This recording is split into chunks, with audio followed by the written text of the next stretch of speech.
hurt!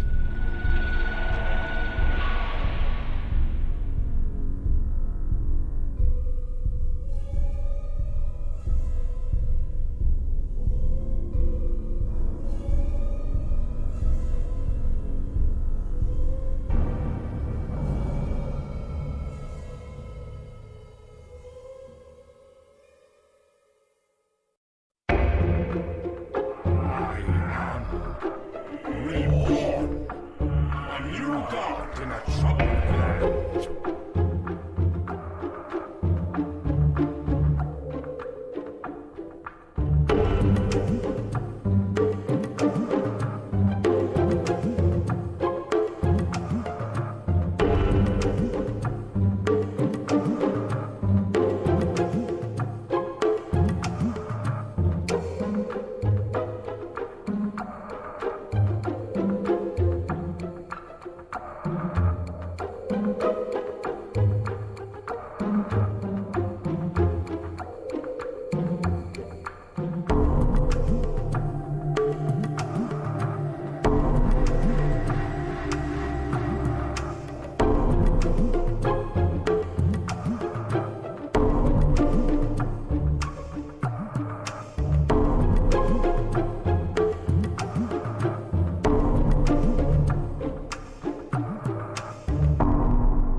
Hello, happy Wednesday everybody.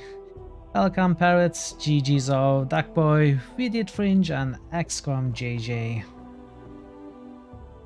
Happy Wednesday to everybody, and of course to anyone who might be lurking in the chat. It's great to have you all here. On the first critical list day of the week, and 6th day of Planescape Torment. How's everybody? How's your Wednesday? How's your hump day? How's your midweek?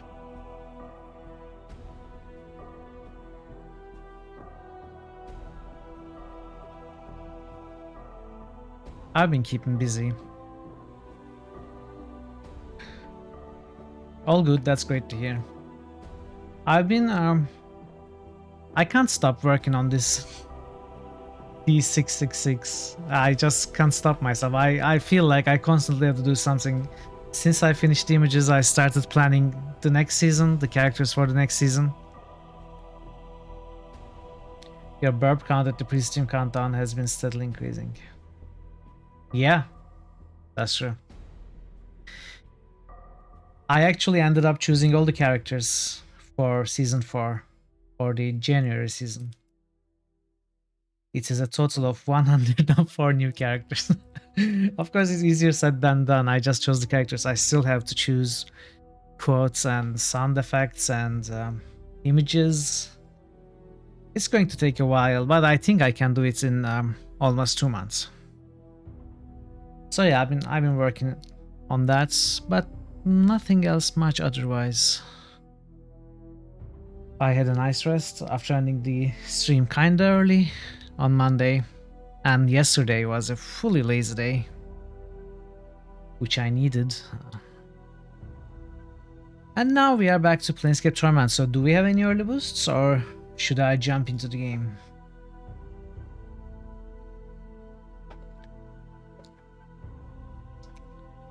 Going to give you maybe 1 minute or so. Okay. We New got critical boosts. hits boost. Vidiot Fringe just boosted Witcher. New critical hits boost. Xov just boosted Poe. Oh, Ezreal and Poe?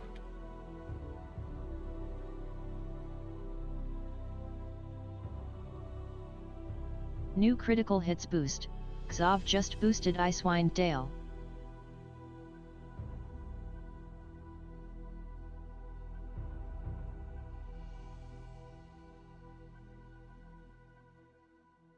Sudden 180. No, Gabe just said maybe he would enjoy the game if I played it New on stream. critical hits boost. Xov just boosted Diablo 3. New critical hits boost. Vidiot Fringe just boosted Mass Effect. Mass Effect. Sure. By the way, I also added a bunch of new games to the nomination ideas. I don't know if you guys saw the post, but I added a bunch of new games in anticipation of them being released, and some of them I am keeping on my Steam wish list. Hey, QP. Go away. Hey. How are you, QP? And some of them are on my Steam wish list. I don't actually have them, but I plan to buy them with a good discount. And Greetings, sire. some of them were since we opened the floodgates with Final Fantasy 1, I just thought I would add the rest of Final Fantasies as well. So New we critical have hits boost. Quiescent Pandemonium just boosted before Kingdom. that. New critical hits boost. Quiescent Pandemonium just boosted Vampire. We are Ooh, one. that's good. So yeah, Broken Roads and Call of Saragnar are not released yet. But I'm really excited to play New them once they're critical hits released. boost. You know, Vidiot Fringe if just no boosted one- Kingdom Come Deliverance. if no one nominates them, I might nominate them myself.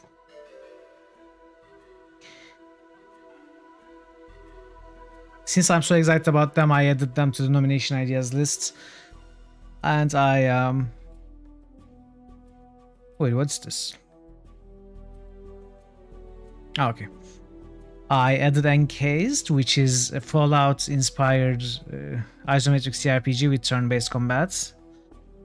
It's post-apocalyptic also. It's one of the games we have talked about on the channel about Fallout-like games. I added the Final Fantasies 2 through 6, which I also don't have, but I'm keeping the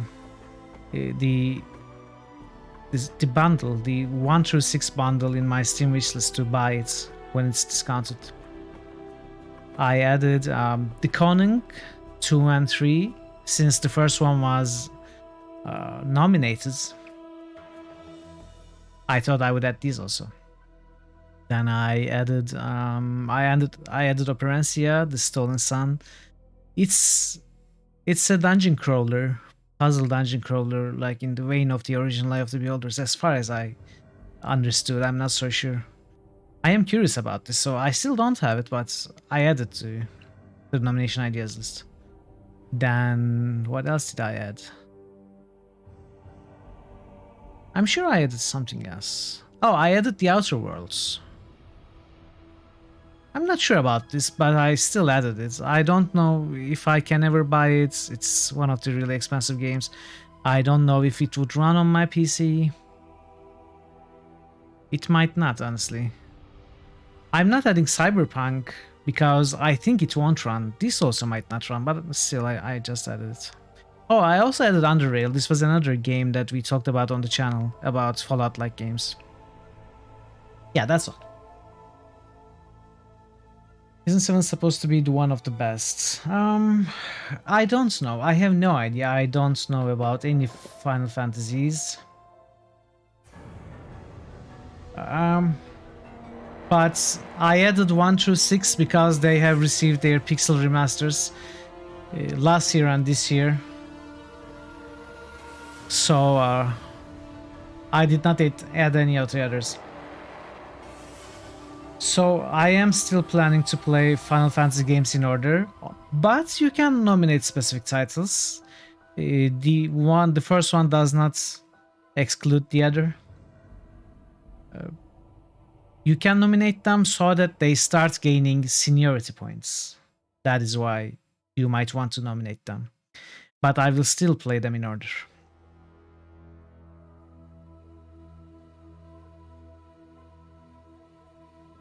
Underrail is 130 hours for completionists. I actually played a lot of the game. I remember exploring almost all of the hits nomination. Vidiot Fringe just the Underrail nominated map. FF4.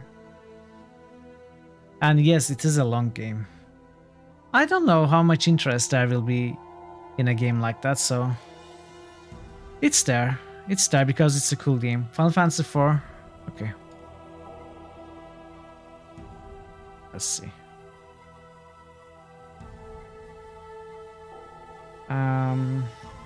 Let me copy your name.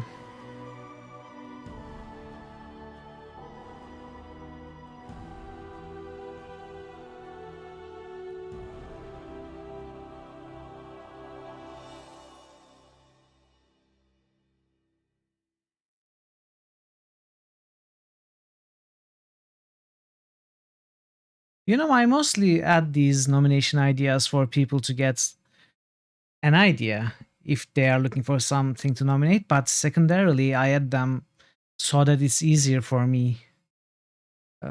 It's easier for me to add them to the lists. If I prepare them beforehand in the master list, it's easier for me to add them during the stream.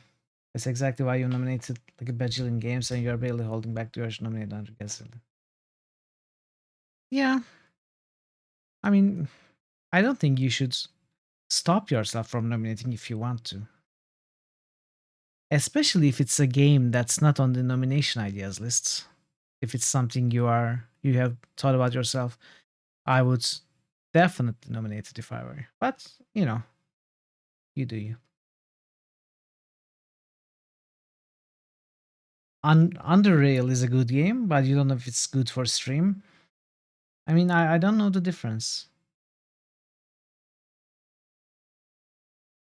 As long as it's a good game, I think people would enjoy it, right? I mean, we are playing a lot of slow-paced games here. Pacing? Dude, I'm reading stuff for 5 hours on stream with Planescape Torment. That's one of the slowest paced games in the universe. Nothing can be as slow as that. So since if that's not an issue, I don't see how Under Rail will be, or any other game will be. He always plays slow-paced games here. Yeah, of course. I mean, you have your tastes. That does not mean it's bad for streaming. It just doesn't suit your tastes. But yeah, I see what you mean. I see where you're coming from. Anyway, you would hereby like to point out that slow pace is not necessarily bad pacing. Yeah, that's true. Exactly. I did not mean Planescape has a bad pacing. I just thought QP meant slow pacing is bad for streaming.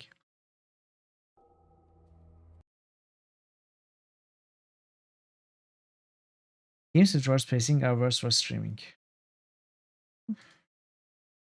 You know, as long as people are having fun, I think any game might be okay. So yeah, thank you for the boosts. Let's just jump into the game.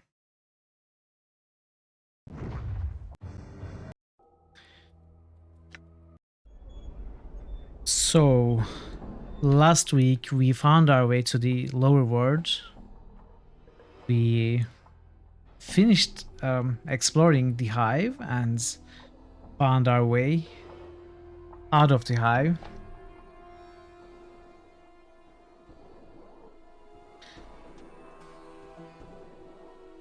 You know, a lot of the times most of the streamers I enjoy watching, I actually don't watch much. I listen. So it doesn't really matter what they play. It's just the way they play it. So it's personal preference, you know. Anyway, we are in the lower world and we have done much of the stuff to be done in this area also. We need to find our way. Hey, Kerrigan. We need to find our way out of this ward also. And we can go to upper ward, which is I think where we actually need to be, the clerk's ward for the main quest. But there's a bit to do still here. We haven't been able to enter the foundry, but we have done. What? We have done some quests. And we've got this Guild Spurs note. I think this might somehow allow us to enter the foundry. I'm not so sure. And there is also this siege tower here. And we have found the key to siege tower.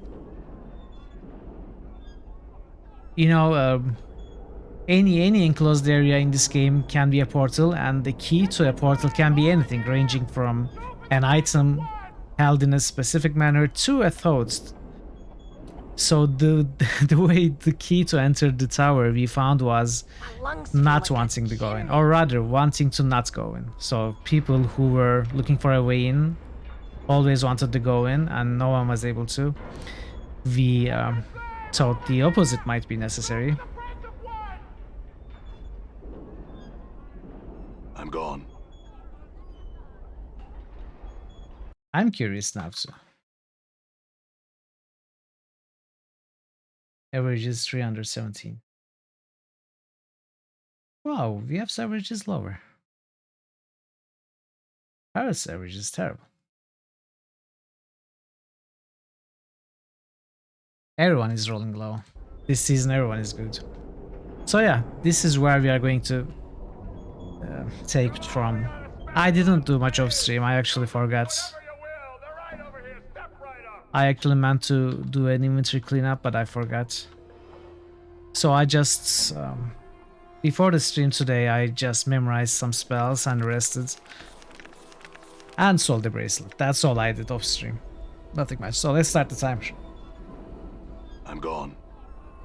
You approach the location of the portal that the boy Laszlo spoke of. You begin to replay your conversation with him in your head. Maybe the secret to getting in is to not want to get in. You hear yourself say, suppress any desire to enter the tower. Can you check the tomb keys? Tomb key 1, 2, 3, and 4. Do I still need them outside of the tomb?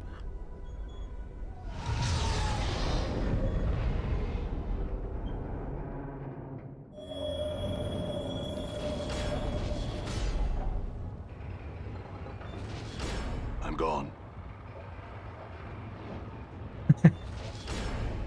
I don't trust 8 Ball. You see an iron creature.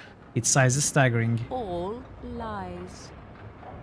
If it stood full height, it would shatter the roof of the siege tower. Thundering echoes rattle the walkway as the creature hammers away on its forge, and the smell of soot and ash fills the air. Greetings. I can get rid of them. Alright, I will ask you more after this conversation. My journal. There is the screaming of metal on metal as the giant turns to face you. You suddenly realize the golem is built into the siege tower itself. Girders, pipes, and huge bracers run through its lower torso and into the walls, and the bottom portion of its body makes up for the forge itself. What are you? I am iron given purpose. What purpose? I forge the implements by which the multiverse will be unmade. You mean forging weapons? That's your purpose. Metal is like flesh, both carry potential in their veins. When tempered with heat and pressure, the potential surfaces. My purpose is to bring forth this potential, allow it in expression. What do you make these weapons to? What do you make these weapons for? I forge them for the sake of entropy. They are painstaking expression. What does entropy need weapons for? Beyond this tower, Order rallies its legions, the multiverse heals its wounds. In time, its strength may equal entropy. The multiverse is your enemy? Why? Updated my journal. The multiverse breathes, it grows, it stagnates, it forges its chains around the planes link by link. In time, even entropy may be chained. And you're opposed to chaining entropy? When a thing seals itself against its own destruction, it merely dies a different death.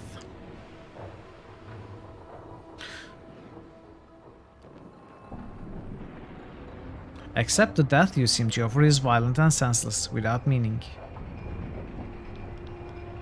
All things have a common ground in decay. War is necessary, death is necessary, decay is necessary.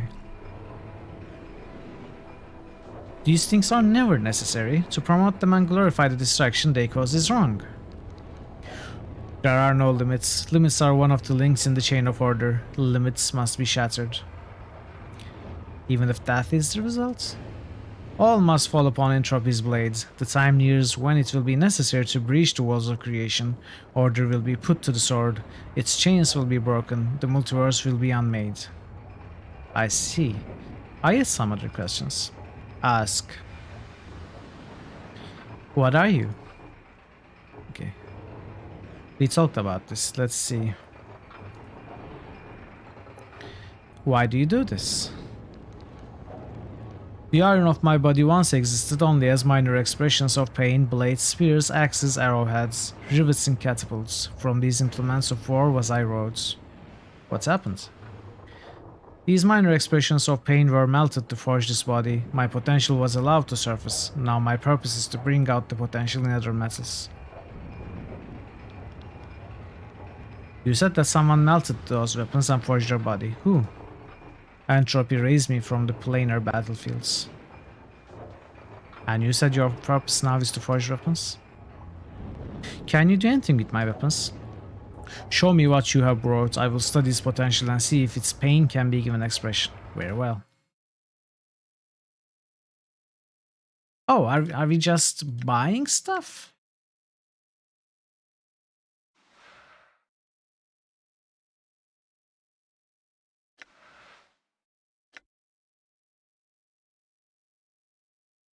Rune blades. Oh, that's nice. It doesn't hit at all, though.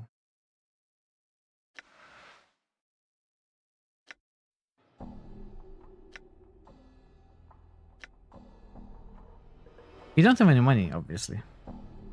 A +3 weapon. Punch daggers of Shar.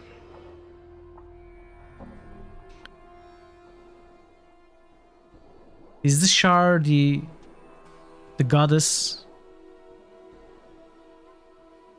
as worshipped by Viconia? That's true, but when I say mage weapon, I was meaning a weapon that's usable by a mage and does some damage.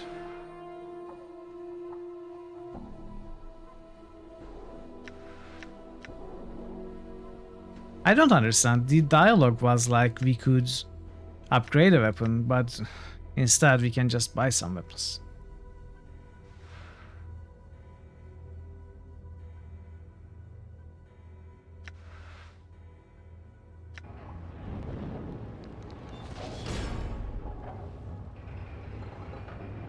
Hmm.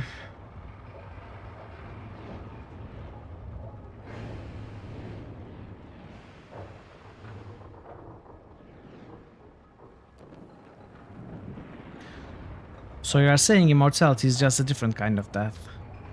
Immortality is only a word. All that exists can die. You are saying you could forge a weapon to kill an immortal? Every living thing has a weapon against which it has no defense. Time, disease, iron, guilt. How do you know what weapon to use? One must know the enemy to forge such a weapon. And how do I do that?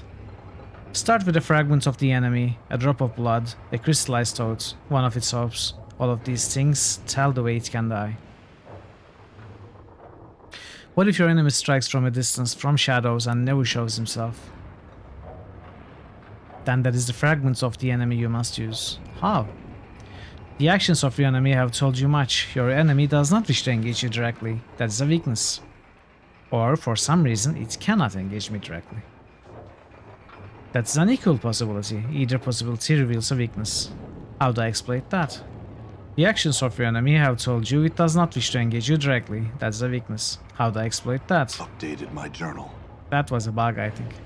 If the enemy does not wish to confront you directly, deny its wish. Take the battle to the enemy. And if the reason it can't attack me directly is because it has no choice? Updated my journal. If it's not allowed to confront you directly, find the reason. The reason will reveal a weakness.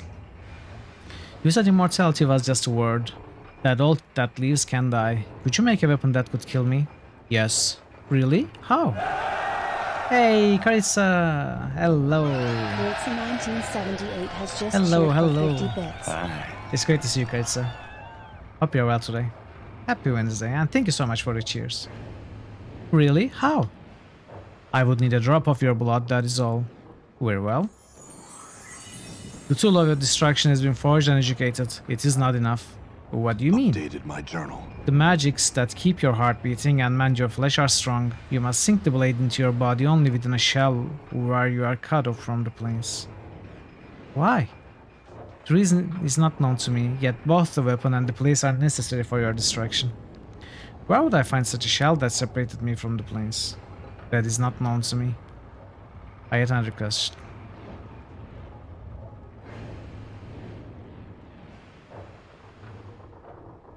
There are so many different options. So what makes that death any worse than another?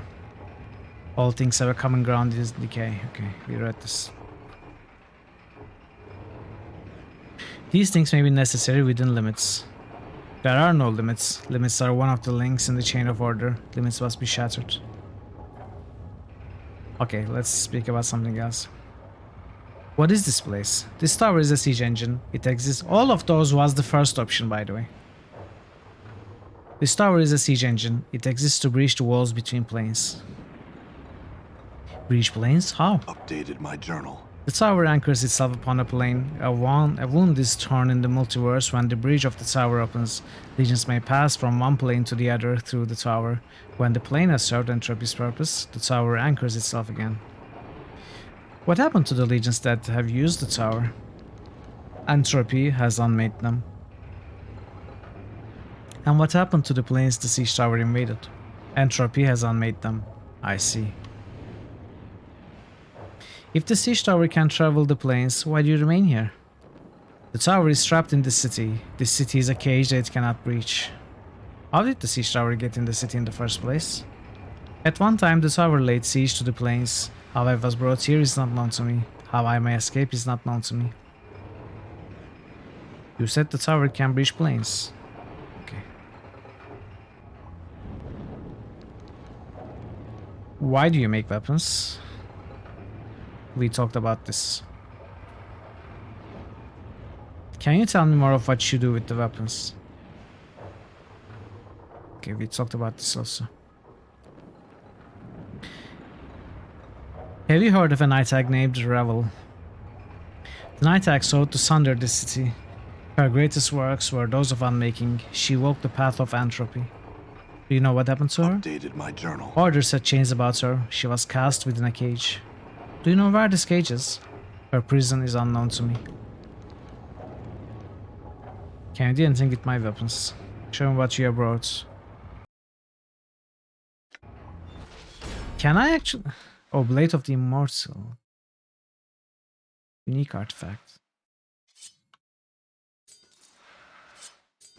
Let's try and use this to see what happens. This strange blade is an ugly looking weapon, shaped so that it resembles one of the symbols on your left arm. Black veins worm their way across the surface of the metal, and the edge looks so dull that it couldn't even cut warm butter. It feels slightly warm to the touch. Pulses slightly as you hold it like a heart. The golem claimed this blade could slay even you, provided it was used in a place that was cut off from the rest of the plains. Okay.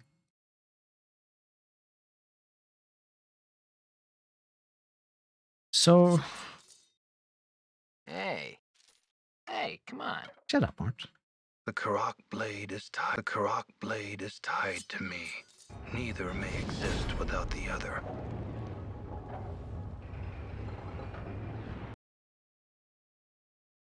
No, we cannot really do anything. Hey, come on. Hey.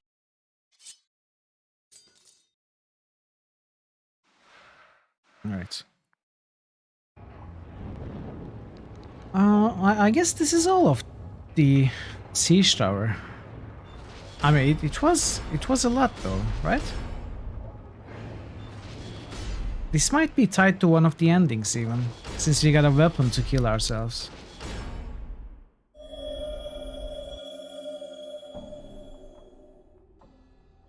Done.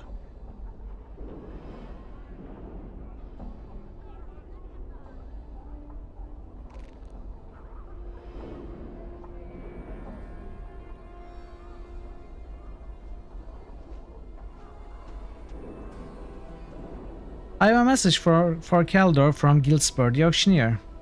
Thank you, sir. You'll find him in the Great Godsman Hall. He opens the gate for you. Thanks.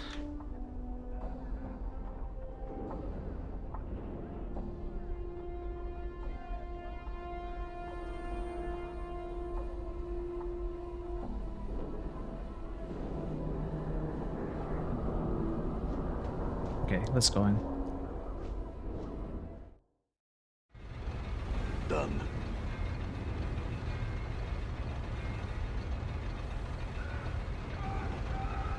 You see a drab hiver holding crates around. You can't even tell the poor sod sacks. What do you want from me? Just a couple of answers. Ask away. Who are you? Why, you with the takers? I already paid my taxes. The takers? Who? You know, the taxman of the city. What are you, clueless? I have to get back to work.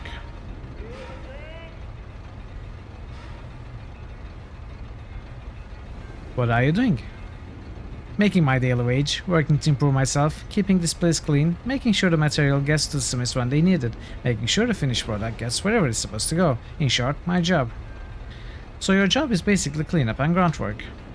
If you want to look at it like that, since I'm learning this Godsman's creed, I figure it's a test of stubbornness. I'll look at my whole life as a test of stubbornness. Does that really help? Surprisingly, yes. Gives me hope that I'm going to end up better, either in this life or the next. I may be ignoring the obvious, but let me tell you that once you eat some guts or swill like me, you get to appreciate the small kindnesses life throws your way. It ain't all primroses for the lower classes, Bark. The worker turns away. I gotta get work to work. Who's your boss? Why, you work for him? Yes. Then he's the salt of the earth. A real gentleman. Can't say enough good things about him. Only I got to get back to work.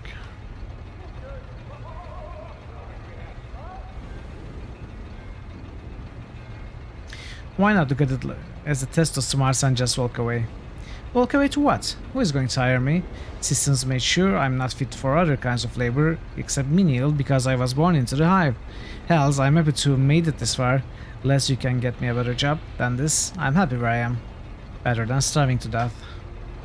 Oh please, you can do anything if you put your mind to it. You can even be an astronaut. What? And end up looking like a scarred zombie like you? No thanks. I don't know what you've done, but I'm happy how I am, thanks. Slow progression through life is more suited to my beliefs.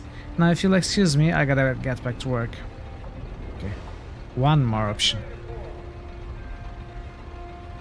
You work for him? Are you kidding? One of the most rotten bastards it's ever been my misfortune to run across, and I grew in the hive amid some real winners. Hope he gets killed soon, painfully and horribly, but then most of us yard workers do.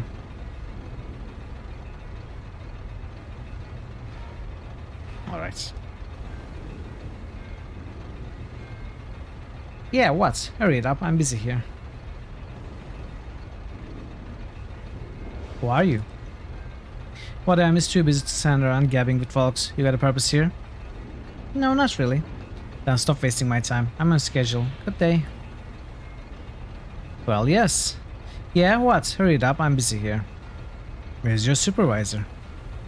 You can usually find her down by the clerk's office, watching us. Hells, I guess it's her job, but I can't be trusted to do it. If you could be trusted to do it, you wouldn't need a supervisor. Farewell. Thanks, I had some other questions. What do you do around here? Oh, I sit around with my feet up all day. Look, I don't mean to be rude, but it's fairly obvious what I'm doing here. I'm forging steelwork. And if I don't get back to it soon, I'll have to start over. Alright, alright. I have a few more questions. What can you tell me about the Godsman? The smith stops working and looks at you as if measuring you. The Godsman is a basher who believes that we can all be gods, even you. Don't matter if it's good or for real. We can all go through our existences learning how to evolve ourselves into ever more perfect forms. Another definition of Godsman is someone who starts to get peary of people who ask him questions that really should know the answers to.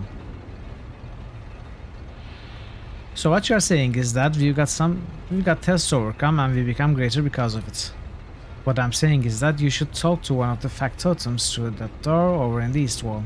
They've got nothing better to do with their time. I have. Good day. Bye.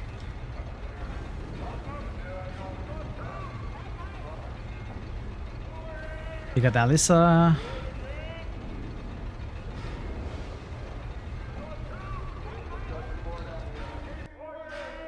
Godsman Hall, Godsman Armory. We got Tilden, let's talk to him. Useless slapstomached man with thick arms and a scraggly beard. He smells as if he hasn't washed in ages, and his breath doesn't do much for your breakfast.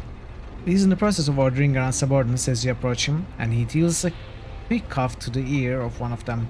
He turns to face you, hitching up his belt. What you want?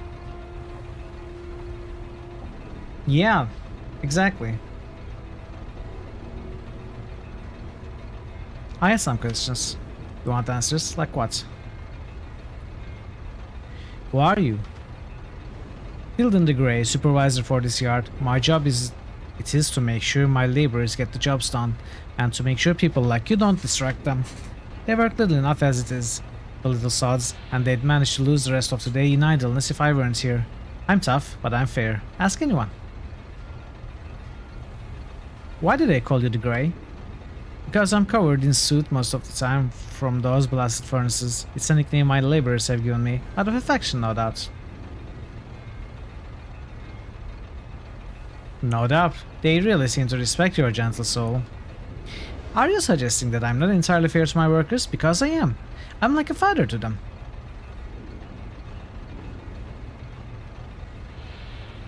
Unfortunately, most of them probably were beaten regularly as children. His face purples with rage. When he finally gets himself under control, he sputters, "Get out of my sight, and I'll call the guards for you." Just answer some questions for me. He bellows for the guards. "Guards, get this sorry carcass out of my sight and make him stay gone." "You'll regret that. Prepare to die, pig." Nah, very well done. Farewell. Let's look again. You'll not be selling me name with your talk away with you. Yes. Hello again, first time meeting. I had some questions. Who are you? I take all the gray. No doubt. That's right, they do. They know if they don't, they'll get what's coming to them. I see. I had some other questions. I'm just suggesting that you might be a little too fair, if you know what I mean. You really think so? You saying I'd better think about how I treat them? Well, I will. Chances are good I'll keep doing it the way I have been too. Now get out of here.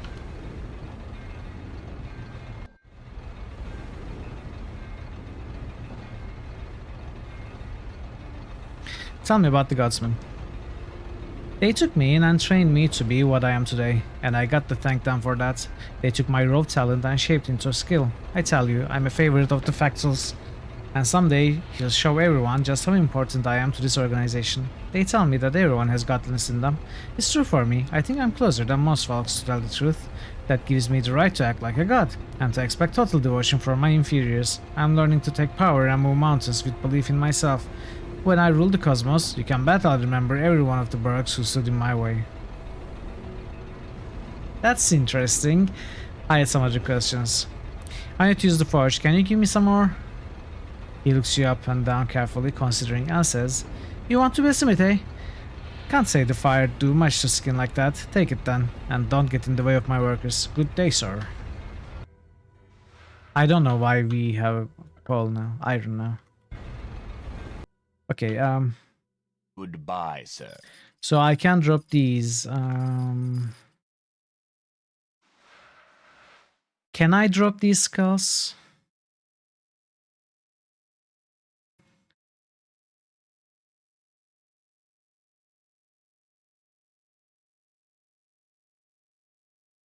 I guess I can drop this maybe? Acastes skull, Hargrim's skull, Steel Mary's skull. All right.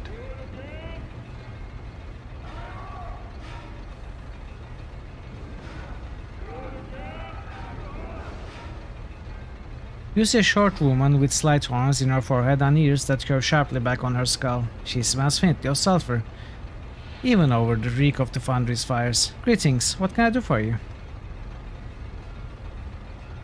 I'm looking for the pickup office. I have an item waiting for me. It's that office with the desk. He should be sitting right behind it. I need to get into that guarded room back there. I'd love to help you, but only the real high-ups can authorize that. You'd have to speak to Kelder about that. I need to use the forge. Certainly, just make sure you have the proper items for it. Protection from the flames, tongs, hammer, and of course your iron ore. Where would I get those items? If you can't find them lying around somewhere, then you'll have to buy them from the clerk, for a nominal price of course. I'm looking for the way out. Look back that way, you see the long tunnel there? Simply walk through it and you'll find yourself at the main gate. What?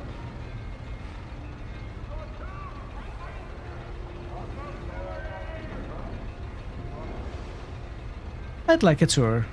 Ordinarily, there's nothing I'd like better. Sadly, right now we're a little busy.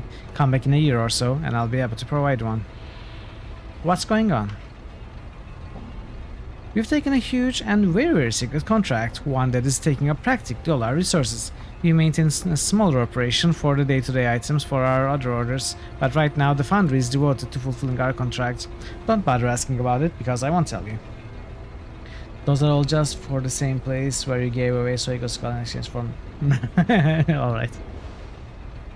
Can I drop the tenement storeroom key?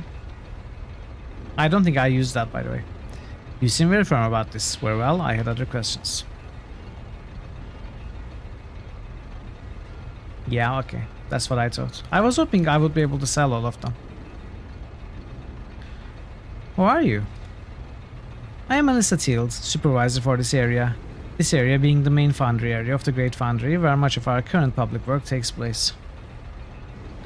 The foundry is larger than this, of course, but we have a large contract we are working on, and we've been sworn to secrecy, so most of the work area is off limits. My apologies. I understand. I had some other questions. What's going on here?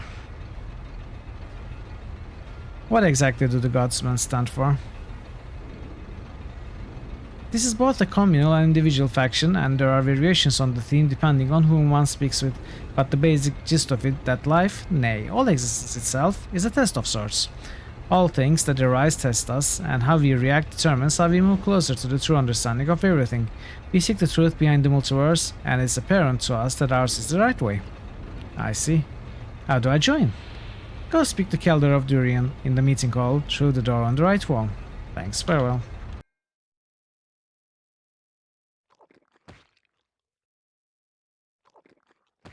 I mean, the thing is, I did not find anything locked to use this with. Did I miss something? Okay, I can keep it. So...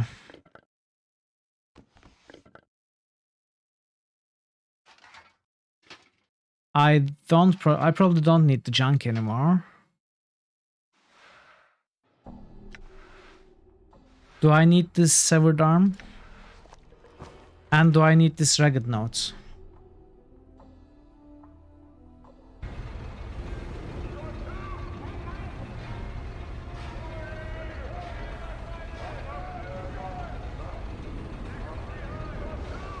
Door is locked.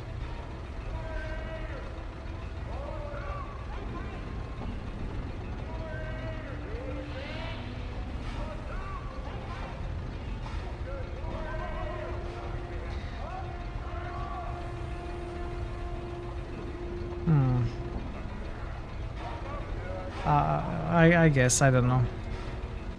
I will drop it regardless. I don't think I need it anymore. The severed arm and the ragged note. Ragged note from Farad's and severed arm yours.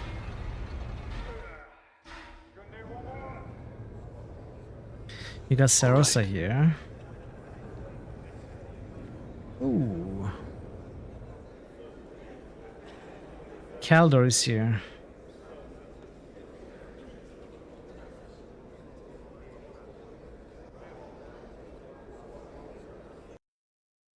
Factor's room. Upper level. We have another NPC here. Saros, another NPC here, another NPC here. This probably goes here, and these are... what are those?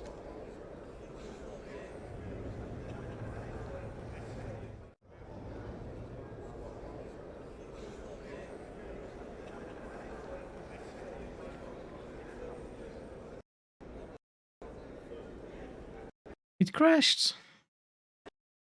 Can drop the ragged note.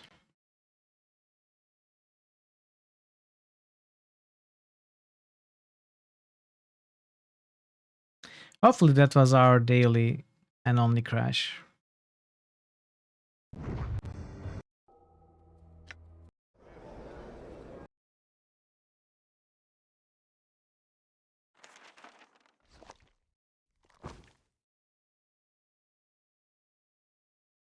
Why are you giving this to me?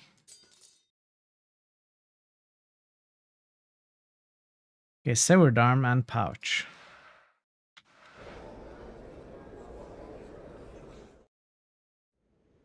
All right.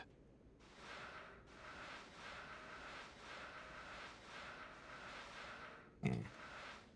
All empty. All right.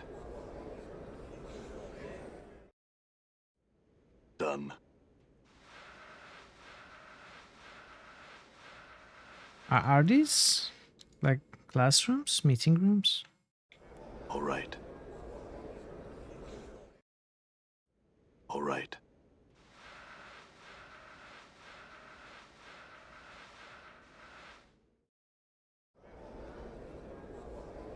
Okay. You see a severe woman with flaming red hair pulled back tight, giving her face a stretched, nervous look. She appears to be deep in thought. At your approach, she glances up and says, "Can I help you with something?" "Yes, I have some questions. What do you want?" "Tell me about the Great Foundry." She stifles a yawn. You can ask almost anyone else here about the Foundry, and you'll get the same answer. What makes you think I'll give you any different? Ask another question. "Tell me about the project you are working with." Tell you about the project we've sworn our lives to complete and defend? No, I don't think so. Not yet anyway. Let's just say it's powerful. And it'll be worth the effort we put into it. Fine. Answer some questions for me then. Tell me of some of the other people here. Other people here? Well, you've got the brilliant but eccentric Neil Xander, the Gitzerai outcast woman, Telera, Tilden the Grey, whose heart is much less ambiguous than his name. Keldor the Factor, Sandos the Factor, the two children of Sandos, supervisors, smiths, and a host of others. They all passed me by at some point or another, and frankly I haven't made that much of an effort to get to know them. They work for me or they don't, and that's about as much as I care. I'm afraid I'm rather devoted to my work. Who are you? My name is Bed Eileen. I'm a magical engineer, not a mage, mind you, but a theoretician. And I'm going to make sure that Godsman don't get a chance to use that weapon or contract for other such weapons of war again.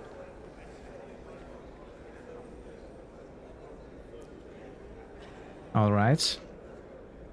Nothing, forget it. All right.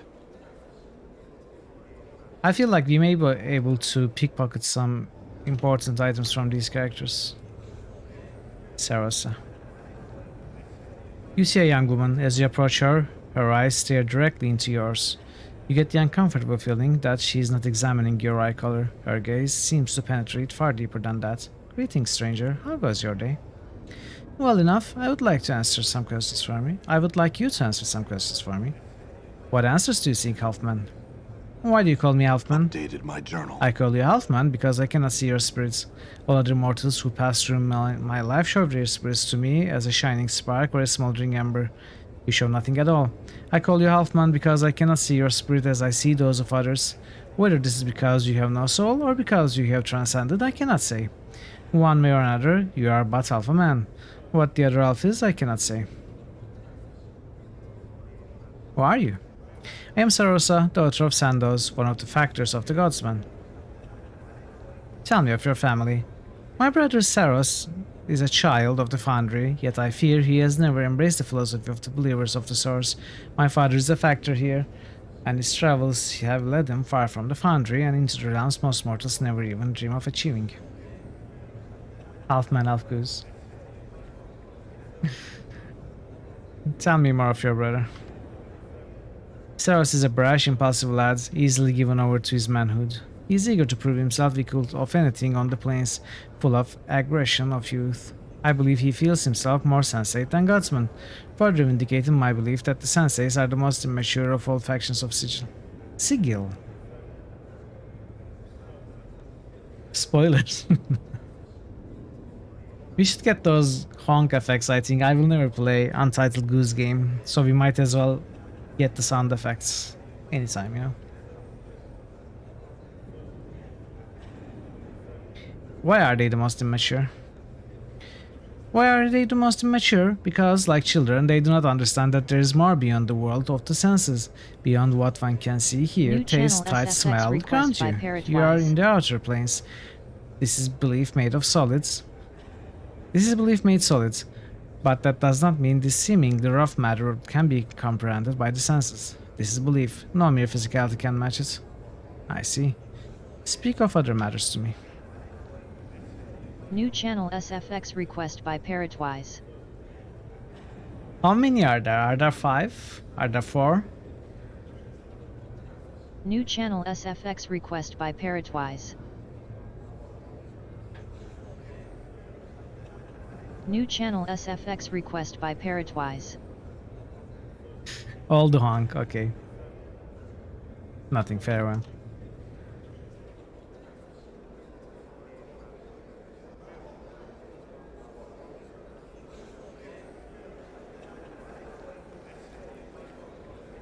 You see a sandy-haired youth.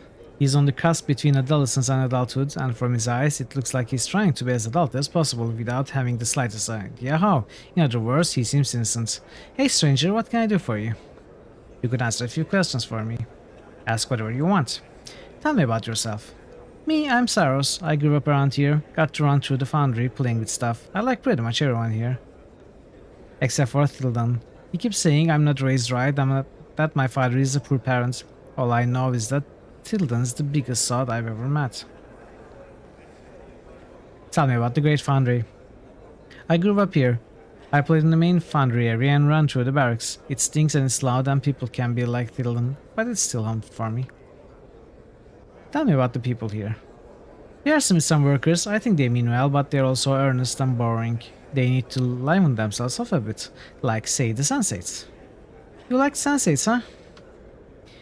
They know how to live life. They know what it's all about, not like these people. They keep pretending there's some big noble purpose to it all. I don't see it. My sister says that life is more than our senses show. But I don't see how she knows that, since all she knows is through her senses. I just don't get why people make this stuff up. Who is your sister? Serosa, she can just look at someone and see what needs adding and what needs taking away. I don't know how she does it. My father always said it was something about her ascending to another level. He said she was a born godsman.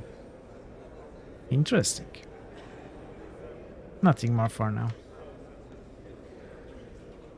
So we can join factions is what I know. Can we join more than one faction is something I don't know. You see a bushy-haired man, clad in the height of fashion, if you consider fashion to have died 50 years ago. His clothing seems to consist of tattered street urchin rags, and he seems to affect a disdainful manner toward those around him. Or that might be his actual manner. He doesn't even glance at you until you speak to him, and then his eyes begin searching your face carefully. Do you want something? Who are you? I am Neil Xander, great-grandson of the Artificer Zero Xander, engineer, dreamer, creator, and I have finished his work, the work that you commissioned, the Dream Builder. Are you ready to claim the use of it now? A Dream Builder? What's that? It's both a machine and a ritual. But I want to hear the answer, yes, I do. It's both machine and ritual. It's a state of mind and the construct of steam and blood. It grants dreams to those who enter its confines. It was built for you and is waiting for you. Are you ready to finish it off? It has been waiting for you for decades. How do you know it was built for me? Because my great-grandfather Xenozander set your face in stone so that we know you when you return for the work you commissioned. He always said you return, but no one else truly believed you would. Our family completed it because we said we would, and now here you are. Do you still have the stone?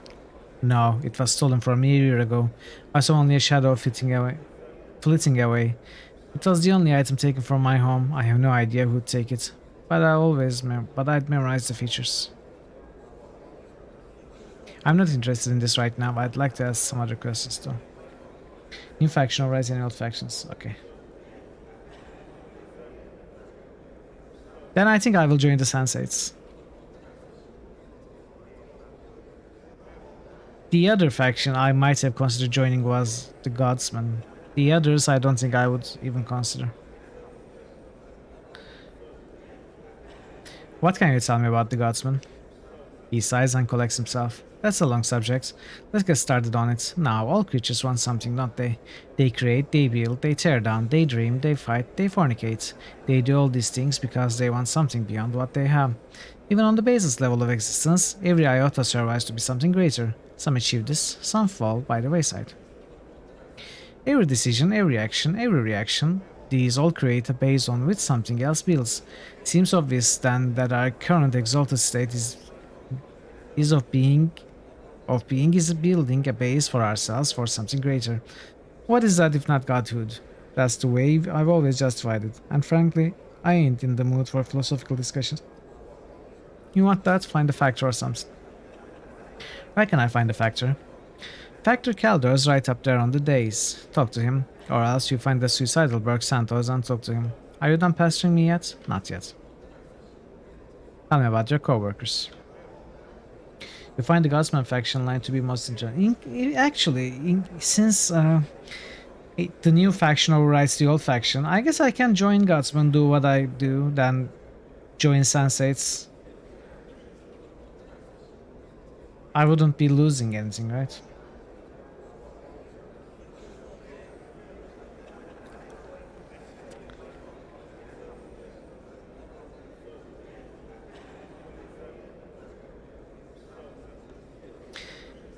They do not possess a true fire. They speak of creation, and they boast of their potentials, but they do not create anything beyond the mundane. Their imaginations are poor, limited, obsessed with the small details. A true dreamer, I say, creates a grand scheme and then concentrates on the details. Starting with details is for the ends of the imagination, the small insects who aspire only to be fed. Assuming it's possible. Well, you just said your new faction overrides any old factions you may have been a part of. Are you not sure that it's possible? If I was to join Godsman now, do some quests for them, would I not be able to go to the senseis and join them at a later date? That's very charitable of you. What do you do here? What do I do? I'm the engineer of all engineers. I studied under the Thanari Smith Kazan, who tempered words on a forge of hate, quenched them in a trough of despair, and sent them forth to slaughter stupidity. Elements of phrases, caustic words were brought to him, and he created weapons of terrifying magnitudes, weapons that would lay an enemy low and destroy the malformed ideas of others. I'm sure you've seen his work. So you create evil weapons here? Not at all. My forge is not built on hate, but on understanding. I have also studied under the Archon artisan Teresa Freya, who created the healing touch of the gentle toad, ideas that would still in the fiendish spitting heart. He worked his will with love and devotion. My work blends theirs, as all mortal psyches blend elements of the demonic and the sublime. Are your co-workers as well trained as you? Bah, they don't care. With that inside, I must be off.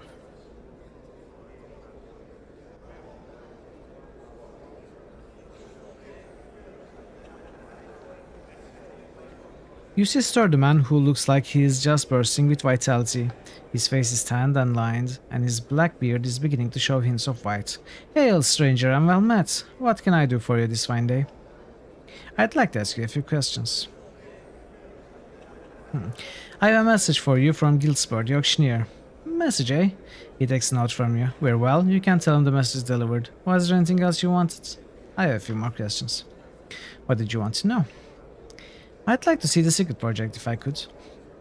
He smiles. Friend, I can't give that to you until you prove yourself a friend of the Godsman. Who are you? Who are you? He smiles broadly. My friend, I am Kelder of Durian, one of the factotums of the Godsman, and nominally in charge of this place while our true high-ups are gone in conclave. What can you tell me about this place?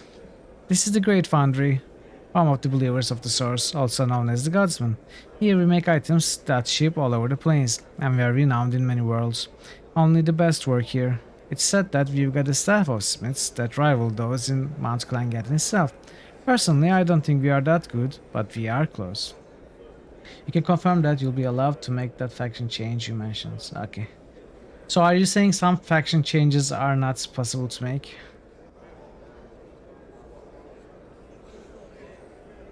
Like from Chaos Man to Harmonium, maybe.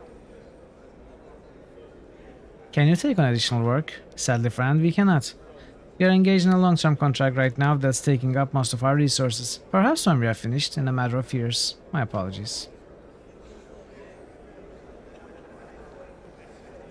What can you tell me of the people here?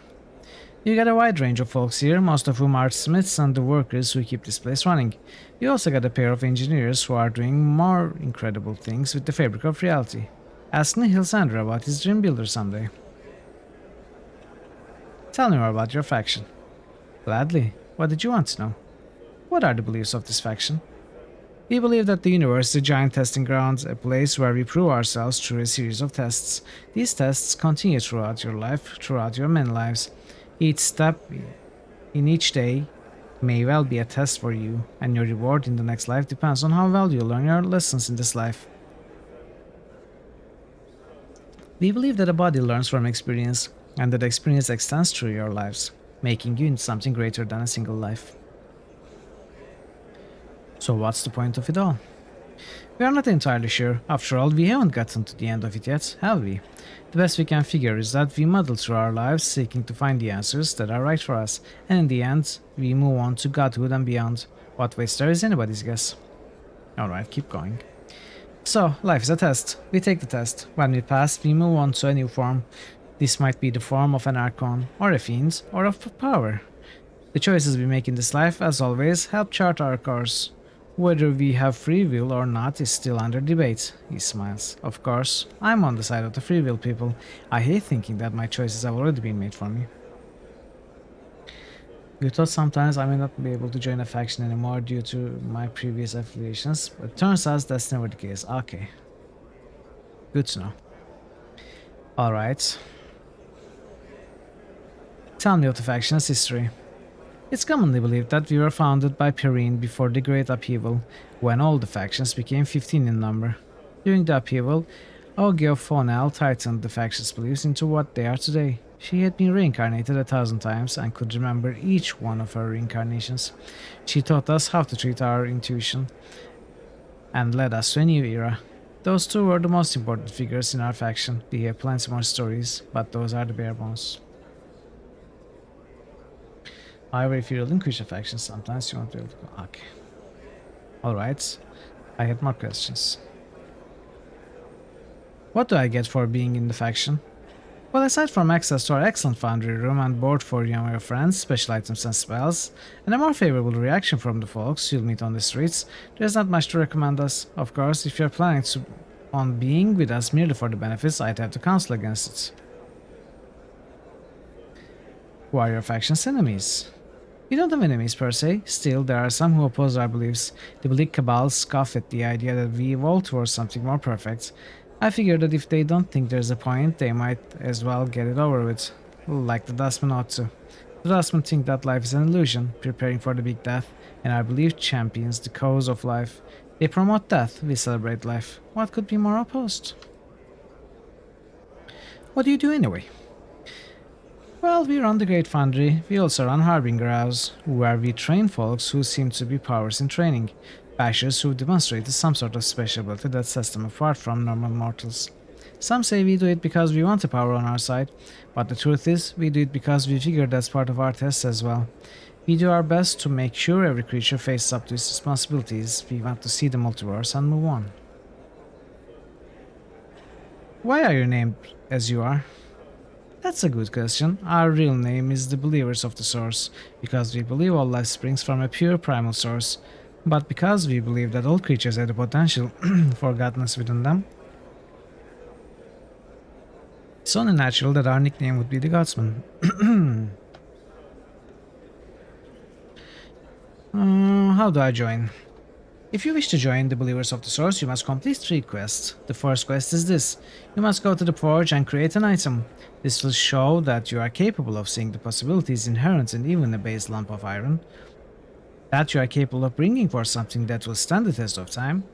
It measures your vision and your ability to make the potential actual. Talk to Alyssa, the foundry supervisor, in the main foundry to see how it all works. I'll get on it. Farewell. Updated my journal. Go for your target faction last. Yes, I will only do the Godsman quests and the Sensate quests in this case.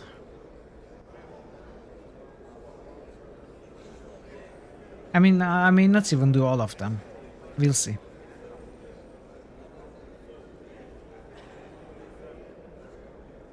I must have had a reason for it then. Let's finish it. What I need to begin the final stage of the dream build, there is a piece of your skin immersed in your blood, so the machine can familiarize itself with your physical essence. It must be in a blue-green bottle to symbolize the dream sea on which you will float.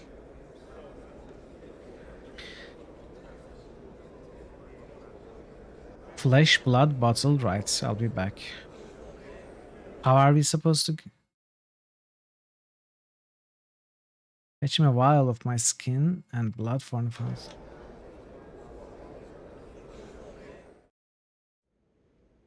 All right.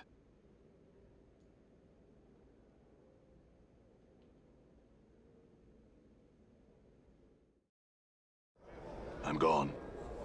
So we need some sort of protection from fire. We need tongs.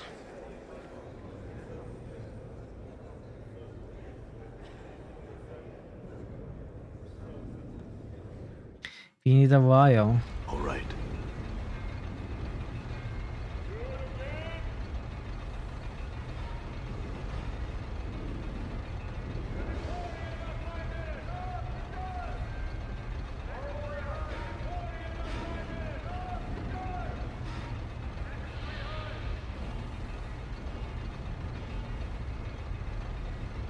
I already adore.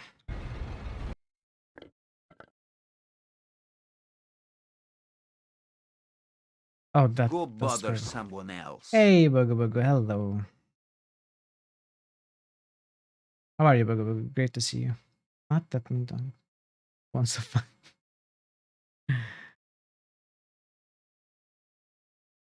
Not okay.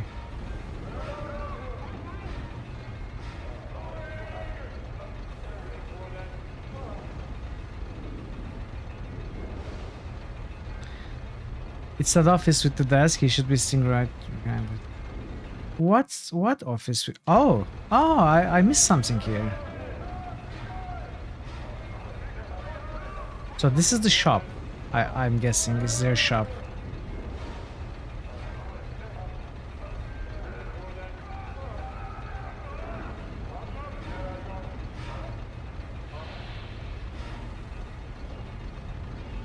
You see a wizened old man with trembling hands and a cunning face. He looks you over carefully and speaks. Have I seen you before? You seem familiar to me somehow. I suppose it's possible. Had a wild week in work so far, but you're gonna work only for like 4 hours tomorrow and 5 days off. Okay, that sounds good at least. You are done with the hard part, it sounds like. Are you ready for the worm smashes starting Saturday? Did you practice enough? I suppose it's possible. I never forget the face. It'll come to me. I'll have to buy outro with it. Do you remember where? He's important to me. Not so fast, lad. Takes a while for the mind to warm up to a task like this. I've lived a long life and seen a lot more faces in that time, and it ain't so easy to remember. The memory is a fleeting thing, and that's some you can bank on. Before replying, you mutter, "Tell me about it, lad." You still have a call at 10 p.m. Ooh. It's tough working that late. Then can you tell me who you are? Me? I'm Nadlin, Godsman Fighter Extraordinaire, he says. At least I used to be. Now I'm a clerk in the foundry, breathing in this sooty air and hastening my dying day along.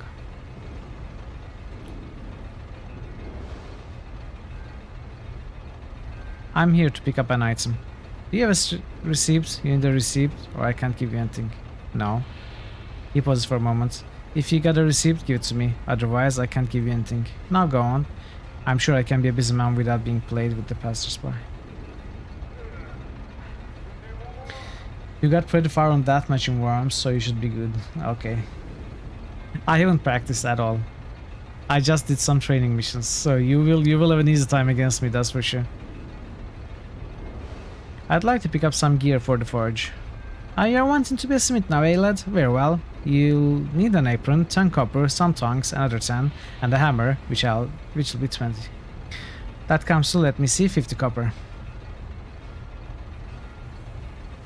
That comes to 40 copper, old man. What am I thinking? Of course it is. I tell you, memory is an insidious thing. That it is. Give me the stuff. Don't forget to pick up some more from the Tilden if you're wanting to work with the forge. He's a miserly bastard, but he's the only person to get ore from. Thanks, very well.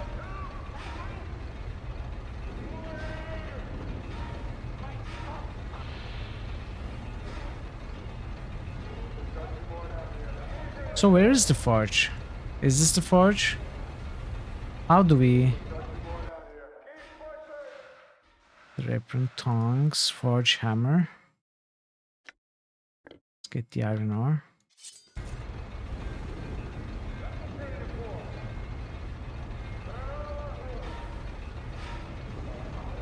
You step up to the forge. The heat is incredible. What do? Use the forge. The fire is throwing off an incredible amount of heat, but thanks to your protection you are able to withstand it without any damage. Would you like to work the forge? Yes. What would you like to do first?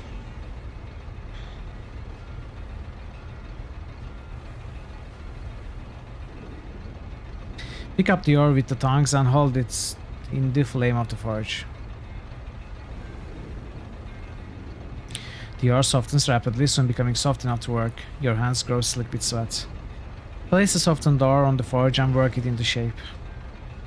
What would you like to forge?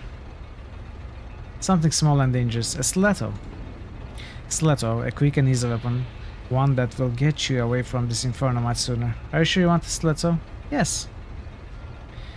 Now there's a nice piece of work. Your stiletto is not only functional, it's perfectly balanced and deadly looking. Nice work. This thing will serve me well. Kaldor will certainly be impressed by this. Time to get out of the flames. High quality stiletto. What is it called? The Forge. Why, what would it be called? All right.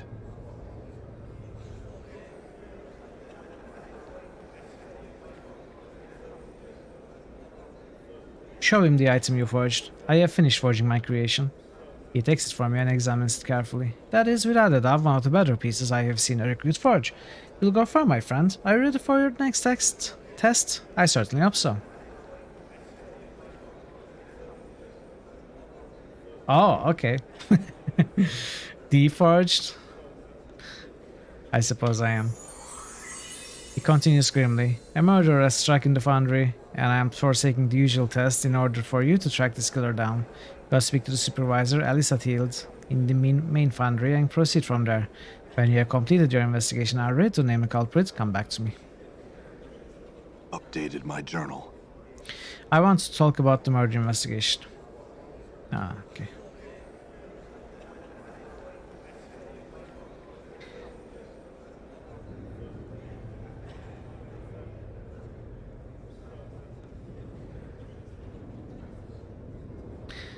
Everyone seems to have a special talent. Tell me yours.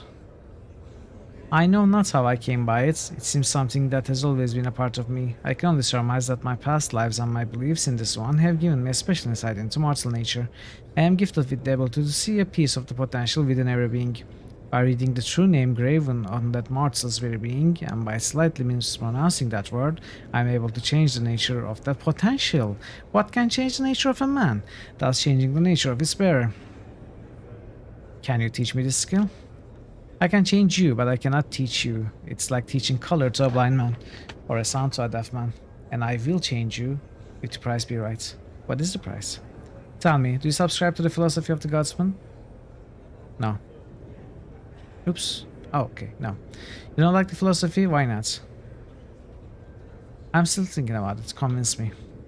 Learn more of us. Join the faction fully if you haven't already. Go speak to Kaldor of Durian. Is the factor in charge of recruiting. You can find. Okay. If everybody has a special ability, what's yours?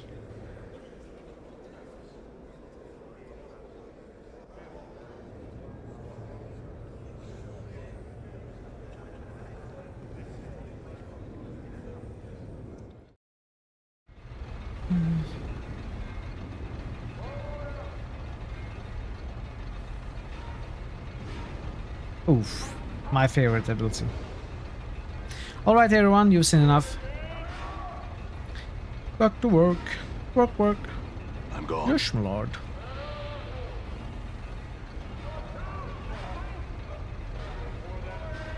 You again? What do you want now?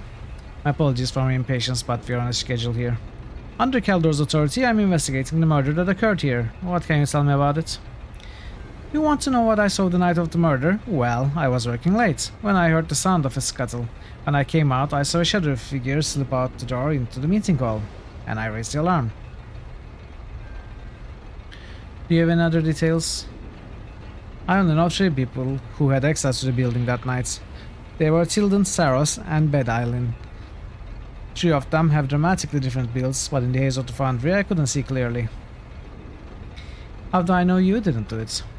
I have an alibi, not to mention that Kaldor already ascertained the truth from me. I have nothing to hide. Apparently Tilden, Saros, and Bed Island do, though because they wouldn't go under Kaldor's spell. Alright.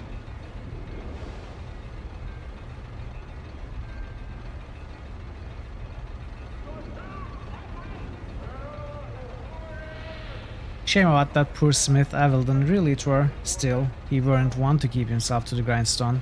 He weren't dedicated. This is the way the planes turn, mark my words. Everybody should get his due. Ah well, what can Otinden do for you? I'd like to ask you some questions. What were you doing the night of the murder? What was I doing? Why, I was sitting in my room with a nice loaf of bread and jug of wine, staying in. Didn't go out that night. Didn't see no need. Do you know anyone who can swear otherwise? No, never saw the need to make sure of it.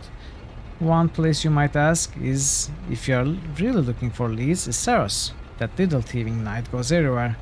What with his father being such a high up here.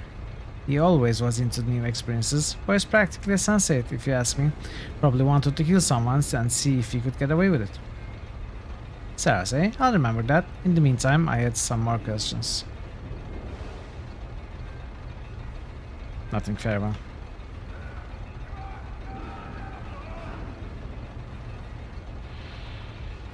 Can we talk to everyone about this or just those three?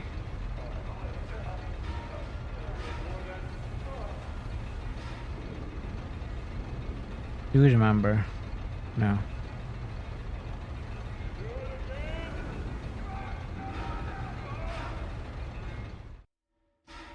Done.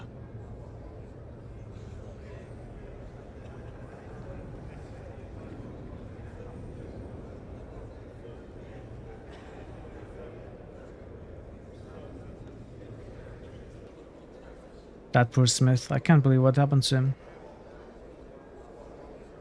Do you have any idea what might have happened, or have some leads? Who told you? The supervisor? She's right. I come in here at night sometimes when there's no one around. He looks around conspiratorially.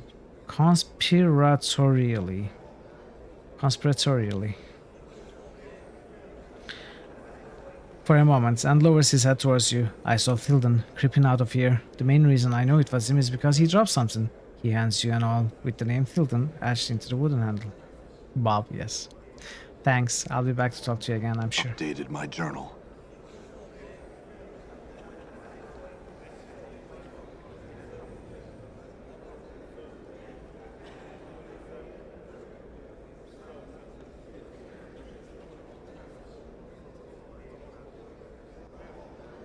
What I need to begin the final stage of the dream builder is a piece of your skin immersed in your blood, so the machine can familiarize itself with your physical essence. Must be in a blue-green bottle, simple black.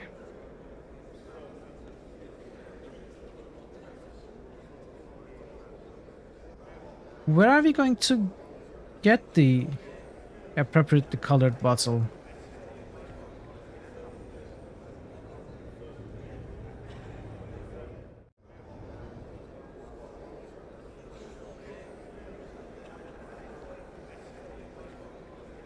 Tell me what you know about the murder.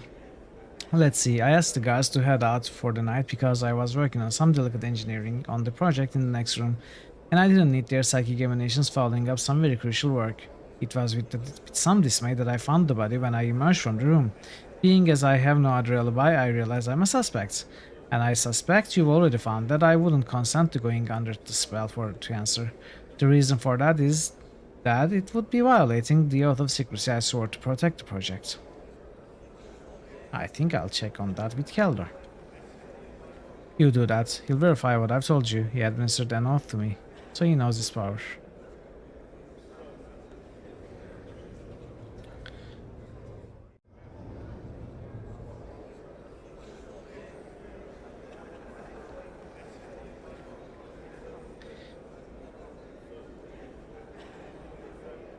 Not enough. I mean, do we know Tilden is guilty? What if Saros forged the all?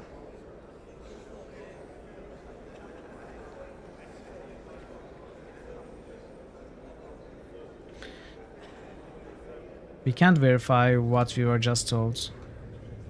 It's Keldon. Done.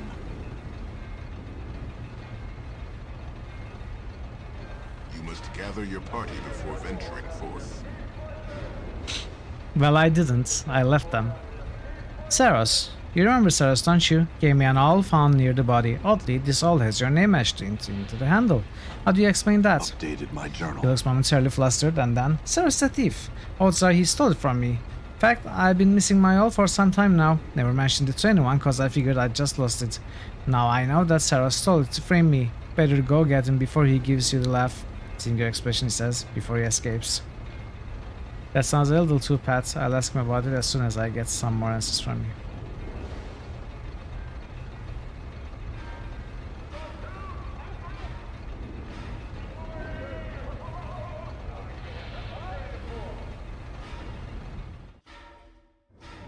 All right.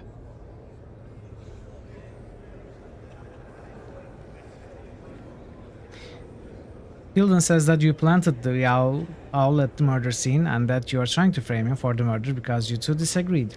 Of course he'd say that, just cause he's guilty and he wants to make you look someplace else. I saw him kill that man. Sure, we disagreed, but that doesn't mean I want him dead. Just because he's a Flittleberg doesn't mean he should be arrested. He should be arrested for killing Amildon. Tell him he needs proof. Updated my journal.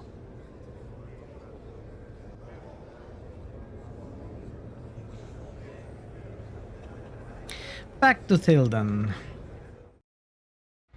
Done.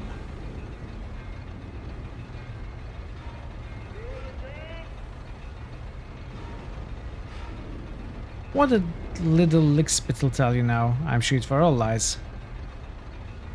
He tells me it's not a frame. In fact, he says that he personally witnessed you killing the poor sod. You what? I tell you, the boy is a thief and a murderer, and you don't believe me? What if I told you the lad's an anarchist too, a member of the Revolutionary League? Why should I believe that? Updated my journal. The pious look creeps onto his face, cause I say it's so, cause I'm about to say something that'll make a criminal of me, but I'll say it to see justice done. He pauses. I know he's an anarchist because he tried to recruit me. Him and that engineer Bad Eileen. I told them I'd do it so I could trap him. But then I realized I didn't have the stomach to harm poor Saros. I turned them down, and now they are trying to cover their tracks. That's why they want me gone. They are the killers, not me. Assuming I believe this, why shouldn't I have you imprisoned too? What? You're accusing me? But I didn't do anything. Burke, you got the wrong man. Please, I didn't do it.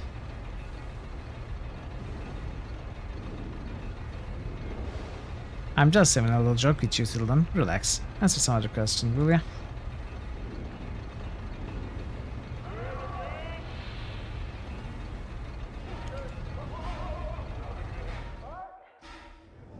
I'm gone.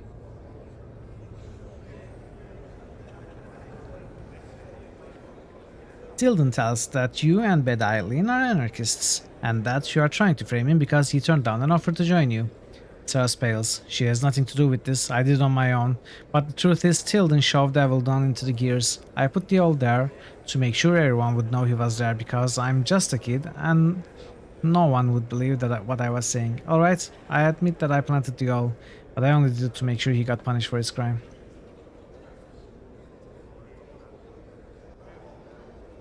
Why? Why should I not think that you are doing this to get back at him for some other crime? Updated my journal.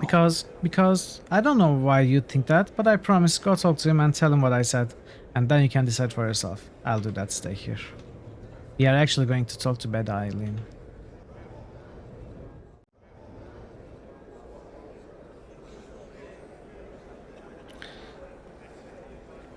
Tilden says you're an anarchist and that you are trying to pin the crime on him.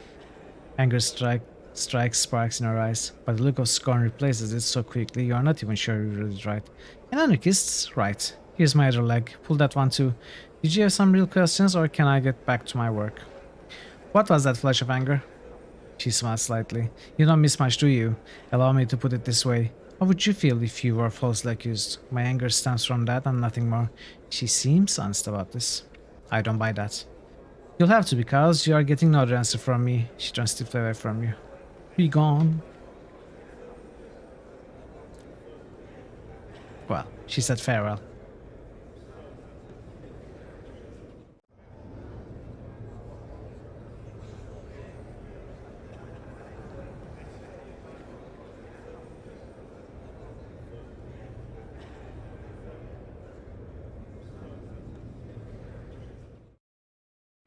Done.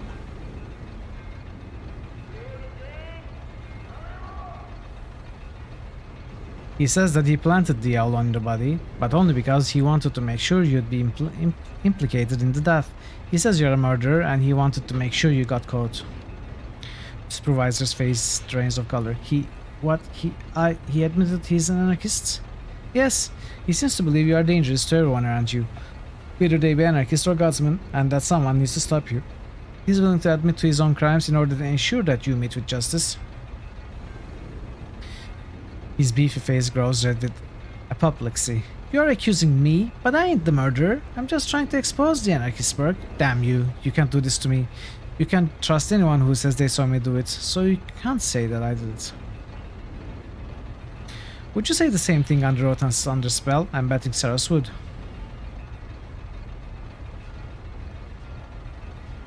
Bugger. Can I at least take my stuff and give this place a laugh? While Tilden make sure you won't regret it. No, remain here or suffer even worse consequences. You can rest assured that I can make certain of that. Good day, Tilden. Good day, sir. All right. Goodbye. Goodbye. I found enough to make a decision. What is that decision? He seems to be holding back tears. So Saros and these are anarchists. They offered Tilden to join. He turned them down. Then he killed that Smith to pin it on Saros to expose him being an anarchist. Saros saw him and put the false evidence there so that he will be exposed. And now they are all in a mess. Well, have you found the culprit for this heinous crime? Do you have evidence? Tilden committed the crime, but Saros tried to frame him for it. It's an anarchist plot, and Saros is in the middle of it. Arrest them both.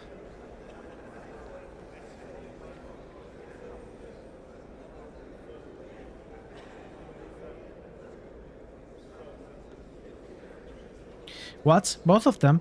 This is a sad day for the godsman. A sad day indeed. Allow me a moment to summon the guards. Take your time. Updated my journal.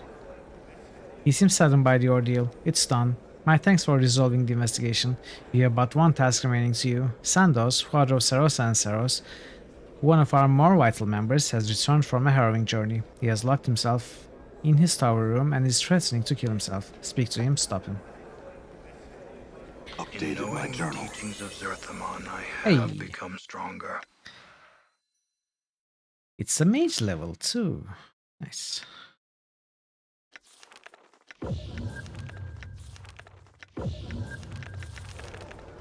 All right.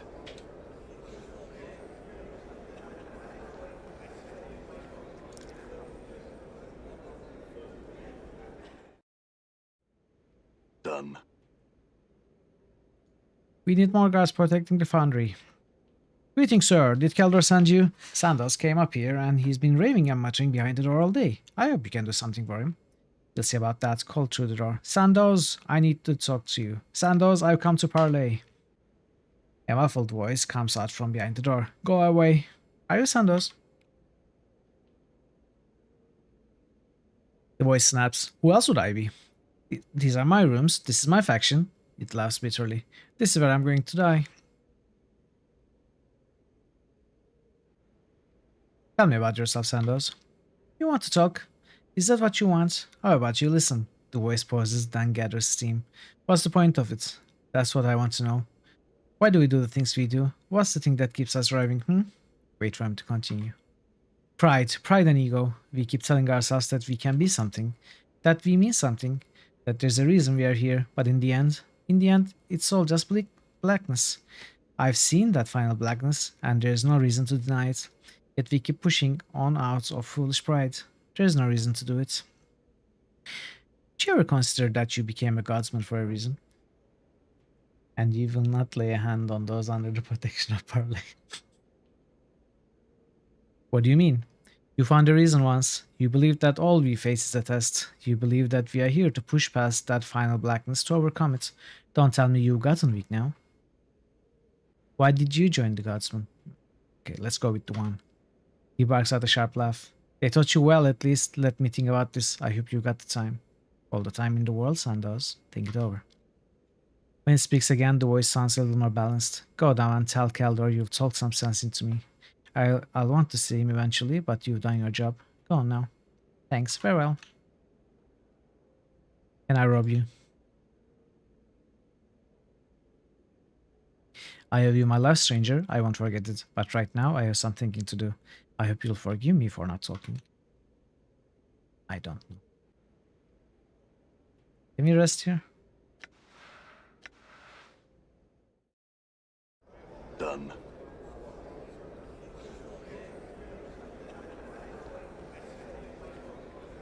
I've been thinking if it's a good idea to put Marvel and DC characters in the Evilometer. Like the next step after January update is going to be one character per dice, you know, per result. So it's 666 characters in total. That's going to be so many characters. I will have to resort to going into some news sources that I have not been using. I feel like comics are a good idea. You think it's a good idea too? Okay. Have you succeeded in convincing him that life is worthwhile? I have succeeded. He has regained his zest for life. Updated my journal. You have succeeded? Glorious news. Congratulations, my friend. You have proven yourself worthy of joining the Guardsmen. Would you like to take the oath now, or perhaps wait until later? Now. The oath. Life's tribulations are tests. There is nothing I encounter that is not a lesson. Pain is the multiverse's way of reinforcing a lesson. What I hate most in others is a reflection of what I hate most in myself. I would like to activate my potential and to aid others in achieving their goals. I will remember that Divinity's spark is present in everything.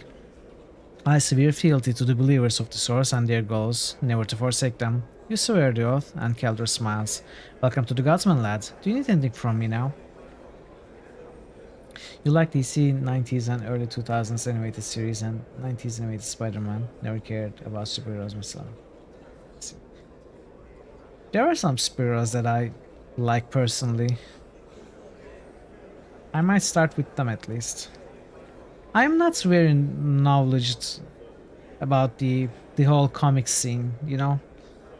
Most of what I know is from the Marvel movies. And just a tiny little bit extra from the wiki and stuff. I've never actually read any comics. So I don't know anything that's really interesting. But even amongst the famous superheroes and supervillains, there are some really cool ones.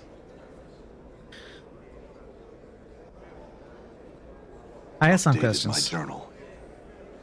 I need to purchase some items.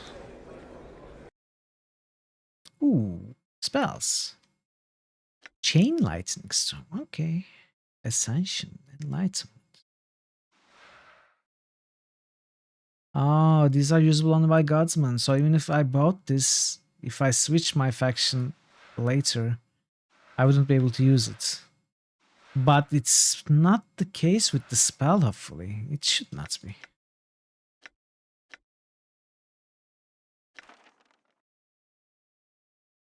I don't have enough money.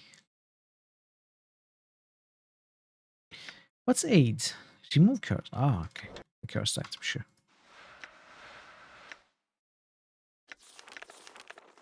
Oh, it's a level 6 spell.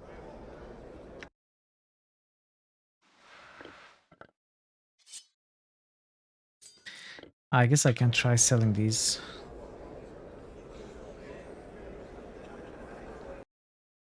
You can rest for free. That's good.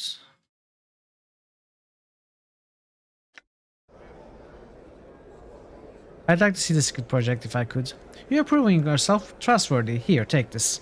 He presses a token emblazoned with the Godsman symbol into your hands. Do not lose it. If you do, I'm afraid I cannot replace it, so be careful with it.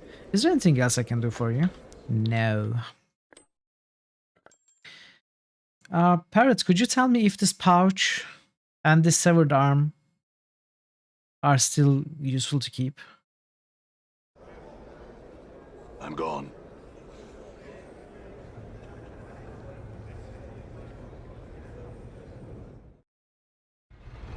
Severed arm now, okay.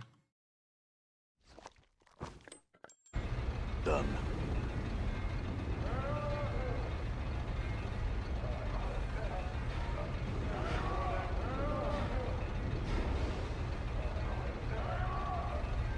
Good day, sir. May I help you with something?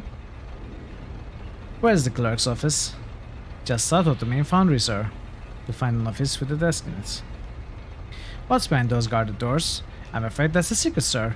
Even from our valued faction members, unless you're involved in the project itself, or unless you receive authorization from one of the high-ups, we can't allow you in. I see, farewell. Pouch, no. Okay. I don't know why I picked it up. It looked like an interesting item at the time. So, what about the bronze sphere? And the cheese. And the intestines. I know I need this. I guess I can sell this. I'm not going to be delving any more into that.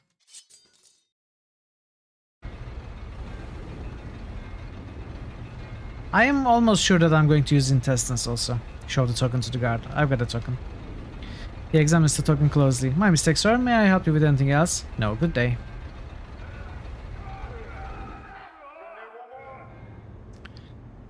Oh.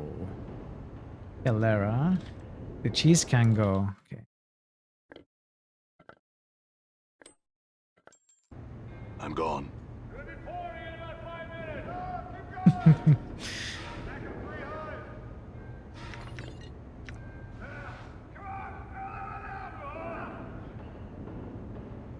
This enormous device trumps with power. It looks like a gigantic flower created, not grown, and adorned with metal bulbs and flanges.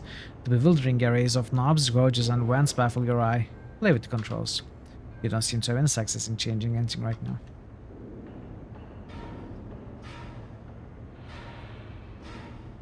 You see a Gitsarai woman, bald, with scarred cheeks, and a cat's grace in her walk. As she turns towards you, she spies Dakon. Her eyes widen. She addresses him.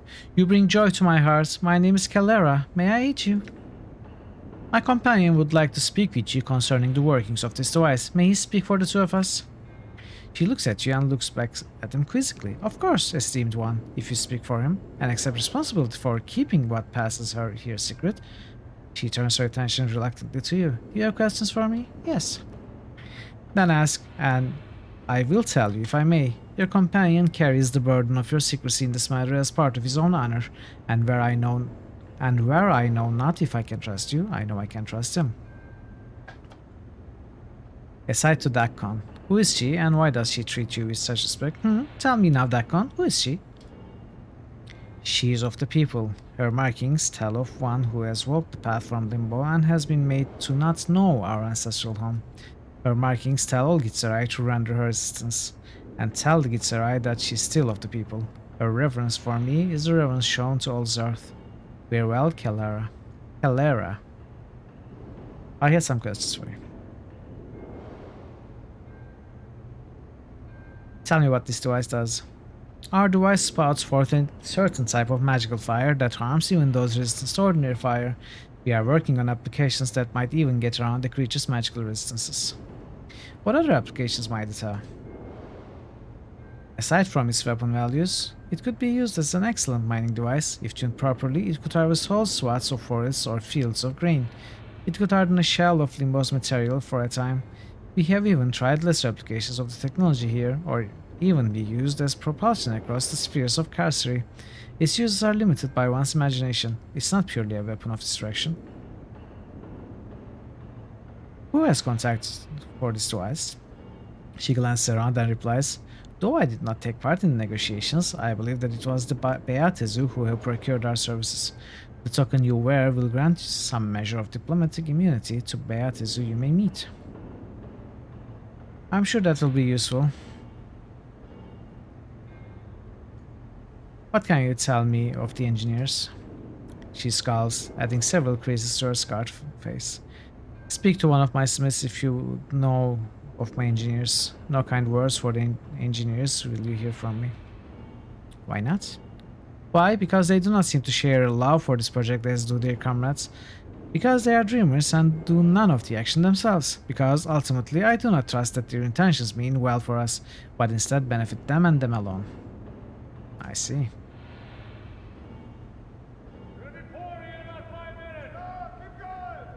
You see a tiefling clad in guardsman clothing, carefully examining the thing in the center of the room. I can't really talk right now. We are at a critical phase. A critical phase of what? Yes, this project we are working on is a weapon that could have massive peacetime applications as well. We are not close to the end, but we are at a delicate phase, delicate enough that it could put us all in the dead book if some work fails us now. What's it you're doing?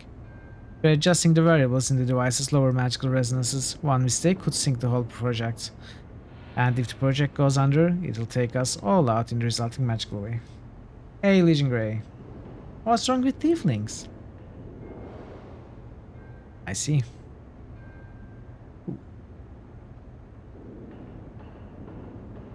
What is this project? It's a weapon, I think. We are not sure it's for war or for hunting, and powers above. If it's for hunting, I don't want to see the creature it's designed to kill, but when we are done, it's going to be on a par with that chaos ship the Doomguard built a few years back with the Tanari. At least that's the theory. What does it do? You know, I'm not entirely sure. You'd have to speak to one of the engineers for that information. I know that it has a massive focus beam of heat. You perfected that part of it at least. We even mounted it permanently into the device. There are other aspects of the thing of the thing we've not even begun work on yet. We are not allowed to see them until we are done with each portion. Why all the secrecy?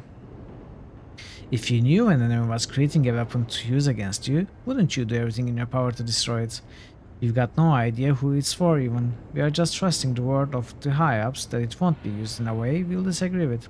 None of us know who is asking us to make it, so there's no chance we'll spill the dark of it to someone who wants to see it destroyed, especially because we all sealed our lives on it. And what does it do? You know, I'm not entirely sure. You'd have to speak to one of the engineers for that information. I know that it is a massive focus beam of heat. Okay. How long till it's done? It probably won't be done for another decade, but the trickiest part of it will be done this year. There are some magical rituals that have to be done, and those take time. We'll all breathe easier knowing we are not sealed to a project that's going to detonate because it's unstable. Sealed? What do you mean by that? Because of the nature of this project, with the secrecy and all that, not to mention the magics that allow us to even work on the machine, we've had to seal a part of our lives into the machine. We get our lives back when the project is done. But if it malfunctions, or powers forbid, sabotaged, it takes our lives when it blows. That sounds bad. You can tell me who this project is being built for. No, I can't tell you that. For one thing, I don't know. For another, I signed a secrecy contract that binds my life to the integrity of the project. If the project fails, I could die. What can you tell me about your boss? Got that demon blood deep in there. Evil King, you should say.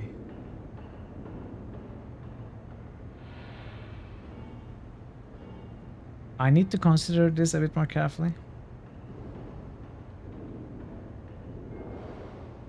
Oh, you're talking to Legion.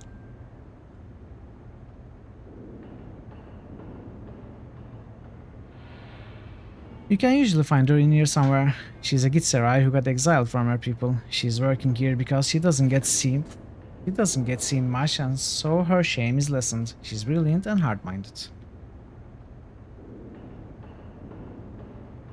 Tell me about the engineers on this project.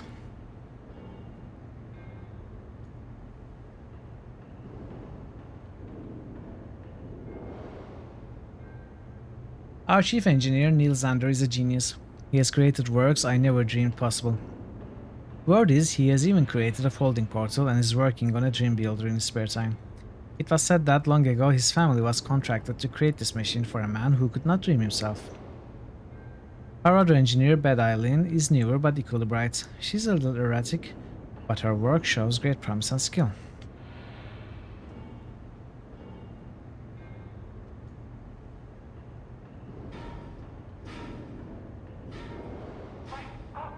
Okay, I suppose we need to go and talk to them now.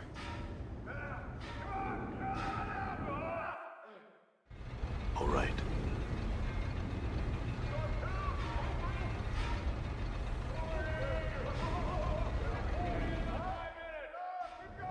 Done. Oh, this one also.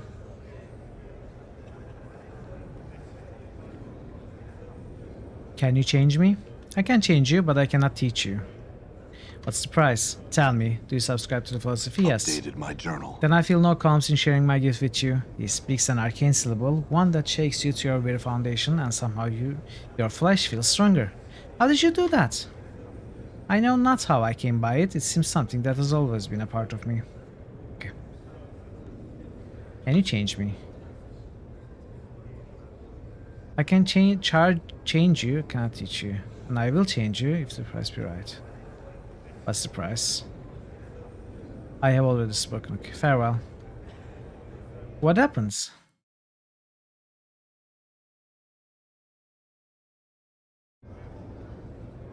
What changed? Did we get a charisma stat? We started with 13. We got +2 from that dude. +1 wisdom? Really?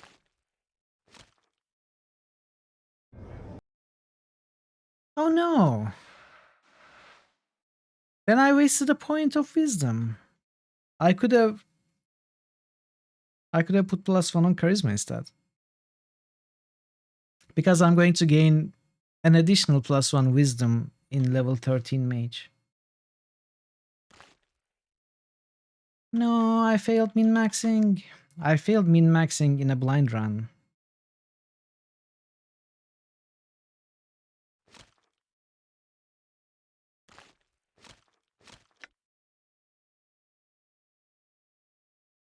I guess I can live with that.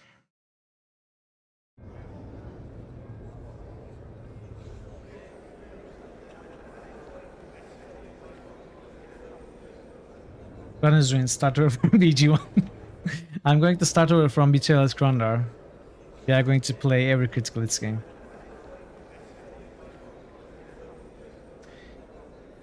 Tilden says you're an anarchist.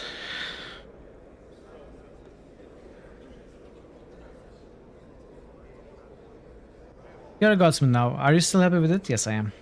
Good. It pleases me that you're happy with your choices. What can I do for you?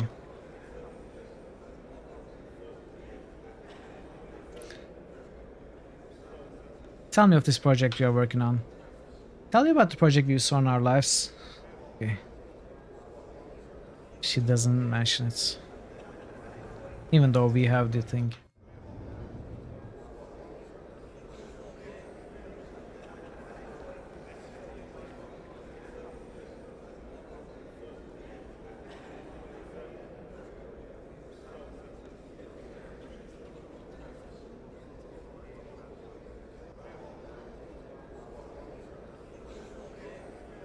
Blue green bottle. Where are we going to find the blue? Okay, let's go to marketplace. I guess let's exit this.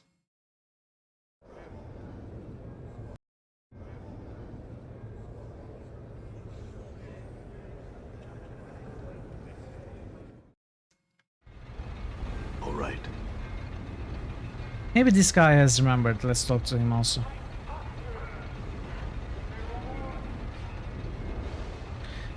You mentioned, okay.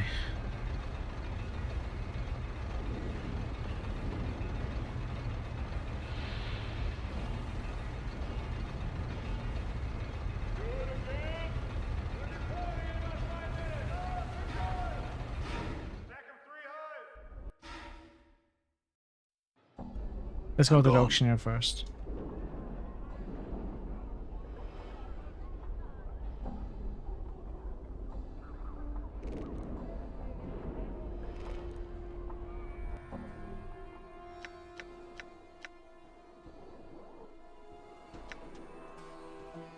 Yes, this is a lot of money.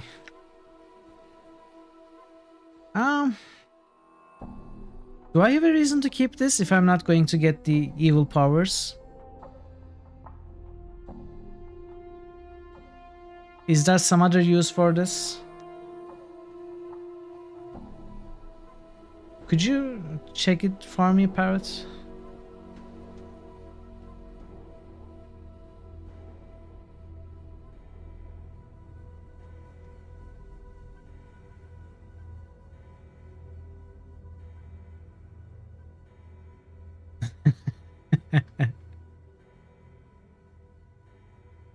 Unfortunately, he's not selling a blue green bottle.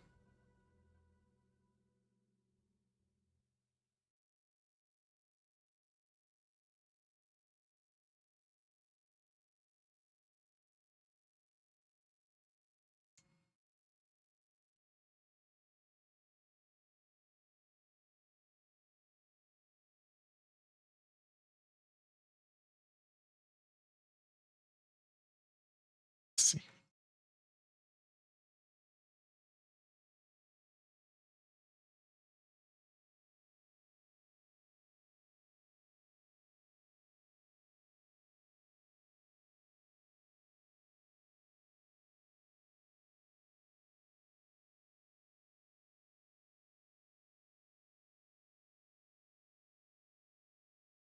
Okay, we can sell it.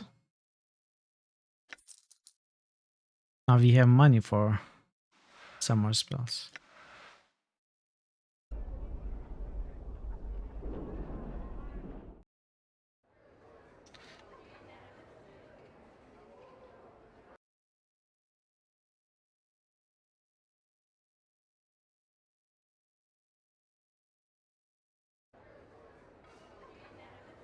Done. Do I have to go to the Hive Marketplace maybe?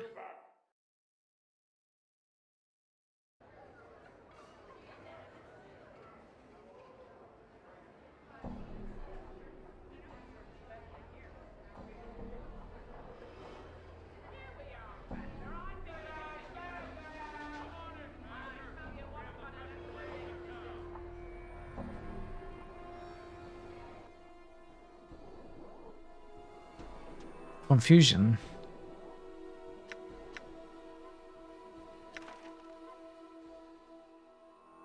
Ooh. Okay.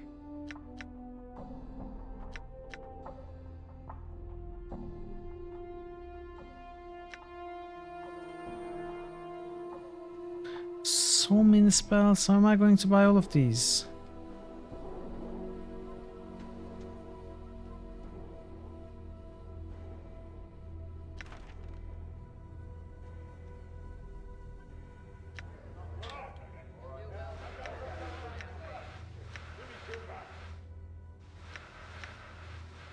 Maybe I shouldn't try and buy every spell.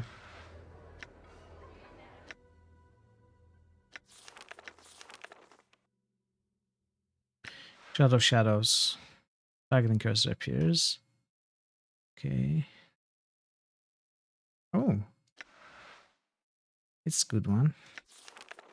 That I'll never use probably.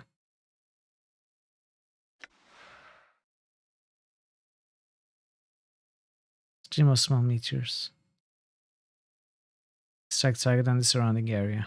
1 meteor for each level of experience.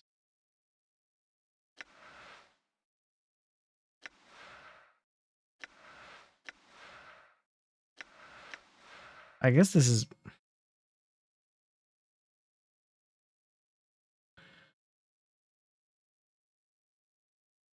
How many do we create? Up to 4?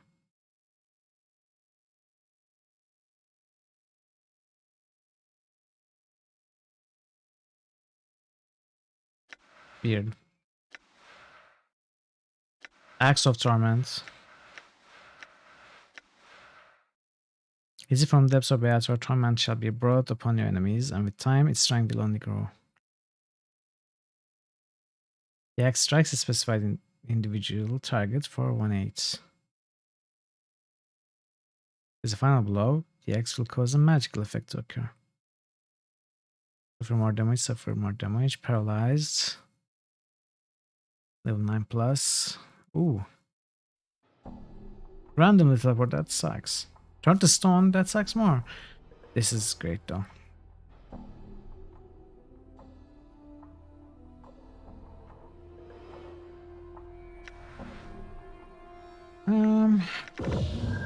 Let's get 3 of these.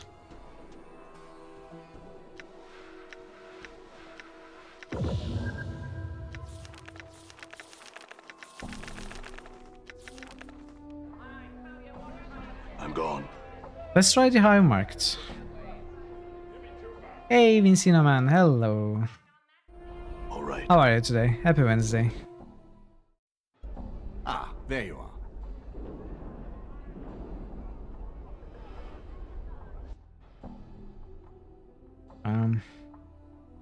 Oh, can we go here? No, we cannot.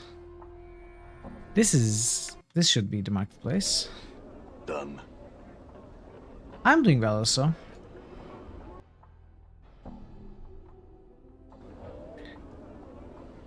I'm doing all right.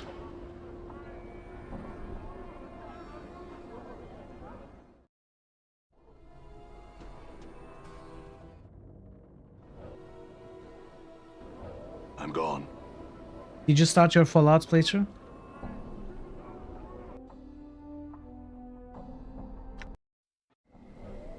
Okay, this is the... Maybe this one will have a bottle like that.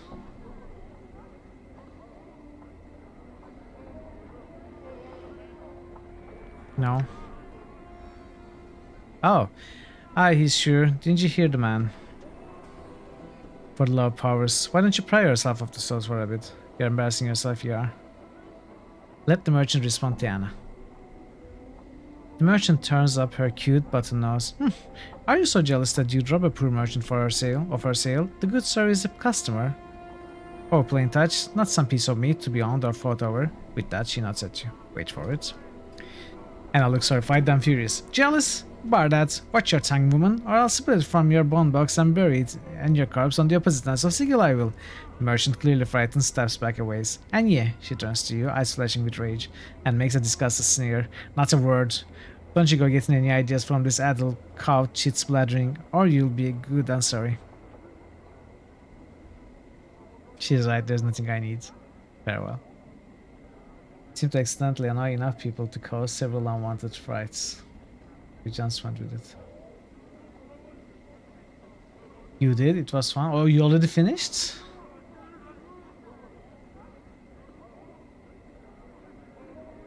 It didn't take long.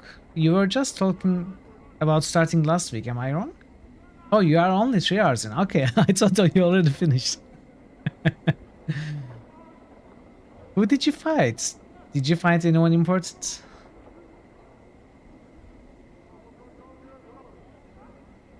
I'm gone.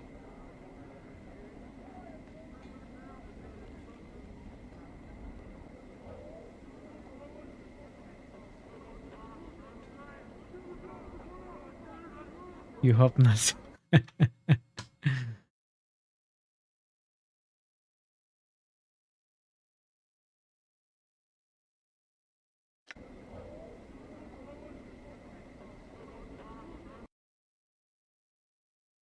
Spring flask.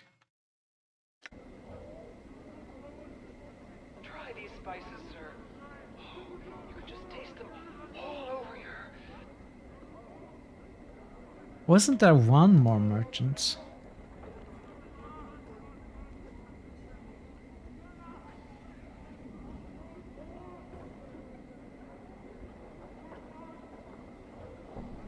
Can't afford to get caught off guard, Cutter. We sell only top of the line. Here we are, Master. I think we can make... Oh, Abishai. Let's kill it.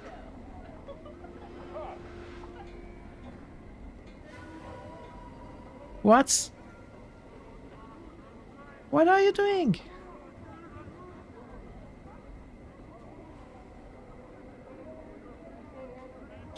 You went back to... Ah. You see that? Ah, okay.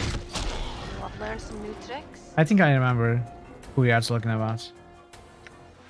That should be fine.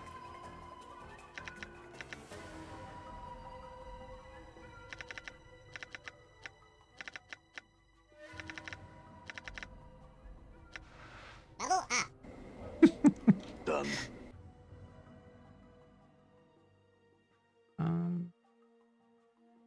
Okay, there is one. There are 2 merchants. I want to check. Martha the seamstress and Old Mabeth. All right.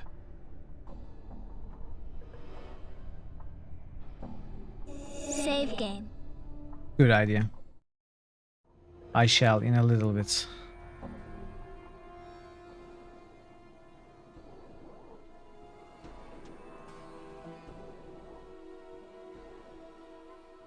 Nothing All here. right. He also roughed took up on us from needs this right roughing tower. up on this island. Done.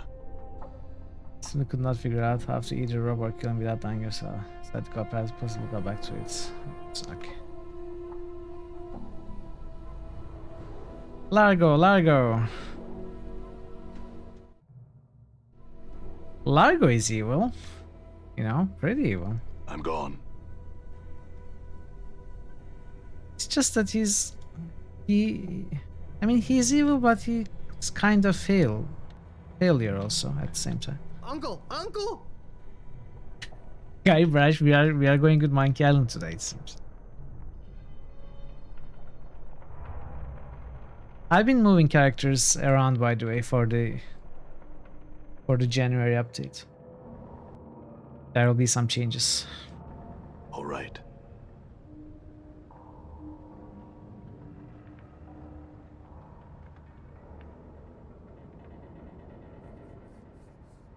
I decided to reevaluate the evilness rating of characters who are evil but kind of fails, or part of a funny game like Lichak, Ripburger, Domino, Hector Le Mans.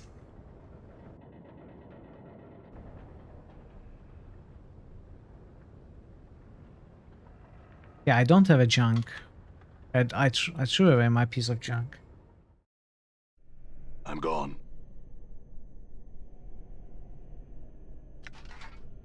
Include there are a bunch here.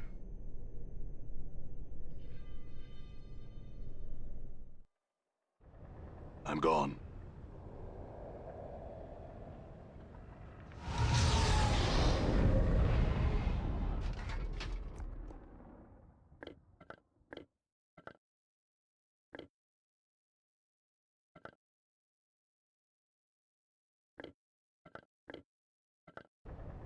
Hey, we're being watched, Chief. Just look natural. Casual.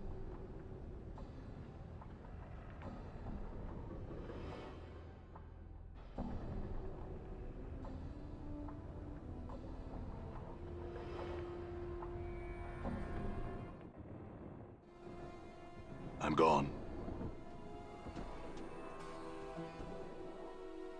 Oh, we can sell it here. Nice.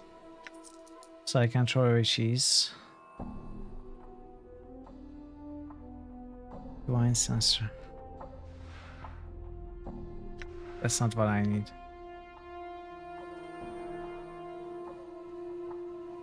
Mabot has also told us to come back when we are stronger. Have you heard of someone named Ravel, Mabot? Pah, Mabot hisses and makes a semicircle over her head. What no sense, nothing ye going on about saying such a name in me presence. She wags her fingers at you. Evil, evil, saying such a thing brings evil to one's door. What do you know about her? Ravel? Pah, mid-sense. Scary tales told the children's.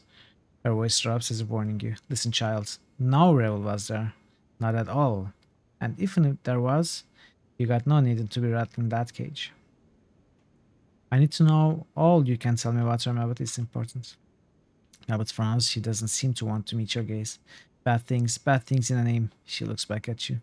In Revel's queer hack heart, many more shades of evil and badness, all across in that twisting like snakes. No more need be said. Let's be. You know where she's, Mabot? I have to find her. Where does one find a fairy tale? Mabot doesn't know. Jesus. And if I did know the knowing, would I tell you? Nay, you try and dig her up. And I can't have that on me minds, I can't. She seems heartbroken. But child, if you need to know, if you're that certain that it's near to eating ye inside, then I'll tell you. Please, I have to find her, Mabot. Updated my journal. Ravel, Mabot sighs. Ravel, cruel Ravel, lies in the lady's keeping she does, in a prison, a maze. It's said she was put there so long ago, so very long ago, but finding it? Mabot knows not the way, she sighs. Asking the Fastall mayhap, in the cleric's word. One of the greybeards there may have the dark of it. Do you know anything else about Ravel? Something you can tell me before I seek her out? Child, Mabot speaks, but her voice sounds tired and broken. If you seek evil in the plains, you need not travel far, she coughs. Which knows which, power knows power, yet there is none who knows all Rebel's branchings and twistings. Learn your skills well, and keep your lids open when new sights don't be seeming right. Trust yourself, and do not be a trust in her here. I will, thanks Mabbit. Mabbit sighs. I wish no ills upon others except that one. Glad she's gone I am, and the cage is better for it. Again, will I say this child. Let the past rot where it lays. Let lie, let lie. I will take your warning to heart. I'm sorry, Mabbit, I have to find Rebel. Farewell. Okay, let's rest.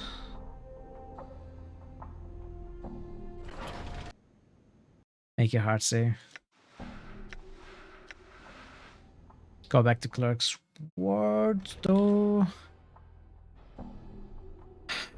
Maybe we'll find the bottle later. Why is there a closed door here? I think we're having a real moment here. Another Monkey Island character. What is this, by the way? Done.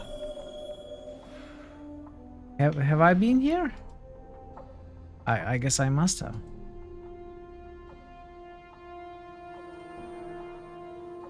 How do I get out? Uh-oh.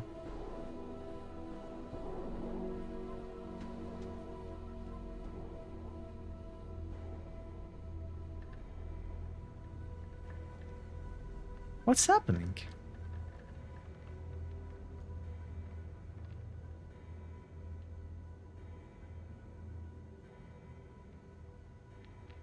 Unlike other collectors you've seen, the robes on this one seem to be of fine quality. Ah, another debtor has come to visit us. Please excuse the mess. My colleagues haven't had the time to tidy up. There's no way out. Why, sure there is. The door is right over there. But you need one of these to activate the portal. He holds up what appears to be a small glass bead. Come, let us look price. I'm listening. Simple, you pay my comrades and me 100 coppers, I give you the key to the portal. What if I don't pay?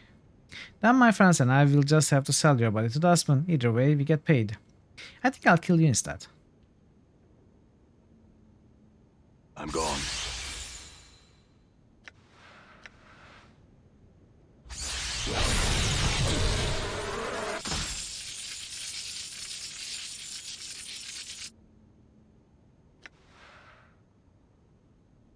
Let's see how this looks.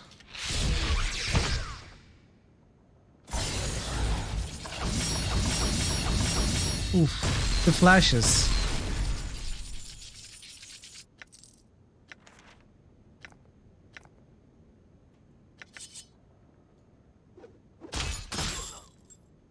The flashes are a problem. I don't know what they were thinking. This minor copper blessing gives us coins, right? Maybe I should just use them.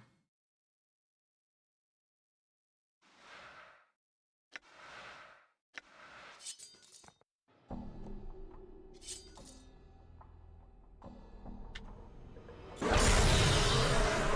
gone.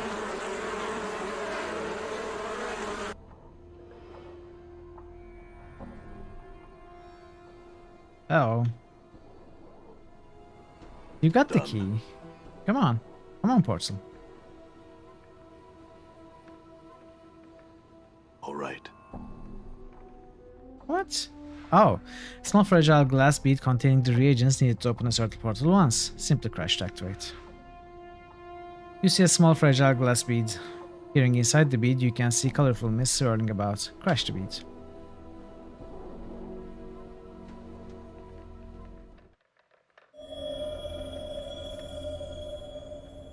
I'd better break the lock. Nice. Done. Let's rest.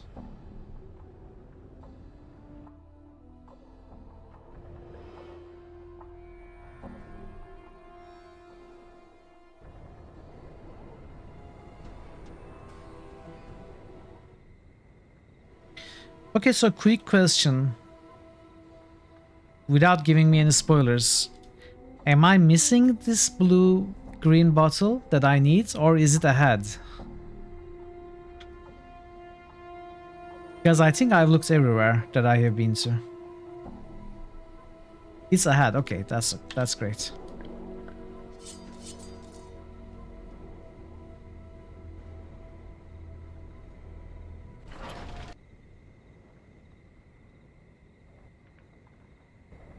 Done.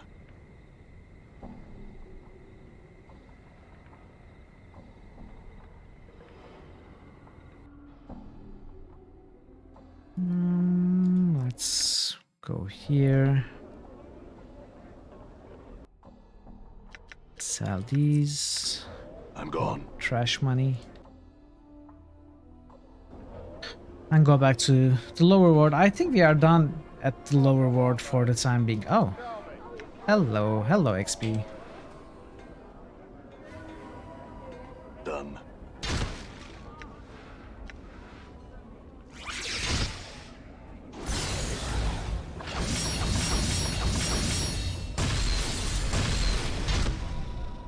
Didn't really work very well in Derbyshire. The Karak sings true. What? Not good enough for you, eh?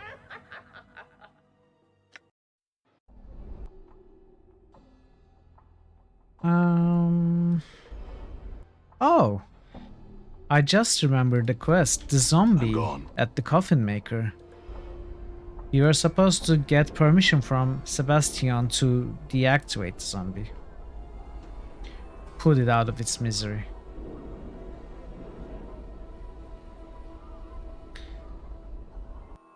Okay. Maybe I already did it?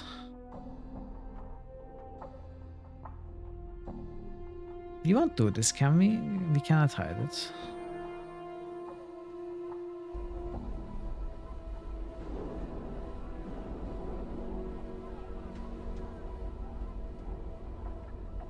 Bam, bam, bam, bam, bam, yes. The flashes are bad though.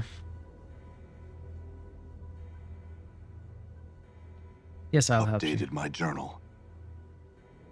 Wait, did I not take this quest? I'm sure I did. Did I have to reload and forget? All right.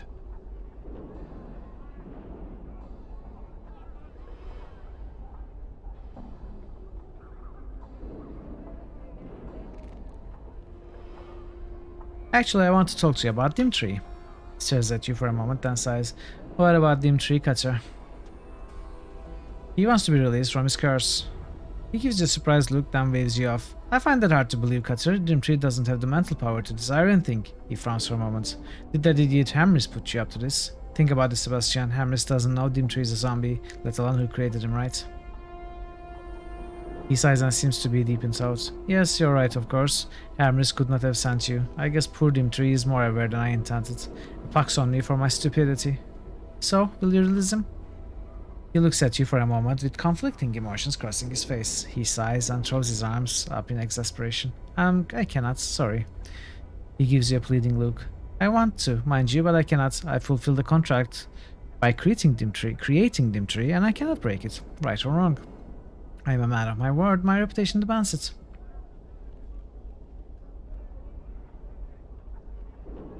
Who contracted you? Maybe I can get them to agree to his release. He smiles at you. I'm magically bound not to reveal such information, Cutter. This is why people come to me. They know that if I accept a contract, it will be handled with discretion. I understand, that's why the business should be conducted. Could I release him instead? That would be difficult. He turns and begins to look through a nearby box. After a moment, he removes a book which he sets down in front of you. First, you'd have to have some magical aptitude. Second, you'd have to be able to properly speak the words you find on page 23 of this book. Last, you'd have to touch Dimitri just as you feel the power of the words culminate within you. He turns his back on you and rummages through another box. I couldn't allow you to read that book, however. It'd be tantamount to my breaking my word through the actions of another. He continues poking through the box, ignoring you. Read the book and leave. In knowing the teachings of Zerthamon, I have become stronger.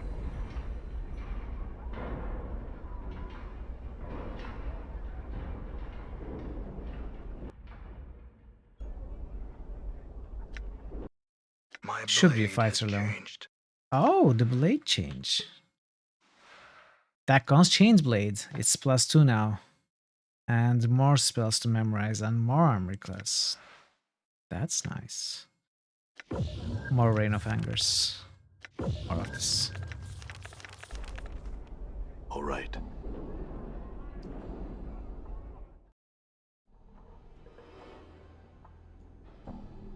Yes, Dimitri, I know how to release you now. Dimitri turns to face you and gestures toward you. Please, friends, speak the words Sebastian taught you. You pause to gather your thoughts and then carefully speak the words Sebastian taught you. You then reach out and touch Dimitri lightly on the forehead. Rest well, Dimitri. Updated my journal. With a sigh, the zombie collapses at your feet. You think you hear a fleeting thank you, friend, as he falls to the ground. What happened, Tamris? Well, hello there. He doesn't seem like he's affected at all. I must be going now. I'm gone. Done.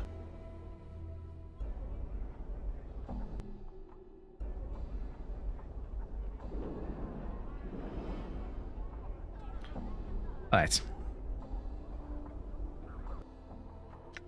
Sell this. I think I might... I think I'm going to drop these, honestly. This too, I will never put it on. Wait, what did I just sell?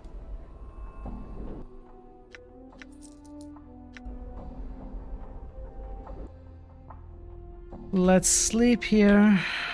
And then we hit Upper World. I guess it's time for Upper World.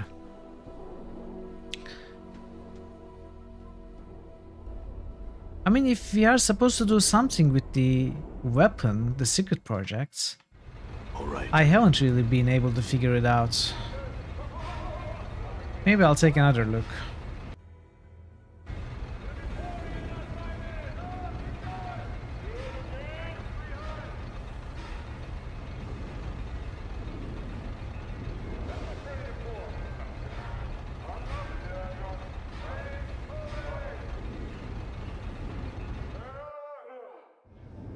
All right.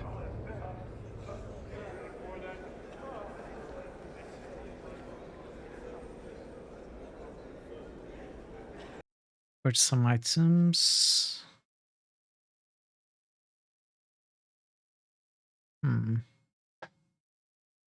We have money.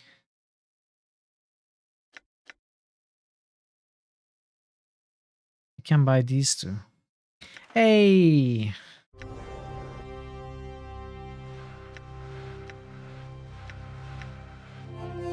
Ba-bum. Hello, Jenny. How are you? It's great to see you. Welcome, welcome. How was your Wednesday?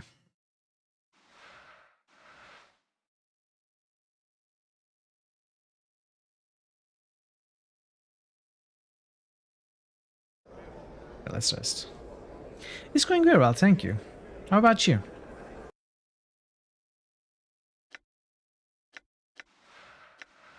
What? My party is not scattered.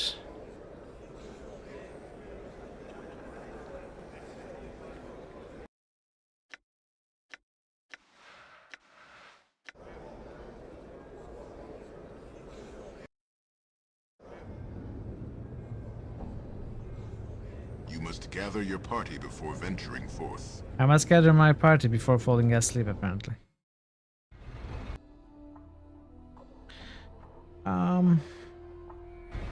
Let's pay another quick visit here. Gone.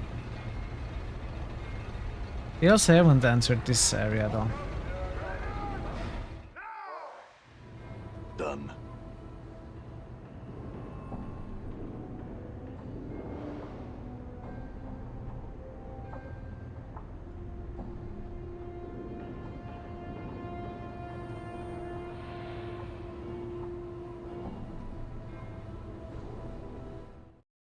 Just in from work and about to get dinner. Done. Sounds great. My day is going like usual. Nothing special, nothing bad, or nothing exceptionally great. The game, we are continuing to make small progress. Slowly but surely. Done. And I think we are, well, I think we are past the middle point or so. I would, if I had to guess, I would say we are past the middle point. In fact, I'm considering about when I should start the next poll. I might start the next poll this after Friday. It's almost better than none. That's true. See, this is the city we are in, Sigil. These are the other areas. I feel like there are maybe 1, 2, 3, 4, 5, 6, 7 to 9 areas that we haven't been to at all. And we have been to 9 areas here. So going with that logic, I feel, and these areas might be smaller, like this player's maze was a very small extra area. Obviously, this is not a great way to gauge our progress, but it's the way I have, so.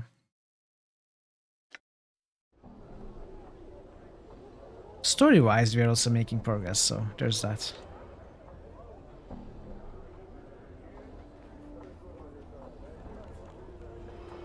This older, stern-looking woman is cleared on her way to somewhere. When she notices your approach, she studies you with a disapproving, tight-lipped frown. Greetings. The woman nods curtly, speaking in a tone cold as ice. Yes, what is it? And watch your words, for I am Diligence, 4th Magistrate of the Ward. You are who? Diligence simply stares at you, a faintly disgusted look upon her face. Lady, I have a charisma of 16. Okay. Something troubling about my appearance. What's happening with Worms Armageddon? Is that a thing we shall be doing? Wait, you don't know? But I mentioned it in Discord and on stream many times. We are organizing a Worms Armageddon tournament starting next Saturday. I must start the poll when I'm done in Clerk's Work. So if I'm done here today, I should start it today. Would you be interested in playing Worms Armageddon with us, Johnny? I mean, I thought no one else was interested anymore since no one was speaking up. But if you want to play, I can certainly put you in.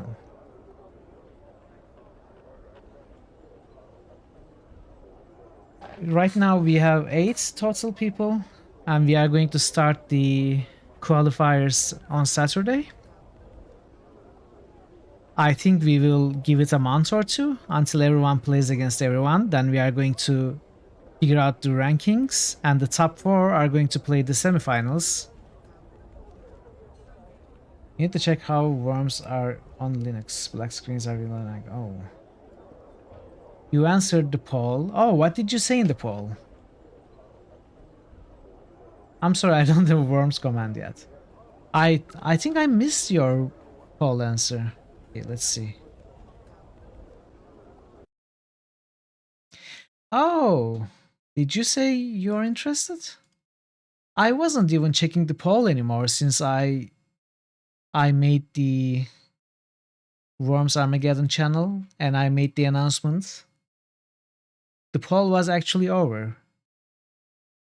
Alright, that's perfect. That's great. So you're in also. Alright then, so what I can tell you right now is I will update my ranking page to include you. And there are 3 pinned messages in the Worms Armageddon channel on my Discord. So one of them is about the rules that we are going to follow. It was a proposal, but no one is proposing anything else, so I think those rules will go. Another is how to make games on the Wormnets, and the final is people's schedules when they are available to play the qualifier game. So you should go into the Worms Armageddon channel and read the 3 pinned messages. And after Saturday, you should talk with people. Also, if you could send your schedule when you're available to play the games, it would help a lot. You know, your time zone and at what hours on what days you're available. It would help a lot. And then you can talk to everyone and organize your qualifier matches. It's perfectly okay. It's perfectly okay. It's perfectly okay that you join.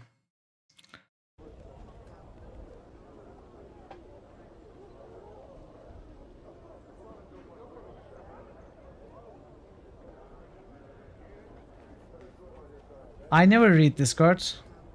What the heck? I always read Discord. That poll was over. I didn't check. I didn't check the poll that was over. Okay, let's go. Let's continue. Something troubling about my appearance? Perfect, Johnny. Thank you. That will be great. I should most certainly. Oh, also, if you want to play your matches on during your streams, you can certainly do so.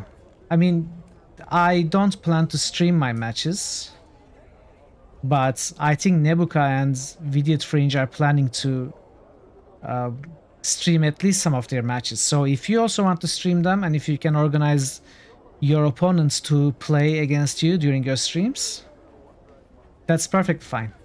In fact, if you would agree, I would like to play against you during your stream. I also will play against VF on his stream, and I think I will play against Nebuka during his stream also. I would like to play against you during your stream, so if you would agree to that. It was a few days ago you answered the poll. Yeah, so the poll was actually over last week after I made the announcements. But that's fine. I'm so glad that you let me know. I'm so glad you spoke up, or I would have missed you completely. I should most certainly think so. Should the Apparel Regulations Act be passed, people of your sort won't be permitted to traipse about in such a manner, half naked and filthy as you are. I'm quite clean, begging your pardon, and meaning no disrespect, madam. Some cultures might find your clothes offensive. Will Bogo Bogo do it on stream too? Will you, Bogo Bogo? Profane Geek also voted that they'd be interested in participating. So, Vincino man, are you still here?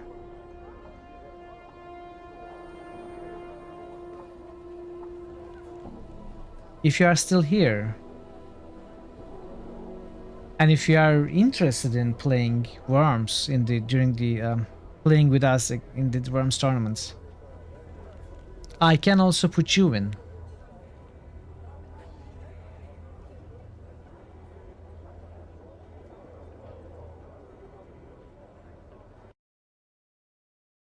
Let me check this again.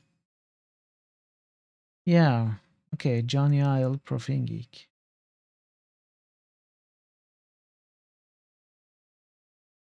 All right.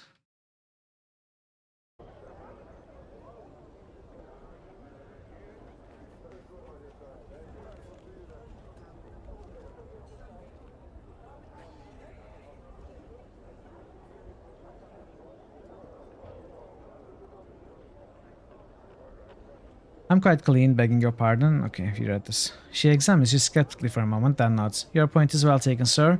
Still, though, you cannot deny you are a rather rough-looking sort of fellow. My appearance is merely a product of my environment, madam, and a difficult life. I shouldn't be held accountable for that. Oh, but you should. How easy it is for one to blame one's life, one's surroundings for their every failing. I can see by your manner you are well educated, sir, yet you appear to insist upon a lifestyle of wandering and senseless violence. Why not settle in Sigil, become a contributing citizen, rather than some bloody-handed nomad in the streets? The choice is out of my hands, I assure you. Oh, how so? Her coldness melts away into a look of curiosity. Tell her your story, or what you know of it. Oh, interesting. You finish telling her your story. Diligence looks shocked. That is quite a tale, sir. Were it only a tale, madam, it is my life, and I have taken the scars to prove it, as you noted when we first met, I believe. Yes, quite so. She smiled slightly. You had begun to wonder if she was even capable of such a thing. I wish you luck, sir, in your undertakings. May you find yourself once more. Thanks, I did have some questions. She shakes her head. I'm afraid I'm a busy woman, sir. My position as Fort Magistrate leaves me little time with which to answer your questions. I am sure another citizen could help you, however. Farewell then, Lady Diligence. This technical side that's concerning you. On some days, you can't run the game simply and have only one monitor for now, which makes stream managing challenging. That's perfectly understandable.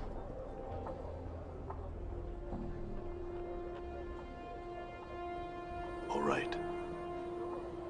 Yeah, I mean, you shouldn't feel pressured into streaming or not streaming your matches one way or the other. If both sides are okay with the stream, then sure. Otherwise, they don't have to be. Malmanor. This thin, sharp-faced man rushes towards you, calling for your attention. Ah, sir, sir, by the moment of your time. Were you perchance here to visit the tailor? The man breaks in. I ask you, sir, because I seem to have offended the man. I had commissioned the hot-blooded fool to make me a costume, but he's thrown me out of his shop and will not speak with me now. So what? The man suddenly balls his fists and shakes them at the sky. What have I done to deserve such treatments? Nothing, I say. I was a patron. It's his duty to serve me, that churlish buffoon. What did you want from me? Eh? He focused on you again. Oh yes, you. But I beg of you to enter the place and fetch my costume for me, sir. I have a masquerade to go to, and I have not the time to commission another tailor. Yes, I'll go get it now. I'll do it, but not for free.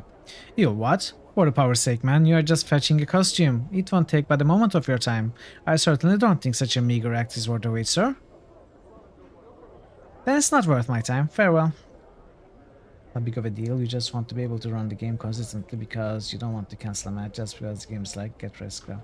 So, how does the black screens happen? Does the game crash, or do you... I mean, do you lose the graphics? What exactly happens? Because I had no troubles with the game. Do you run the game on full screen? Have you tried running it on Windows? Alt tabbing is not a problem if you are running it Windows. Yeah.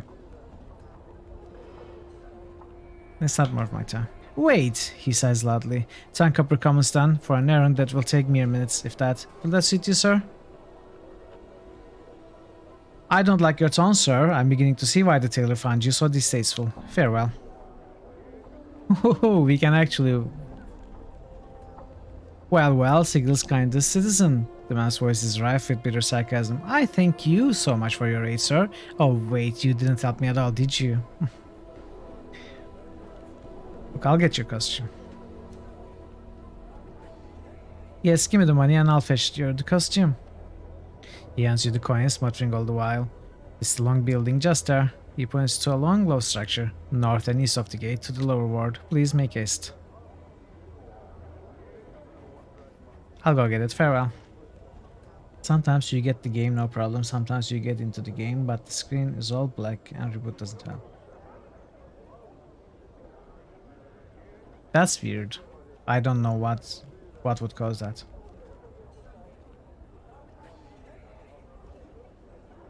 Have you tried Windows? Updated my journal.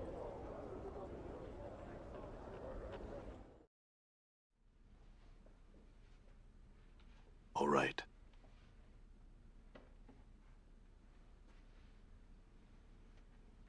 This short, heavy-set middle-aged man is wearing clothes that seem to be spun of glittering gold. In his hands, he holds a bolt of clothes sprung taut across a wooden frame. He is currently embroidering some pattern into the fabric. 58,000. Greetings. The man doesn't seem to acknowledge your presence. He continues to work at his embroidery, muttering under his breath. As he sews, shimmering motes of light seem to sparkle and drop from the tip of the needle. Magic 7 for blood and honor. Yeah, try Windows. It might help. New critical hits boost. Parrotwise just boosted Betrayal in Antera. New critical hits boost. Vinci Nomen just boosted Fallout 2. Hey, Fallout 2. New critical hits boost. Parrotwise just boosted Sacred. New critical hits boost. Vinci Nomen just boosted Dungeon Siege.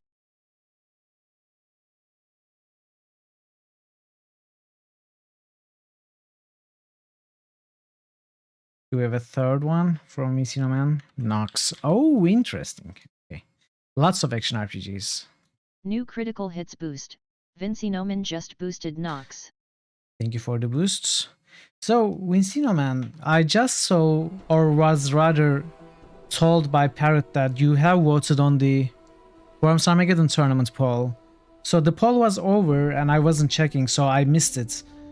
But you can certainly join the tournament if you still want to. Are you interested in playing in the tournament?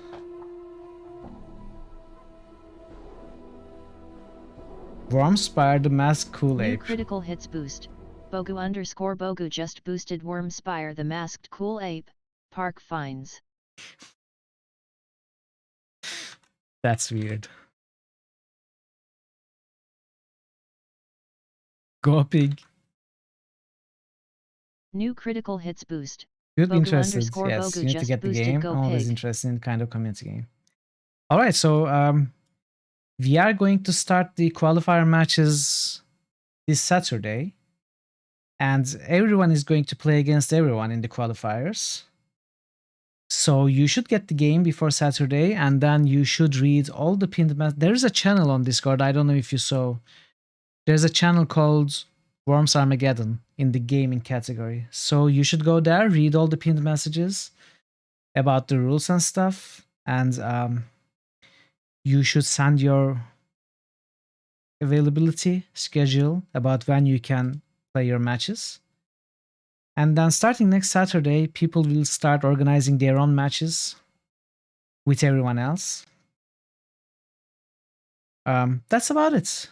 So everyone will play against everyone, and we will choose the top 4 for the semifinals. And that's qualifiers is going to take about 2 months or so. So you will have plenty of time to play your matches. It's just that you will have to organize with your opponent.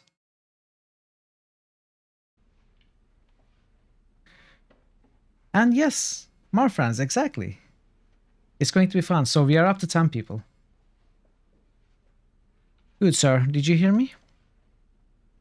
The man does not look up from his work, frowning distastefully as he answers you. Yes, yes, I am certain that what you need is truly quite urgent. Now, if you could be silent for just a moment. Wait quietly. At last, he sets down the embroidery and looks up at you. Before you can speak, however, he suddenly picks up another item and sets to work on it. Again, as he works, what looks to be tiny colored sparks drip from the fabric. Wait some more. He finally finished his work, setting it down to examine you. Greetings, I am Goncalves. Now, what was it you were here to see me about? I had questions. I hope it's about garments and the like. I shan't answer anything not concerning myself or the store, you know.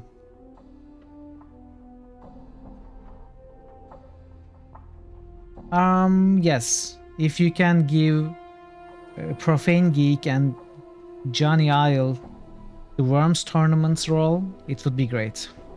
Also, are you still there, Vincinoman? I'm going to ask for a favor.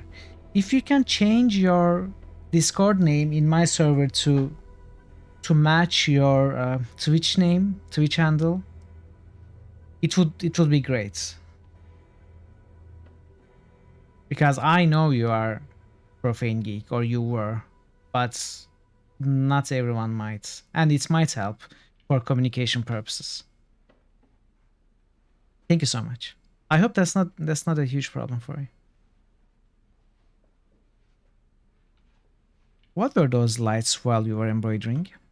That nothing, sir, but a bit of the art, which I at times weave into the fabric when the fancy strikes me. Those items which I lavish enchantments upon are my most special creations, and are rarely sold. Perfect, thank you. What sort of magical clothes do you have available? Goncalves looks you over, frowning. Nothing that would fit you, that's for certain. I'd like to see what you two offer just the same. Oh, what are these? Anna, clothes for Anna.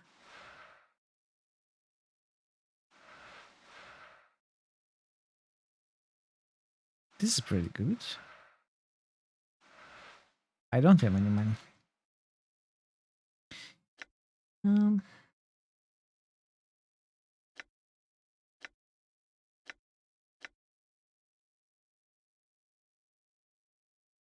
Maybe I can try stealing. I want to pick up a dustman costume. You're in luck then, sir. I happen to have one available. It's cost 30 copper commons.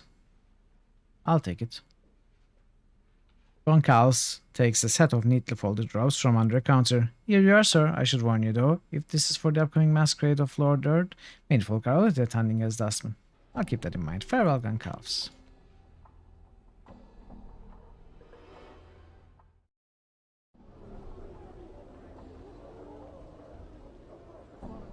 The man looks at you expectantly. Well, did you get the costume from Goncalves? Yes, here it is. It cost me 50 commons. The man looks flabbergasted. Impossible! Ridiculous! We had agreed to a price of 30 coppers when I had it commissioned. He was upset, Malminer. You had offended him, so he raised the price. Updated my journal. He peers suspiciously at you, then relents. Fine, take it here. He tosses you 50 copper commons. Now I've to be off to... Wait, Goncalves said many people were already going to this masquerade as dustmen. Well, he's annoying, okay? He deserved it. Did he? Blast, I would hate to arrive in such a common costume. I could go see if he has another already. I could try and get another one for you, but it'll cost you. He rolls his eyes, sneering at you. I should have figured. Here, you mercenary. This'll be enough, I trust. He hands you 20 copper commons. That'll do. I'll return with another costume. Updated my Looks journal. like my skills have increased. Nice.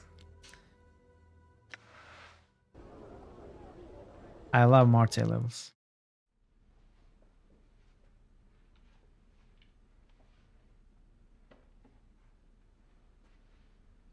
I want to pick up another different costume. Goncalves nods and smiles knowingly. Dustman bits seem to be too common after all, eh?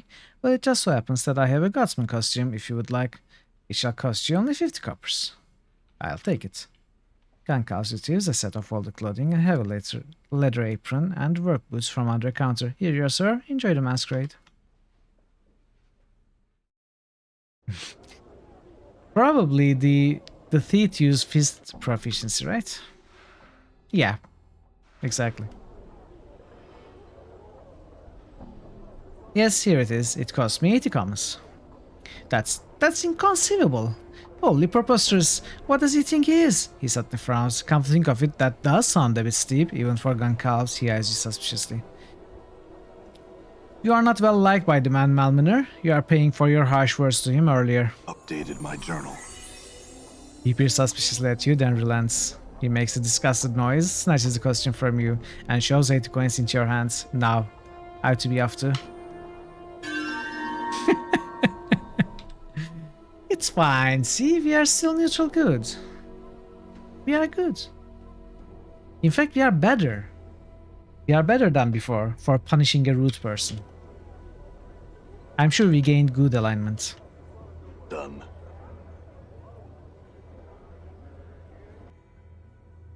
Under sigil. Neutral almost good. Neutral goodish.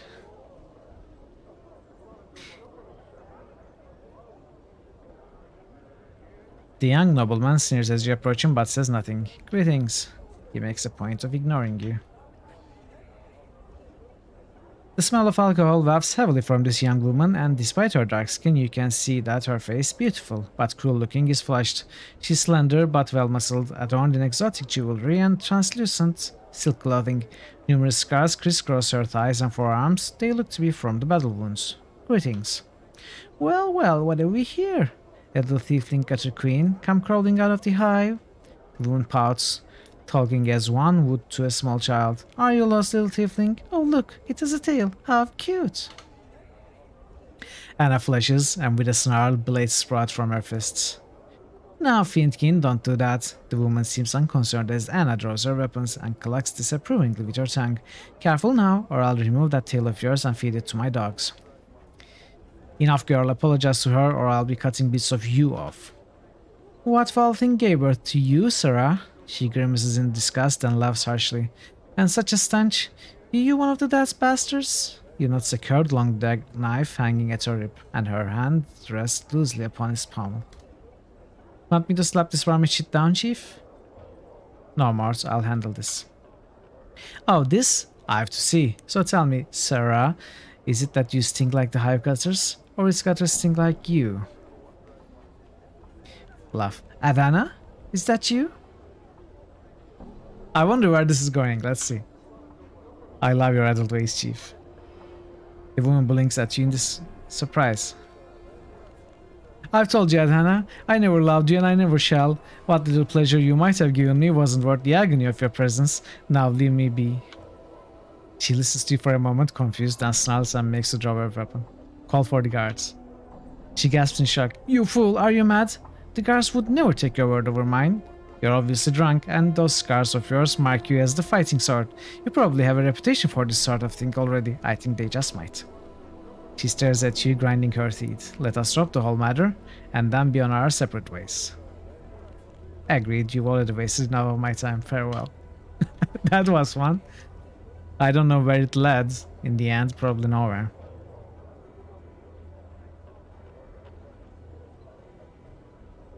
Oh. Civic Festival. Okay, this is where we need to be. This tall, thin man dressed in heavy crimson robes has sharp, pinched features. He bows regally as you approach him. Regally, not regularly. I am Salabash, oft called Salabash the Onyx, future mage tutor for the Civic Festival. Your business with me, I take it? No, just some questions. About what, Not the word and the like, I hope. Plenty of more common folk could answer such questions.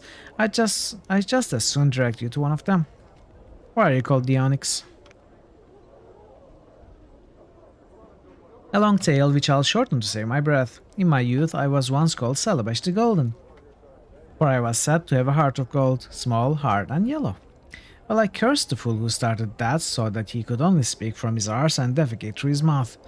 The Onyx appellation, along the same lines as the Golden, though admittedly somewhat less clever, soon followed. In any case, I am a much kinder fellow now, far less prone to laying curses and the like. I am not certain if I deserve the name any longer. You cursed him so that what? Oh yes, you heard right. Celebash sighs happily and chuckles to himself. That sort of thing is why I'm known as the Master of Curses, you know. That's terrible, by the way. Can you imagine that? I get another question. Celebash smirks. I'm not surprised. What did you mean by future mage tutor of the festival? Updated my journal. It's a prestigious position to be an official tutor in one of the festival's training chambers. It's my intention to one day take the position of mage's tutor, but the title is currently in possession of the Lady Thorncomb. If only I could somehow prove that I'd be a superior tutor. I had another question. Do you know of a cursed man called Reek Winds? Updated my journal. Reek? Salabash's eyebrows suddenly dart up. Oh yes, Jumble Murder Sans cursed that man, if I recall correctly. Why? Seeking to get his curse undone? Good luck, only Jumble can do that, you know. Where would I find this Jumble Murder Sans?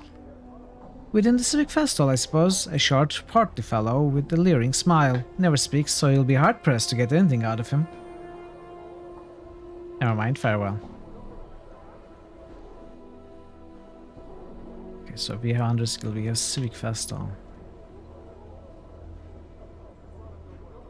Oh, we got a poet.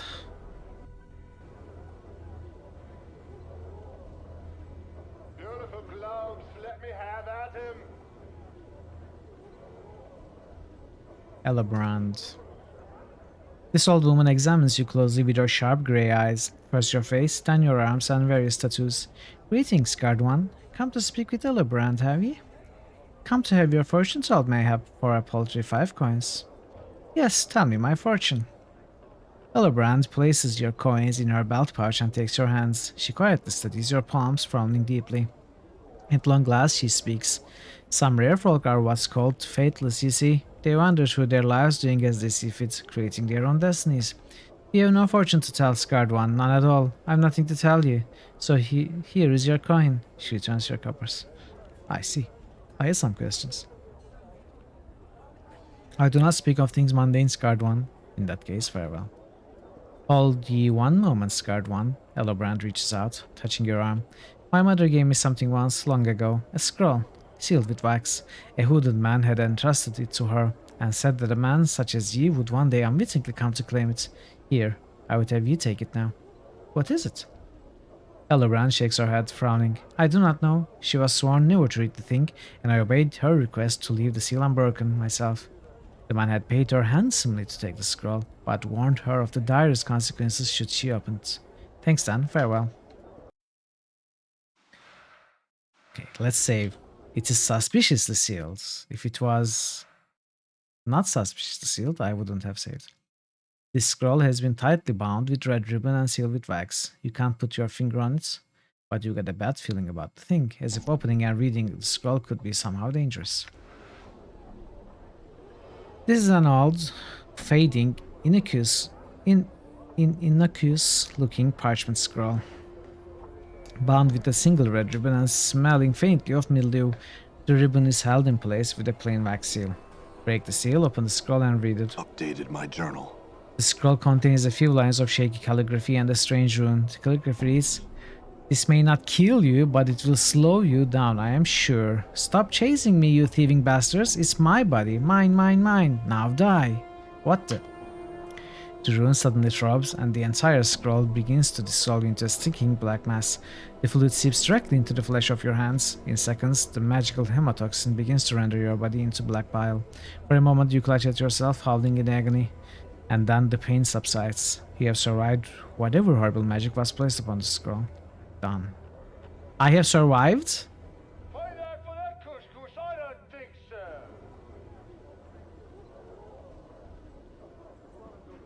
I greet you once more, Scarred One. I read that scroll, it was trapped. Ellerbrand looks confused. I don't know what to say to you, Scarred One. You could start by saying how exactly you came by the thing. As I told you, Scarred One, it was given to me by my mother. A hooded man had given it to her some 50 years past, paying her well but bidding her to never read it, whatever the circumstances. Ellerbrand sighs, looking away for a moment. A user of magic, she was powerful in the arts, but frightened of this man just the same. She had set his eyes, all she could see of him really, hinted at madness, and that the flesh around them was puckered and grey, like yours. I know nothing more of him. That left to do then. Farewell. Did we set a trap for ourselves?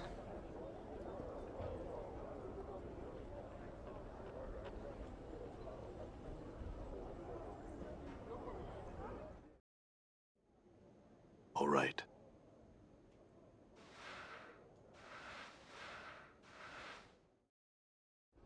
All right. Okay. Beautiful clouds, let Let's me check here have at first. them. I'm gone.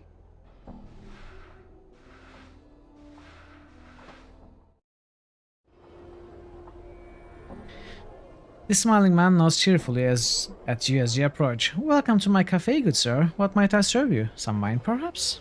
No wine, but I have some questions. The man gives you a helpless sort of look. Humblest apologies, sir, but I make it a policy to serve drinks and nothing more. You shall have to look elsewhere for a conversation, I'm afraid. Are you certain you wouldn't like a drink? Or some bread and cheese, perhaps? No, I don't need anything. Farewell. I'm gone. This tall, slender woman occasionally looks up from her cup of wine to scan the surroundings, patrons and passers-by. Her facial features are elegantly exotic, and her eyes, a brilliant golden color, catch the light, sparkling as she looks about. Greetings. She regards you carefully for a moment before replying. She speaks slowly and carefully, avoiding direct eye contact with you. I, Elwyn, return your greetings. Are you looking for someone? She nods, staring wistfully into her cup of wine. Namel is her name, a friend of mine. Elwyn's. I, Elwyn, worry for her in this place and wonder why she hasn't come to meet me, Elwyn, yet. I could help you find your friends. Updated my journal. You would do this? She looks up from her cup, smiling, and you are suddenly overcome with a sense of hope and joyous gratitude. Seeing you tense up, she covers her mouth and averts her eyes once more, and the feelings fade to nothing. I, Elwyn, thank you. What was that? What was what, kind stranger? She bites her lower lip. I, Elwyn, know not of which you speak.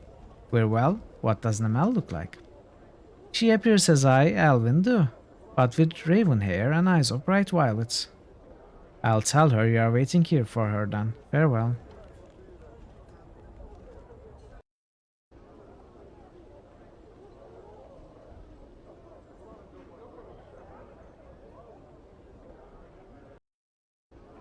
This is another of Two empty container tents. All Oh, right. there's someone here. Lazy scribe.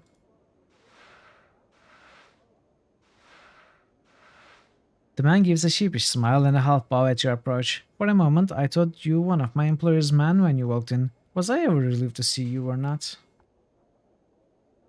There was someone in the previous tent, really? Why? Why are you here? I could not stand my work at the record sub hall 7 for another moment, so I darted off. Had I simply gone home, my employer would have sent a messenger, that tyrant. That is why I'm hiding here, of course. I intend to lounge about for a bit longer before returning to my cramped little desk. Done.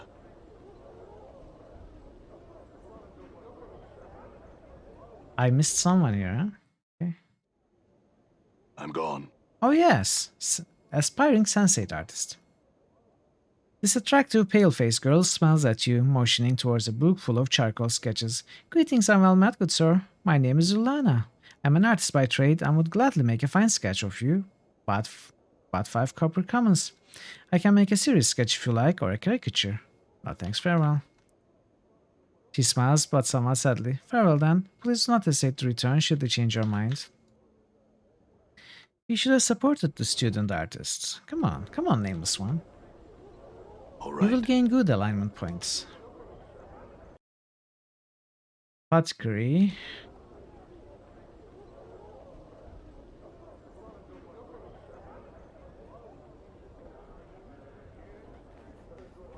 Thug boss. Curiosity shop.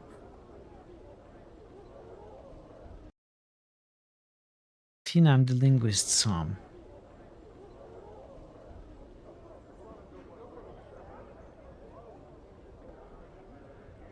You'll pack off quick if you know what's good for you.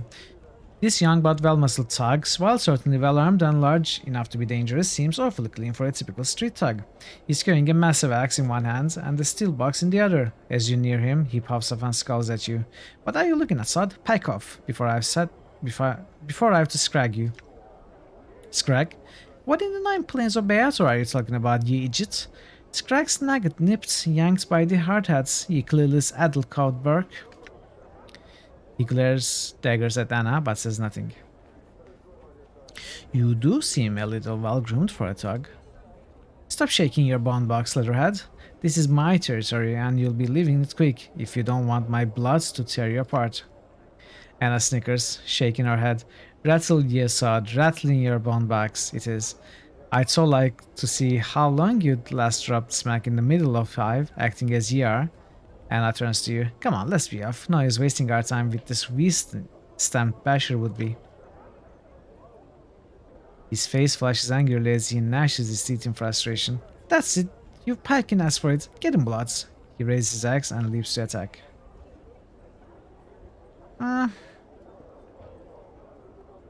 He's probably some spoiled kid, right? What happens if we flee? We have to fight them, okay. Then we will fight them.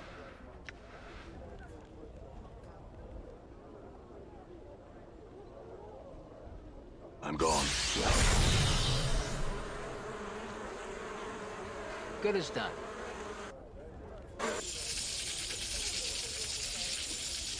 What? I'm gone. I'm gone.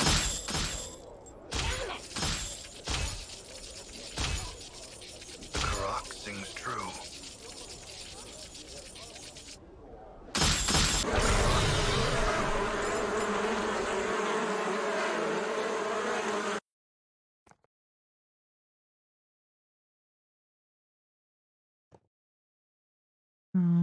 Steel box.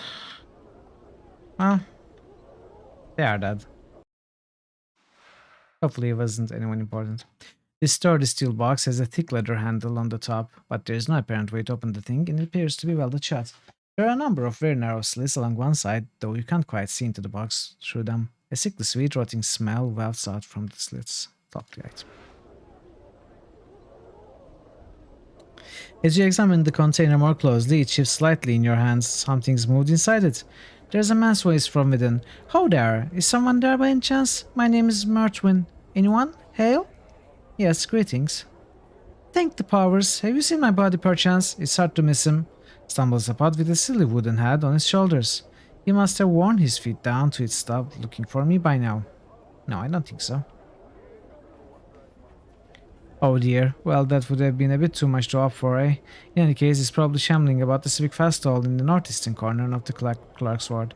Could I by any chance persuade you to take me there, good sir? Yes, I'll do that for you. Updated my journal.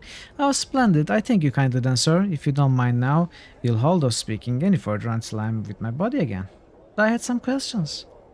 I'm sure you do, sir, coming across a severed speaking head locked in an iron case, but it will have to wait. Very tiresome being separated from my bodies, you see. My humblest apologies. Alright then, farewell. All right. They are baby tags, yes. What? Game crashed, and it had never crashed after entering an interior before. Okay, this is worrisome. I hope it doesn't crash again.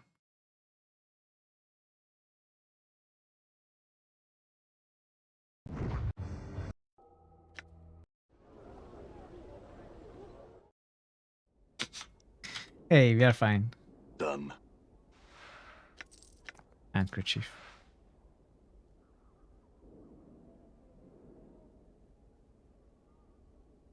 Might as well. Got it. Okay. What? Done. Sure, why not? Aye? Why not? Done.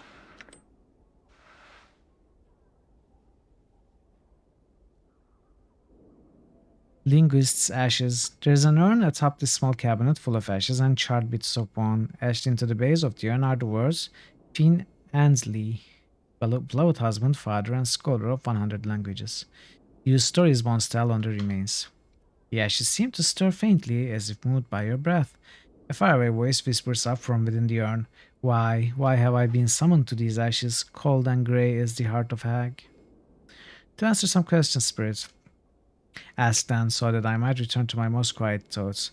How do you pronounce Ravel? Or is it Ravel, or is it Ravel? Who were you? I was Finn, a linguist and scholar. I was murdered by a student of mine. Murdered so that I could not teach another the language that I taught him. The tongue of the Uyo. It was one of the rarest in the multiverse. I knew of none who spoke it, save myself and that one damnable murderous student. That's all I wish to know. Farewell. Interesting.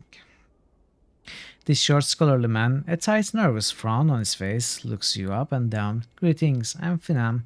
I must beg your pardon, sir, but I care little for guests, invited or otherwise. So unless you business with me, I would ask you to leave. I did have some questions. I would have you know that I'm a scholar and a linguist, sir. Well, I shall happily ascertain any questions regarding my field of study, language, and the like. I can be of no help to you in other matters. Never mind then. Farewell. Well, I guess we are going to be sent here, and that will make sense. All right. Having learned of the Ashes' killer. This man's face has been painted white, a pair of arched eyebrows has been penciled onto his brow, and the red powder has been used to make small circles on his cheeks and accentuate his lips. He says something, but you can't hear him.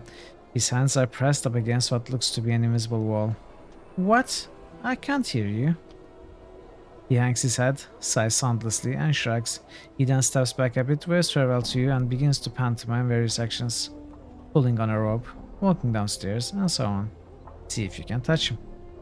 You can reach out to touch the man, but your hand is stayed by some unseen force. The performance artist appears to be trapped in some sort of invisible box or cage. Okay.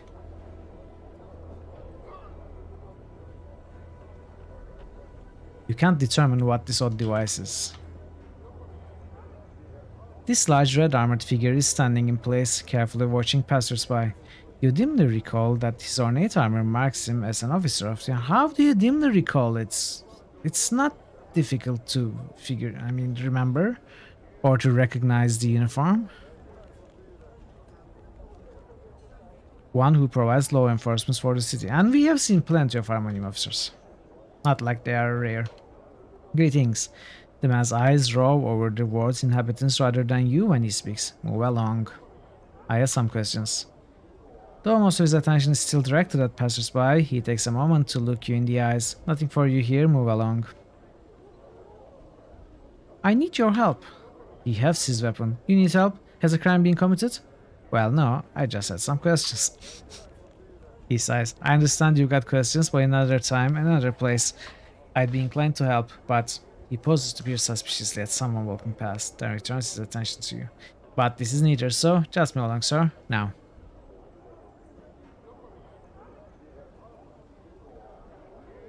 Are they all the same?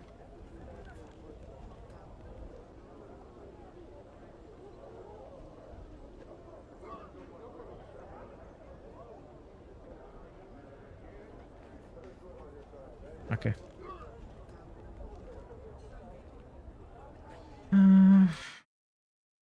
That's great. Okay, I'm going to take a couple of minutes break. I'll be back in a few minutes and we will continue from here. So, be right back. Honey would be her. I don't care, he's dead. The Jedi Council is waiting to meet us, by the way. Bastila is telling them, hey, I have met this amazingly talented, force-sensitive gal called Mithril. She's going to make a great addition to our Jedi team. She'll be here shortly, don't worry. She's probably busy, you know, taking side quests and stuff. Oh, laka lay. Laka kaka. Kakalay. Have you seen a young woman with a Latin guy? Maybe. I don't know. What do you mean, maybe I don't know? I have...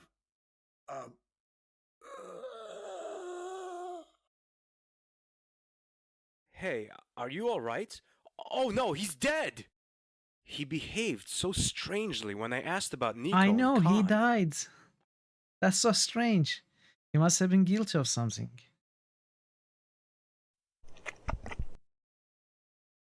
Alright, let it be known in all history books that we won because I was amazing and I played amazingly. I was a tactical genius and Christoph is very strong because I built the character in an amazing way because I'm amazing and not because cheesing or due to the bugs at all. No, sir. Excuse me. All right, take my money, but don't hurt me. What the heck? I was just wondering if I could ask you a couple of questions. Oh, I see. I thought you were one of those awful gangster rappers. What, dressed like this? Well, exactly. They don't dress well, do they? Excuse me? What did you say to me? Do you like golf? No, sir. Oh, Jedi. I am back.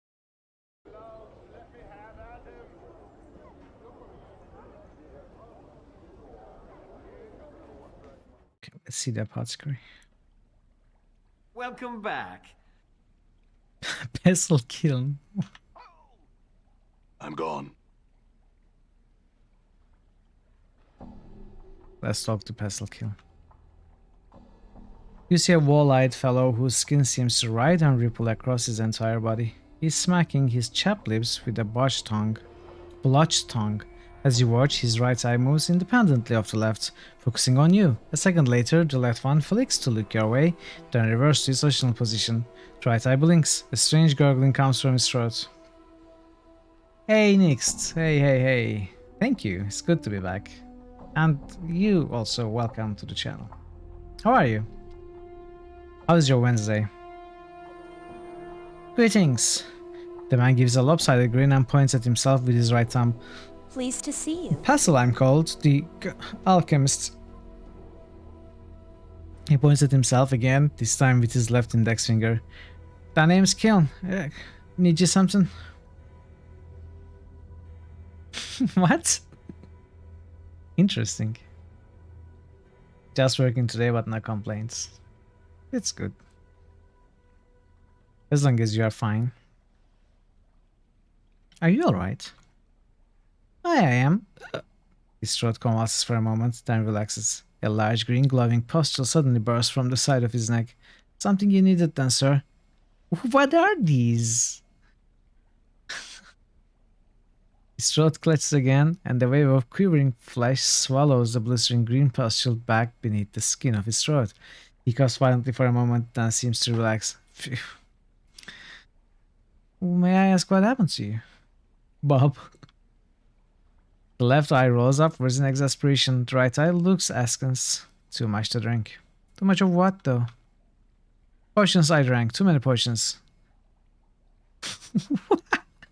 How am I supposed to make these sounds? His mouth slides down beneath his chin. His left nostril forms another one. The most I ever drank, that's for certain. Of polymorphin, they were and brewed in limbo. Anything I could do to help? The man's eyes turn numerous to look at each other. Then back to you. No. He shudders. The mouth below his chin moves up to envelop the one his nostril forms. This sort of thing happens quite often. We can't seem to help but sample the stock. If you find a way to help, the two of us would be grateful, sir. I had another question. Half of his mouth curls downwards into a frown. He shakes his head. Work in the stockroom all day, I do. He shudders violently. Suddenly, a third eye pops open over the bridge of his nose. The left one shifts sideways as the new eye takes its place. I speak only of the store, sir. That said, the skin of his face seems to eat the new eye, and the left one returns to its old location. The old engineer in the foundry tells me I need to get a sample of my blood and skin for his machine to work. I need you to do that for me. The scraping, well, very well. His right hand takes up a razor blade, his left wide-mouthed bottle. He removes a small section of skin from your forearm, placing it into a bottle along with a small quantity of your blood. He then places some gauze over your wound and hands you the bottle. You need anything more, sir? Yes, I wanted to purchase something.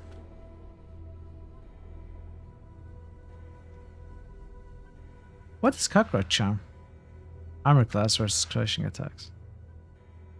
Price blind.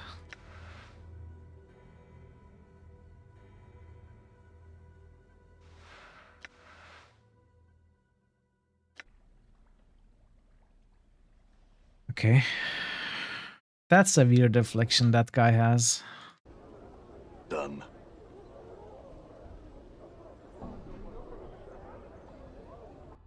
There's so much here.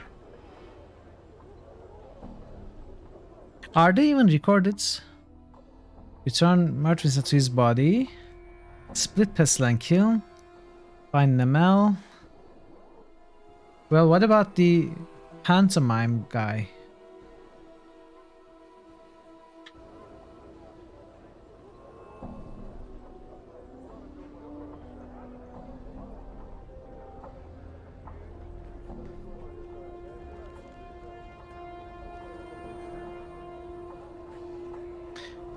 That doesn't activate a quest.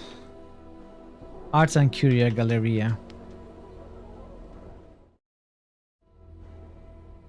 Done. Several shards of black crystal or ice swirl within the freezing wind that this ornate pedestal gives forth. Each shard looks razor sharp. Touching or grabbing one could be perilous. A placard on the pedestal reads, Dark Birds of Ocanthus. You shall touch one, but after saving, touch one. As you reach out to touch one of the swirling shards, your finger enters the icy wind that rises from the pedestal. Instantly, a coat of numbing frost forms around your finger, causing you to momentarily draw back. Place your finger back in and touch one. You thrust your finger into the frigid, numbing wind. Unbeknownst to you, your forefinger freezes solid. As one of the black shards spins into it, your fingertip breaks off with a sharp crack and goes skittering across the Galleria floor.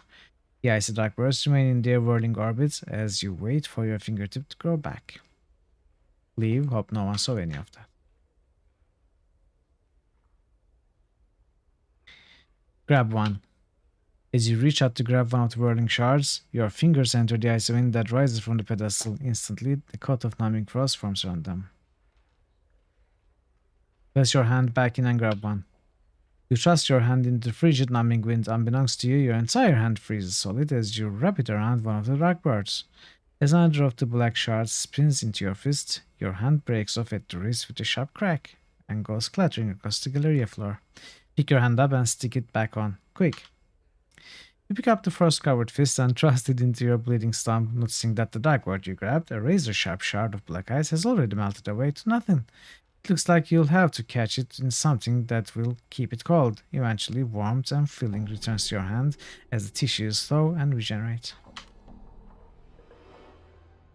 Okay. Dreamvile, this... What is handkerchief?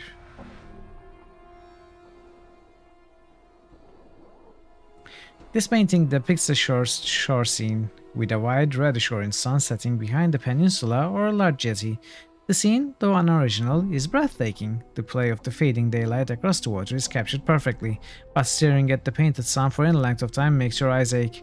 A placard reads, "Surface of Thalassia." Touch the painting.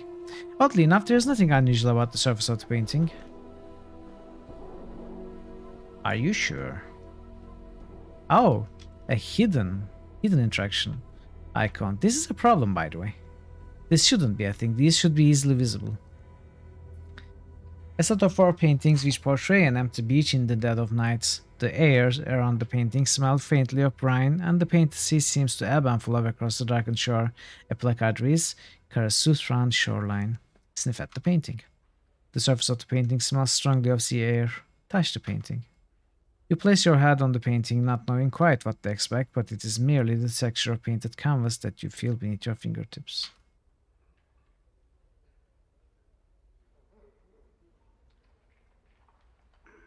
This painting shows an enormous granite keep, a hideous thing, long and low, covered in leering gargoyles. Suspended in what looks to be the night sky, a cloud of crimson and violet vapor whirls in the background along with the right sides of the painting. A placard reads simply, "The Library." The hundreds of chips and translucent green glass which make up the stained glass window don't appear to be held together by anything, but rather remain free-floating and mysteriously suspended within the iron frame's boundaries. The shards ripple and move in slow waves, causing bizarre patterns to fluctuate across the window surface as various portions of it refract the Galleria's light in different directions. A small placard behind the window reads, "Arcadian stained glass window." Touch the glass. You reach out to touch the undulating glass shards, but find you cannot do so. Your hand stops just short of the surface of the glass. Punch the glass. You succeed only in bruising your knuckles. The glass may as well be sheet iron.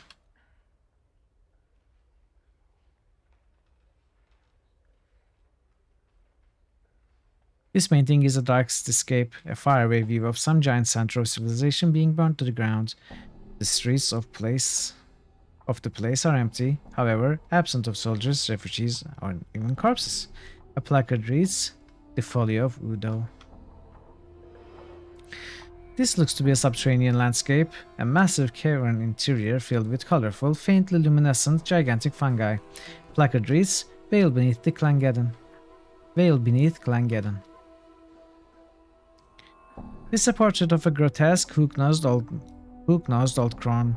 The hag's flesh is a sickly blue-gray color. Her eyes glow red like the embers of a dying fire. Her chin, long and sharp, juts forward in an extreme underbite. 2 yellowed canines protrude upwards from her lower jaw like small tusks. The smile upon her withered purplish lips speak of a horrible secret. A placard reads, "Grey Hag of Oinos." As you begin to turn away from the painting, something in it draws your attention. A strange tingling sensation arises in the back of your mind, a memory beginning to surface. Try and recall the memory. You recall standing confused in a maze of briars. The hideous crone from the painting is before you, cackling wildly. You grit your teeth in frustration, wondering why she is laughing at you. "My poor dear, lovely man thing," she croons. "Why, that was your first wish." She points a single bony, clawed finger at your forehead. Your temples begin to throb painfully, and you can remember nothing more. Okay. How many hacks did we deal with? The statue looks like it's about to make some angry proclamation. The sculptor has captured the essence of fury magnificently. The chiseled tension lines around the neck and forehead alone must have taken many long months to get correct. Fine cracks run over the entire statue and there's a plaque attached to this base. Read the plaque. The plaque reads, the statue is believed to be the final fate of the Athersarian sorcerer Gangroigdan. Attacked by a conclave of rival sorcerers at the height of his dream madness, he was imprisoned with a spell that turned his flesh into stone. Gangroigdan is said to have been frozen with a final awful curse still upon his lips, a curse so terrible that it was never meant to be spoken by the lips of a living man. Examine the statue. The statue looks like it's about to make some angry proclamation. Okay, we read this. Examine the cracks. You carefully examine the cracks that run like a network of fine black veins along the statue's surface. At one point near its inner arm is a section where an entire splinter of stone looks ready to come off. Break the piece off. You reach for the section of the forearm where the cracks are formed, grip it firmly and yank to no avail. You'll need a hammer to break the stone, and a small one. The limited space between the statue's arm and body means a large one. One suitable for combat, for instance, won't work. I have a hammer.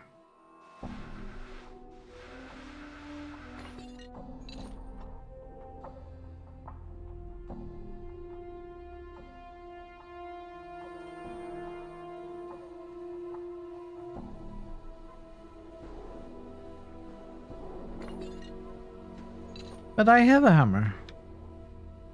Is it supposed to be the hammer we use with the forge? Forge hammer? I can bring it here. The surface of this painting, a wild collage of vivid colors, ripples constantly as if it were the surface of a pond during a light rain. A placard reads, Wave Motion Study number 7. Touch the painting. You place your palm against the canvas, you cannot feel the ripples themselves, though a cold, tingling sensation passes through your hand at first contact.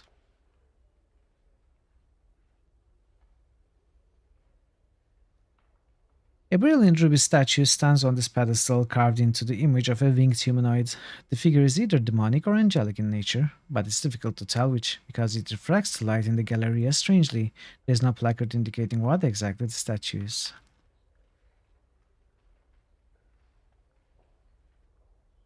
A painting of tall black cliffs against the blood-red sky. There looks to be figures hiding amongst the cracks of the cliffs, but whenever you squint at the paintings to try and make them out, the images fade into nothing. Placard reads, Outland Raiders. Iguana. Okay, there's someone here.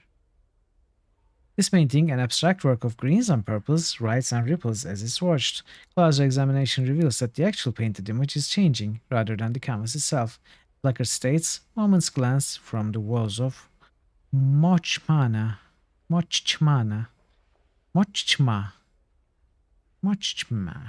I don't know. Mochchma? Something. Bob.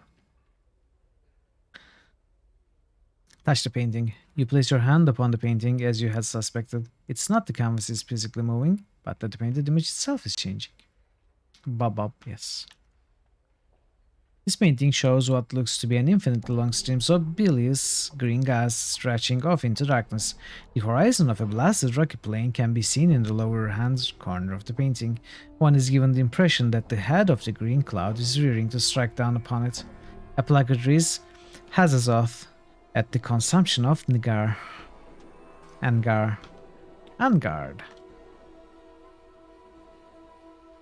An animated bloody iron chain coiling and uncoiling upon itself. The chain itself seems to bend and weave like the spine of a snake. A small placard reads, A Chiton's animate chain from Jangling Hiter. Touch the chain. The chain is slightly warm to the touch, as if it were alive. You notice that various barbs, tiny hooks and needles and other small sharp bits are welded along the chain's length.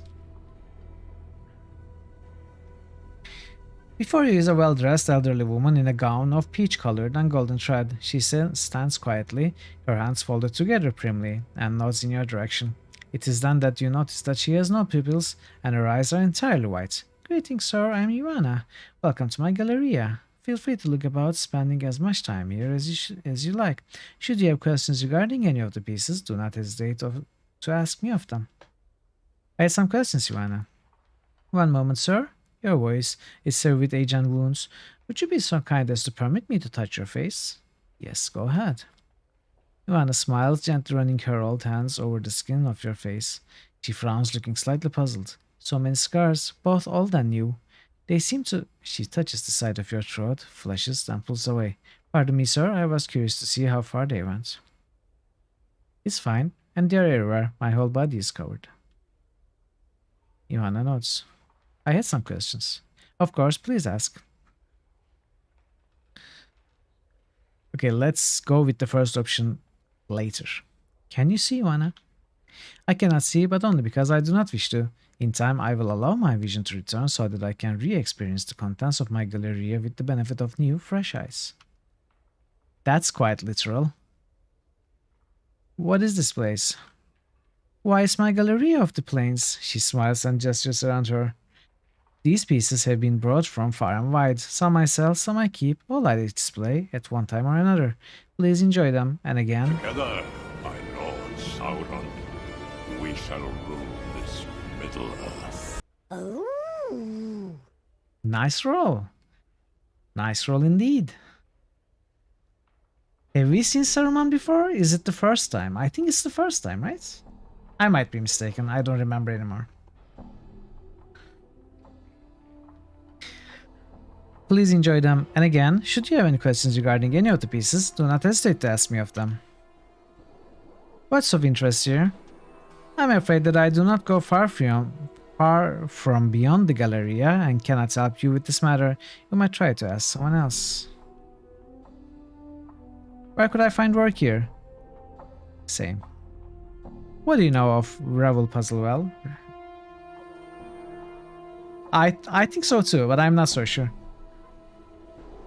She's a night hag, one of the eldest Grey Sisters of the Wastes, who came to Sigil many centuries ago to pursue arcane experiments. It was believed that these experiments were against the lady's will, and that Revel was thus banished from Sigil, imprisoned within one of the lady's mazes on the Ethereal, where her body rests to this very day. Revel was said to have been a master of riddles and puzzles, but it was believed that one riddle, one question in particular, was said to have plagued that ancient night hag. What can change the nature of a man? She issued a challenge to any who were interested. She promised to instruct any who came to her in her craft, if they could only answer the question to her satisfaction. If they could not, they consented to be her next meal. Many died coveting Revel's teachings, and it is believed that until her final hours in Sigil, Revel never discovered the answer to her questions. Revel's crime was believed to be some means of trying to shatter the cage, trying to crack open Sigil itself for some unknown reason. Ivana sighs. This is all I know of her. Well, you know plenty, you know? I had a question about one of the pieces. Oh, which one? One of the paintings? The Arcadian stained glass window. A stained glass window found hovering on the third layer of Arcadia 32 years ago, foretelling a scene that had yet to occur. When the event came to pass, the images faded to leave what you saw behind. It's believed to have captured both the light and the darkness from the orb of night and day on Arcadia, then slowly release it, creating a brief but slow fade of dawning and dusk, but only within the glass itself. Orb of night and day, Arcadia.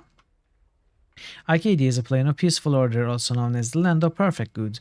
The orb of night and day is a sphere set in the top of Arcadia's highest peak. Each half emits either light or darkness. The turning of the orb gives Arcadia its day and night.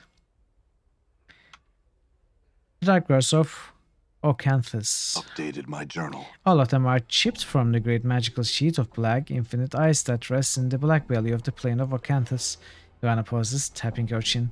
It's said that this sheet of ice is the final destination of the river Styx, that the recollections of all that have plunged into the Styx's memory-destroying waters still lie frozen within the ice. If the waters of the Styx destroy one's memories, would this ice from Ocanthus do the same? I could only assume so, yes. The ruby statuettes. That piece was found in a cathedral in the fertile fields of Elysium on the first layer, Amoria the Untroubled, where it bordered the river Oceanus. The name of the piece is not known, but the skill and craftsmanship are believed to be one of the most striking examples of gem crafting in the planes. The mere way in which the piece captures, distills, and enhances the light through its facets is part of its breathtaking wonder. It seems to bring to light the possible ideological connection between even the most evil and the purest beings in the multiverse. Fascinating. The Chiton's animate chain. The chain comes from the city of Jangling Hyter. Hyter or Hitter? The city of chains that hangs on Minoros, third layer of Beator. The chains that are the finest in the multiverse, but the inhabitants of Jangling Hitter are malicious and cruel, using the chains as living weapons against all that enter their city and violate their laws. Chitons move about the city of chains as spiders upon webs, adorned in chains woven tightly around their bodies. Chitons possess a power known as the Gift of Chains, which allows them to manipulate the chains with their mind. It's believed that my Galeria's chain was animated during a battle in which the Chiton controlling it was slain with a cursed hammer. Its life essence then passing into the chain itself. The statue of the Screaming Man. This statue is believed to be the final fate of the Ethersarian sorcerer Bob Gangroigden. Attacked by a conclave of rival sorcerers at the height of his dream madness, he was imprisoned with a smile that turned his flesh into stone. Gangroigden is said to have been frozen with a final awful curse still upon his lips, a curse so terrible that it was never meant to be spoken by the lips of a living man. It's said that the fury of the curse was enough to blister the flesh from the bones of those that heard it, and that it could even shatter the stones themselves. Yes, one of the paintings. Ooh.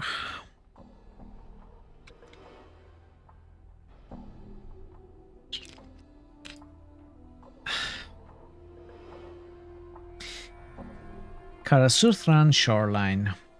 Karasuthra is a layer of the Beastlands which is perpetually shrouded in night, filled with all manner of animals that stalk their prey in the darkness. A painter who had fallen in love with a cat lord and followed her to her homeland gave the paintings to me. Never did he reveal to me the secrets of their construction. Outland Raiders.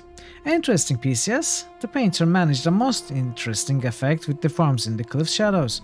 The woman who brought me this piece told me she found it in an abandoned camp beyond the Outlands. The original painter was never found. Presumably they were slain by the same raiders whose image they captured in the painting.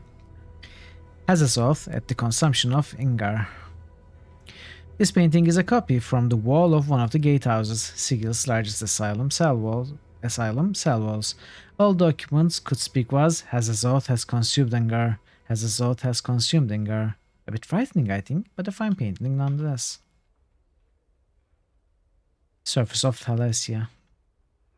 Thalasia is the sea in which the river Oceanus, which winds through most all of the plain of Elysium, begins and ends. The piece was painted by one of the many island's inhabitants. The library. I know very little about this piece. It simply arrived on the doorstep of my Galleria one day, swathed in black cloth and labeled "From the Citadel." One knowledgeable patron hypothesized that it might be some great sorcerer's fortress suspended within a demiplane of their own creation. The Folio of Udo. The painting illustrates one of the legends of the prime world Goha. Udo was a wizard king of such skill and power that he set to casting a spell that would turn himself into a power and the people of his great nation into divine servants. With the spell's completion, lightning crashed down around Udo's palace, setting it ablaze, and before the thunder had died away, the city was empty, not a living thing to be found. Over 70,000 people vanished, without a trace, in a heartbeat. No one knows the fate of Udo or his people. Veil beneath Clangeddon. Bullbuck Stonenose sold this painting to me. It's of a field beneath Mount Clangeddon, the home of the dwarf Einherjar, spirits of the upper planes who serve as guardians or warriors in the plane of Arcadia. Greyhawk of Oinos. This is said to be a portrait of Revel puzzle well. We're likely the most evil hack to have ever terrorize Grey Waste and beyond.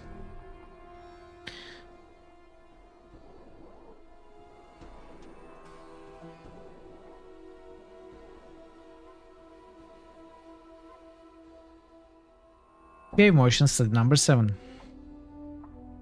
A young man whose name I do not know sold me this piece. It was one of several he had, but the others already had owners, or so he said. I would so like to possess the entire collection, but alas, it often seems some things are not meant to be. Moment's glance from the walls of Mokchma. Mokma is a guitar fortress which floats in the plane of limbo. The moment's glance was painting by the chaos scholar D, who remembers everything, or Die, who remembers everything. She sees with perfect clarity when she is not stricken with madness. Okay, we asked everything. That was a lot. So we need a small hammer for this. We need something to keep these birds cold for that, and I don't think there's anything else. Done.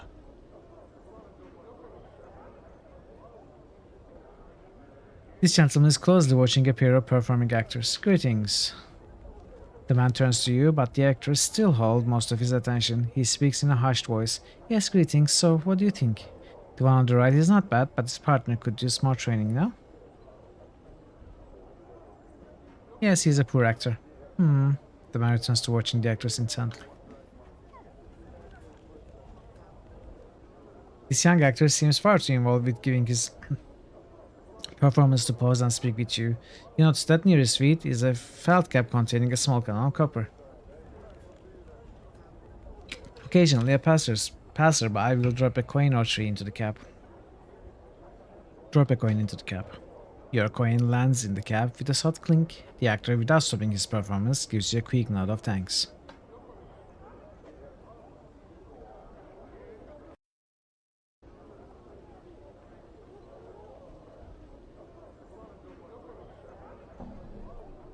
Matter, of course. Is the matter, of course. Advocate's home.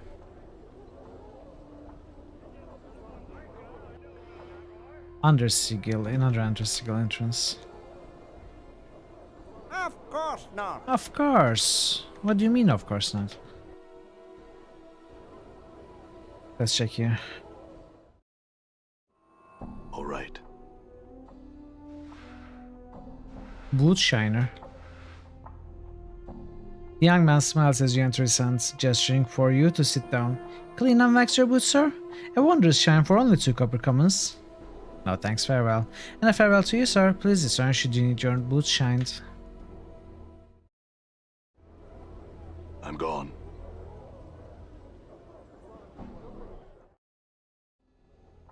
I'm gone.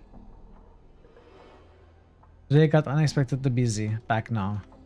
Alright, no worries at all, no worries. I hope it's a good kind of busy. Be right back. At least not a terrible kind of busy. See you in a bit, Parrot.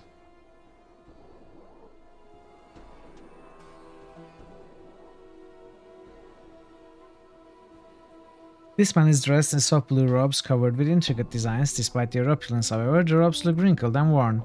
You place the man's age somewhere between middle age and early 60s. The worry lines make an exact determination difficult. As you enter, the man turns slowly towards you. As he does, you are suddenly struck with terrible sense that you know this man, or did at one time. Greetings. So, some news we have.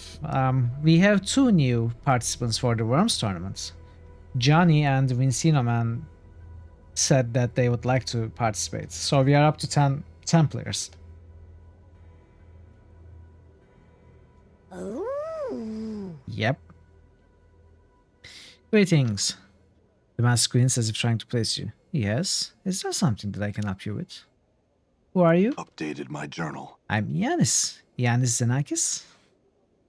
He studies in France. Where are you looking for me? I don't know. What is this place? I'm an advocate. These are my offices. Yanis's voice takes on an irritated edge. Do you seek counsel? If not, perhaps you had best test your curiosity elsewhere. An advocate? What's that? Updated my journal. Mort breaks in with a whisper. He's saying he's a lawyer, a counselor, one of those bergs who rattle their bond boxes at the courts. Jance's frown deepens. An advocate provides counsel, helps others navigate the labyrinth of Sigel's legal system, arranges legacies for citizens to ensure that their property is divided as they choose upon death, defends those in Sigel's courts who have been wrongly accused. He pauses. Did you need help in any of these areas? Legacies? They are contracts that are deliverable at the death of the clients. They provide specifics on how a person's possessions are to be divided upon the event of their demise. I have also heard them called wills. I see. Perhaps there's something else you can help me with. Very well. What's it I can help you with? Excuse me for asking, but are you alright? You must excuse me. As of late, I have been beset by troubles. I'm afraid this has been a rather trying time these past few years. Anything I could help with? No, there's little that can be done. He nods at you. Nevertheless, I appreciate your offer, thank you. Perhaps talking about your troubles will help ease your mind. Yanis sighs. I don't wish to burden you. I lost my daughter not long ago. There was also the fire, but there's another matter. Tell me about your daughter. Instantly, Yanis seems to collapse into himself. Yes, his businesslike facade drains from his face, replaced with cold despair. My daughter, Dainara, passed away some time ago. Tell me about her. What was she like? Dainara, she was young. She had recently joined the Society of Sensation, the Sensates. Not an unpleasant faction, but she had also met someone there. She followed them on a journey, and there she died. She looks pained. I was not even able to recover her body. You say she was a sensate? Updated my journal. Yes, he becomes slightly more animated as if warming himself on a precious memory.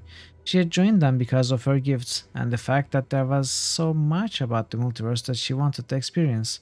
Sensates lend themselves readily to the sharing of experience and sensation. Gifts? Updated my journal. Oh yes, Yanis nods. My daughter had the blood of an oracle running in her veins, but it was an unreliable talent. At times she could predict events before they took place. She had sight. She could see through time itself, sift through the threads of fate.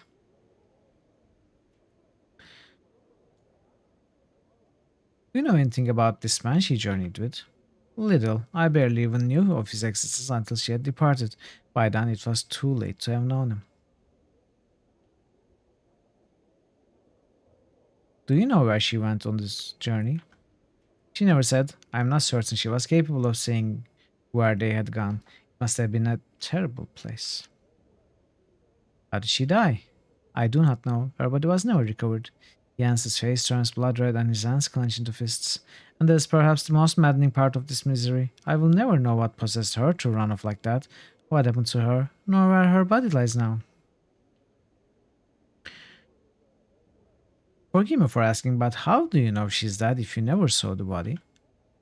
It is most curious. I went to the Dustman to see if they had found her body, and they directed me to one of their faction outside Dustman Monument. Dustman named Death of Names, I believe. He is said to be an oracle of sorts concerning those who have died. He told me my daughter had died. Okay, we are going to tell him that we are that person. We are that man she followed. But first, let's ask about the fire. I see. Tell me about the fire. There's nothing much to say about the matter. It was a strange lookless fire. I cannot imagine what would have been precious in the documents that were burned, but someone must have wanted them destroyed. Any luck in locating the person responsible? No, neither the Harmonium nor the Merciless have had any fortune in locating the person responsible. Can you tell me what was burned? A number of old legacies were burned, and some mementos and some keepsakes of value only to me. Legacies? They are contracts that are deliverable at the death of a client. They provide specifics on how a person's possessions are to be divided upon the event of their demise. I have also heard them called wills.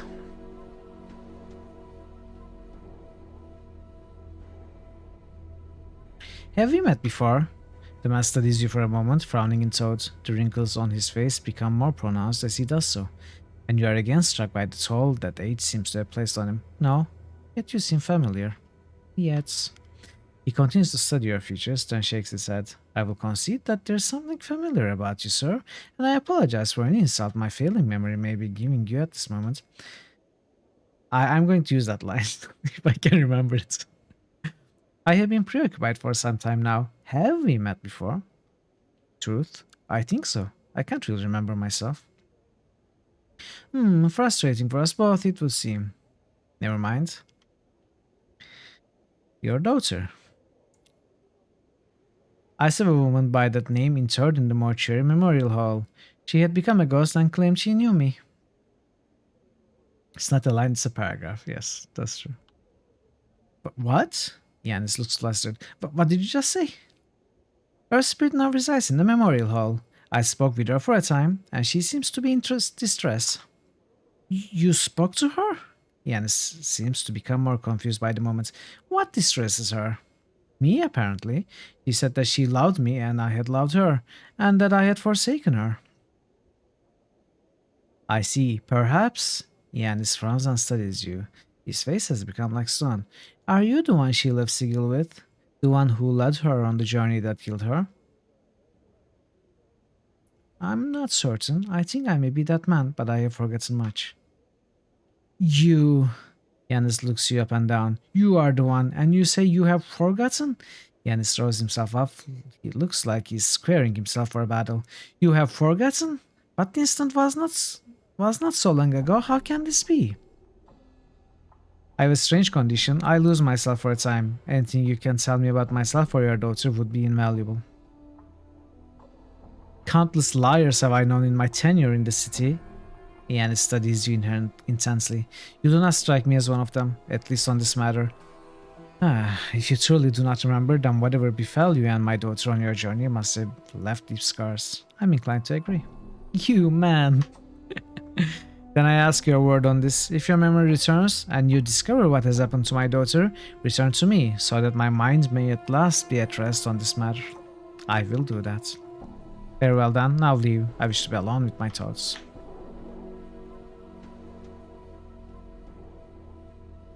Greetings. I have some questions. Daughter.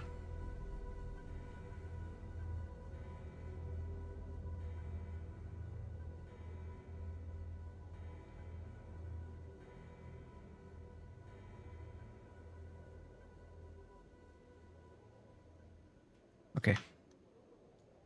We can't do much else right now. We are to come back if you remember anything. Done. Matter, of course. This giant of a man wears an equally immense suit of ornate red armor. He regards you cautiously but without fear as you approach him. Greetings. A booming voice echoes from within his great helm. Greetings, citizen. I am Matter, of course. Bodyguard to Diligence, 4th Magistrate of the Ward. You must excuse me, for my duties lie at your side. Farewell. One moment, I have some questions. He simply turns and begins to walk away. Hey, Diligence, my old friend. Greetings again, sir. Well met, Lady Diligence. I have some questions. She shakes her head. I'm afraid I'm a rookie. Same thing. Abel pondered thoughts. Namal. Oh, here is Namal. And we have a drunken mage and a barkeeper. Okay, let's start with the drunken mage. This older man is staring into his stein of ale, misery etched into his features. The battered pewter mug is an unusual one, lightly engraved with strange runes and bearded faces, and covered with a coat of thin frost. He looks up as you approach him. Greetings, sir. He seems slightly tipsy. What's that mug you got? This? He looks down at the pewter mug. I won this in a dice game. It's enchanted to keep whatever in it's freezing cold. In my case, cheap ale. He frowns, rubs at his eyes, takes another swig of his drink. Is something wrong? He sighs, belches into his hand, and nods as he takes another pull of ale. Aye, something's wrong, alright. I've gone and lost my apprenticeship while hungover. Hey, Ray! Hello! Happy Wednesday. It's great to see you. How are you today? Well, hungover I was, and botched my mentor's last experiment, all for this damned drink. He sneers at the mug in his hands, but in seconds his expression softens, and he takes another swig. Ruins everything it does, this damnable drinking of mine. Why don't you stop drinking then?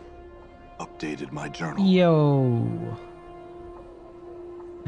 He shrugs and sighs miserably. I simply cannot. I want to, but I cannot. I just need to drink. I try and stay away, but desire eventually overcomes me, and I cannot resist such a wreck I become. No matter what. He throws back the last of his ale and calls Romar. Did you just roll emo Ann? Oh well. Don't feel bad, everyone is rolling very bad. I see.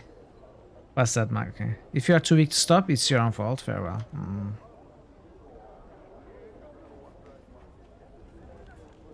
You are the most good, right?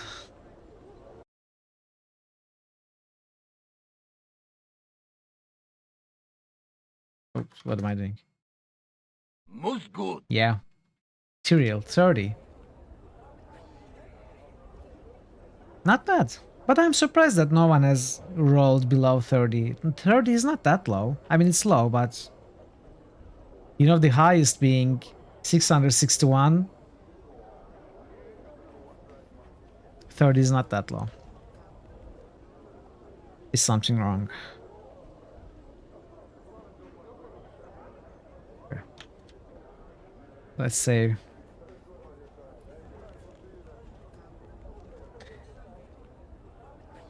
Yes, exactly. I've got some questions. Something wrong. If you are too weak to stop, it's your own fault. Farewell. Well, we need that mug. I guess to get the mug, we need to help the man stop drinking.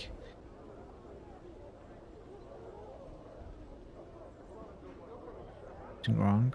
New critical hits boost. NIXED 242 Hey. just boosted Temple of Elementa Evil. NIXED? Why did TTS read your name like that? That's weird.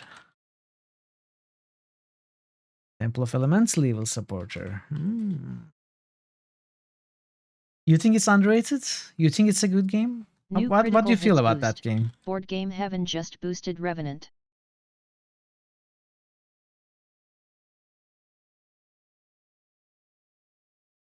Yeah, that's right. Just like MAUD. Are we getting more? Dungeon Siege. New critical hits boost. Board Game Heaven just boosted Dungeon. CAIG. CCAIG. Can pronounce numbers and words together. Oh, okay.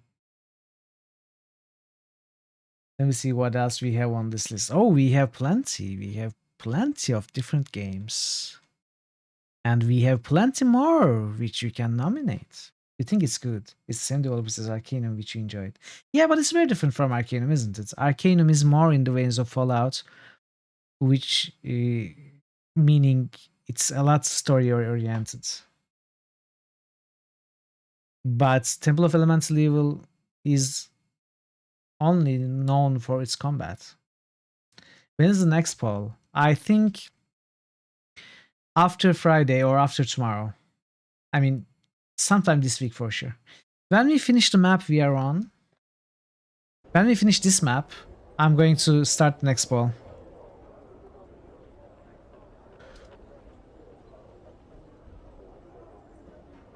Yeah, I'm very curious which game will win.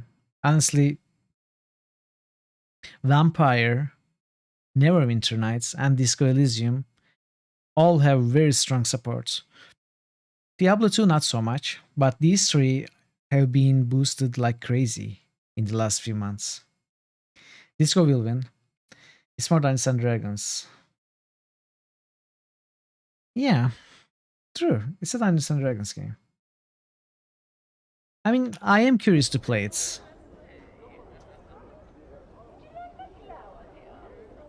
I want to play it when it's chosen. Yeah, let's lock the Namal. This tall, slender woman, sipping wine from a small ceramic cup, appears to be looking for someone.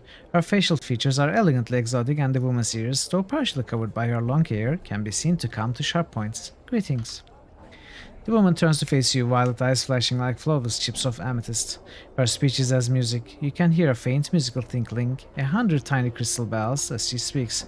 Each word lingers in your ears, as if they were unwilling to relinquish the exquisite sounds. Namel turned to face the scarred or stranger. She asked what he wished to hear. Are any of the games near the top ones that I haven't played before? Okay, let's see. I have started and abandoned Vampire the Masquerade Bloodlines when it first came out because it was too buggy. So we can say I never played it. I have played Neverwinter Nights multiplayer for over 5,000 hours on persistent worlds, custom servers. But I never finished the campaign. I played only chapter 1 of the campaign. Diablo 2 I played a lot. New And critical hits boost. Disco Board Game Elysium. Heaven just boosted Menzo Bob Bartender be around Pritzel Synthitable while all playing Gasadrolf. What? What the heck, Ray? Beer and pretzel. And Disco Elysium I played about up until the half point. Temple of Elemental Evil, again, I tried when it was new. It was too buggy, so I didn't play. KOTOR 2, I played in the past once. I don't remember anything. Fallout 2, I played more than once. Dragon Age 2, I played once when it was released. I don't remember much about it. Kingdom Come Deliverance, I only tried like a few hours. And Arena, I never played. So that's the top 10 for you. Arena is the only Elder Scrolls game I haven't played. But I also haven't finished Daggerfall. The other ones I played quite a bit.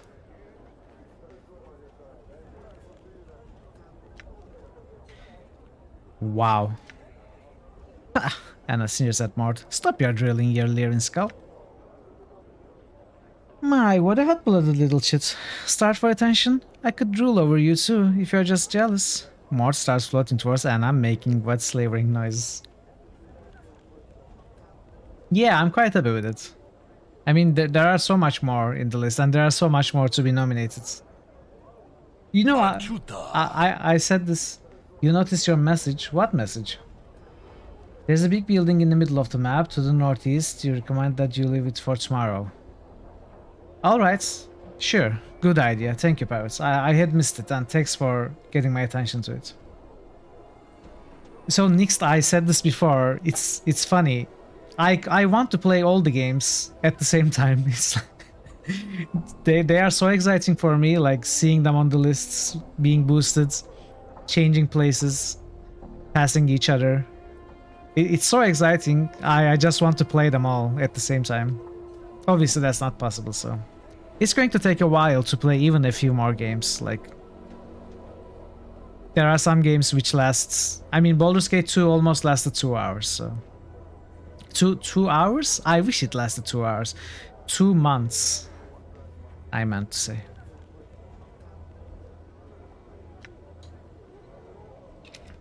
Get a hair's breadth closer, Skull, and I'll see to it that not one of your chattering teeth lies within 100 paces of another. Mort stomps abruptly, turning away while muttering unintelligibly. You're Namel. I was told you know the command word for this decanter. The woman makes no move to touch or examine the decanter, but only speaks. Namel took it from the stranger, turning it in your hands. Had she seen it like before? She thought. Perhaps. Yes, she remembered now. She returned the decanter, whispering it to his ear as she did so. Updated my journal. You realize you know the word now. Nildenozaj. Nildenozaj. Though you are certain the woman never whispered to you, but Mira said she did. She blinks at you. Would the stranger leave her now, satisfied with what she had told him? You completely understand. You don't stream enough hours in a month to stream any of them. That's why you enjoy others play them. Well, you are welcome here anytime, so. Is Planescape as long as Baldur's Gate? No, definitely not. If I skip the dialogue, I feel I could finish... If I read no dialogue at all, I feel like I could finish Planescape in 3 days, 3 streams or so, maybe 4 or 5. I mean, again, this is an estimate from how much we have done and how much is left on the map unexplored. So, and I think some people estimated 50-60 hours for me with Planescape. So, if I didn't read, it would be 10-15 hours probably, right? Not yet. Your friend Alvin is looking for you. Updated my journal. Nama's lips form a perfect smile, and infectious happiness radiates from her, clinging to you like sweet-smelling warmth. Namal was overjoyed to hear of her friends. Was Alvin close by? She's another cafe east of here, across this part of the world. Namal thanked the man for his wondrous news. Soon she would go to visit her oldest friend, Alvin. Now, though, she would reward the stranger. Wait for her to reward. No, that's alright. I need no reward. Namal touches his index finger to her lips, making a faint hushing noise. She would draw the stranger close, laying her hand upon his chest and kissing the pale, leather skin of his cheek. Life would flow into him, invigorating him. This, then, was to be his reward. Max hit points plus 3. Not bad. I mean, it's... sure. As you wait, there is a light tingling sensation upon your cheek and chest. The feelings spread across the whole of your body and you begin to feel stronger, more animated. Thanks, I had some questions. Namal listened to stranger's questions but could answer none. He would have to seek his answer elsewhere. But I haven't even asked. Namal smiles at you, slowly shaking her head, and your face reflected in her shimmering eyes. Frustrated, confused, he at last gave up. It was clear this woman possessed no more knowledge than was of use to him. Or if she did, she could not be persuaded to share it. Farewell then.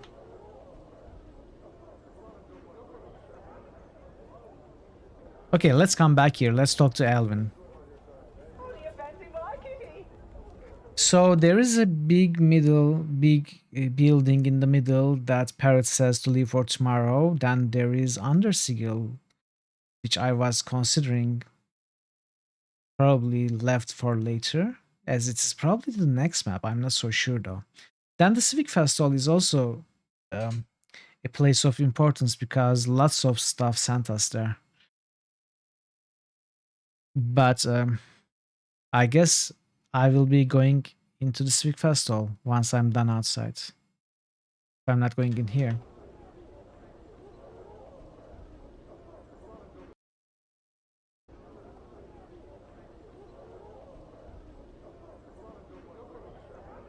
Alvin clasps her hands together and bows her head to you in thanks, tears of joy falling from her golden eyes. Just as your own eyes begin to water, she wipes away her tears and smiles, causing a wave of intense pleasure to wash over your entire body. Alvin thanked the stranger. She had been reunited with her dearest friend, Namal. It was my pleasure. She nods, then looks down again. The feelings of her smile evoked, fading away into pleasant memories. I, Alvin, would tell you something now, stranger. Yes, go on. Yeah, I know, I'm not done. Yes, go on. Updated my journal.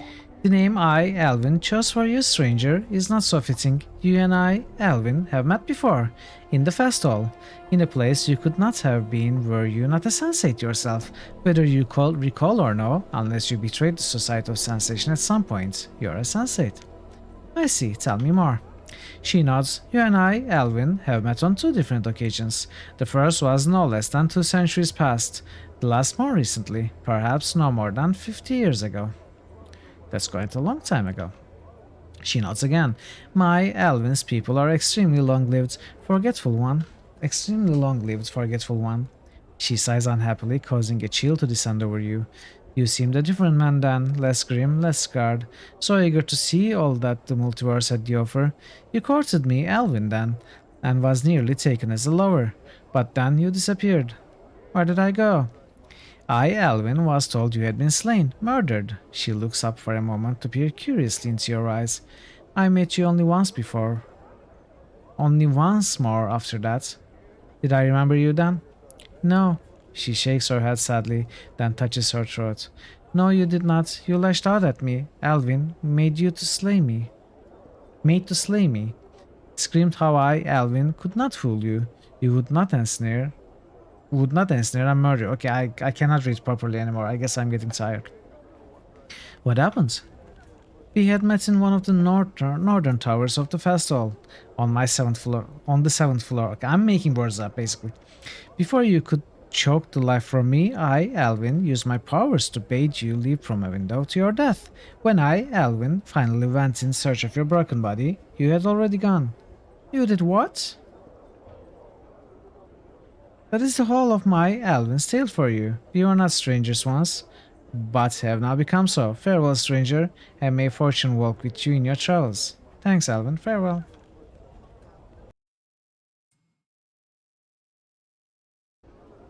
Okay, this is done. I wonder if we can get something from the apothecary to stop the man's drinking habits. Let's, since we are close. All right. Purchase something? No.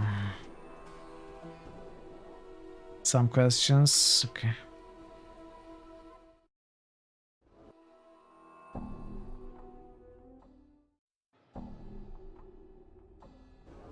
I'm gone. Let's talk to the barkeep. Then there was another here.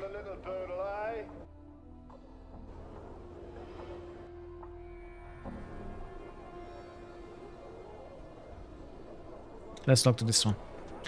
This older man looks somewhat bookish. His clothing and accessories are extremely clean, neat and well cared for, and he often pauses to brush some fleck of dust or lint off of them. A symbol representing a stylized dagger piercing upwards through a flame is embroidered upon his tunic. Greetings. The man's eyes pass over you, gleaming as they fix on Mort. Oh, I say. Would you look at that? A floating skull. Mort turns and looks behind him. Where? Where? The man gasps. By the unjust laws of Turney the Merciless. Who? He suddenly covers his mouth and looks at Anna apologetically. Sorry, the man was a horrible tyrant, now long dead. His name should never be spoken so. 'Tis rather vulgar. My deepest apologies, milady. I did not mean to offend. Anna shrugs, rolling her eyes. Talk as you like, Cutter. I care not a whit for what you say. Unless you're rattling your box about me, that is. Try and get his attention. He turns back to Mort. But behold, a skull buoyant, levitating off the ground, cognitive of its environment, and possessing hearing, speaking, and seeing capabilities. He turns to you, as if you are suddenly a confidant. This is truly one of the reasons that the planes shall never become dull to me, sir. Just when you think you have seen everything, the planes show you yet another corner to peer around, and... He raises his hands gloriously. Suddenly, whole new wondrous vistas are open to you. Actually, the talking floating skull thing is quite common, right up there with self-resurrecting amnesiacs scarring sickle for their lost identities. The man ignores you, looking to Mort instead. I say, skull, giving us. Mort gasps. Look behind you! A three-headed monkey! Look behind you, another floating skull! Let Mort have his fun. The man seems... A three-headed monkey! By the way, this has never been used. Hey, look! A five-headed bonobo! I had to use it. Because I don't remember who requested it. I think it was QP. Then even he never used it. The man seems to have forgotten you entirely, instead turning in shock to look for this other floating skull. No, where? Right where I'm pointing, there. Where? I cannot see it. Mort speaks with mock exasperation. You just missed it. A whole parade of them. Probably never happen again in a million revolutions of the Great Ring. He turns and hurms. I sense you also possess a peculiar degree of mockery. Mort bobs slightly as if shrugging. I prefer to refer to it as keen insights into human nature. Get the man's attention again. He suddenly seems to see you for the first time. The man's eyes widen. By the unjust laws of Turney to... He catches himself looking apologetic. I say, are you alright? You look... He fumbles for the words. Hurt. I'm alright. It hurts to look at him, it does. Very amusing, Anna. Oh, an odd comment from someone with what looks to be a giant rat's tail sprouting from her bottom. Anna bares her teeth, tail lashing. Is that so, you piking leatherhead? If he wants me and me tail can just walk right off your side for good, would that make you happy, eh? No, Anna, stay. I was only teasing. An eye for an eye. She smirks at you but makes no move to leave. Thanks, Anna, and you, sir. I had some questions. The man nods eagerly. Of course, of course. I'm always most happy to answer what questions I can, young sir. I had some questions about you. Me? Certainly. Who are you? Why, my name is Abel Ponderthought. I have some other questions about you. Fine, I'll work. What do you do here? I passed my administrator exam just recently and have achieved the status of A9, a research consultant in the Hall of Records, one of the many aides specializing in sigils, physical laws, and history. Our research topics on laws of interest to others is quite fascinating, really. What's that symbol embroidered on your tunic mean? Why, since the symbol of fraternity of order, we are responsible for much of the lawmaking and running the courts here in Sigil. Many judges and advocates and clerks are members of our order, and we are pleased to be able to help enforce Sigil's laws and keep things orderly. We make a strident effort to learn all laws, whether they pertain to Sigil and Planes or the multiverse itself. What does the Fraternity of Order believe? Updated my journal. The Fraternity of Order believes that the multiverse is governed by laws. When one knows all the laws, one will understand the multiverse. That's our goal. By understanding the laws, their limits, we learn to avoid certain laws. If you don't mind me asking, what sort of benefits are in this position? Well, our fraternity allows us to read languages quite easily, and we may use some rules of the multiverse on occasion to suit our benefits.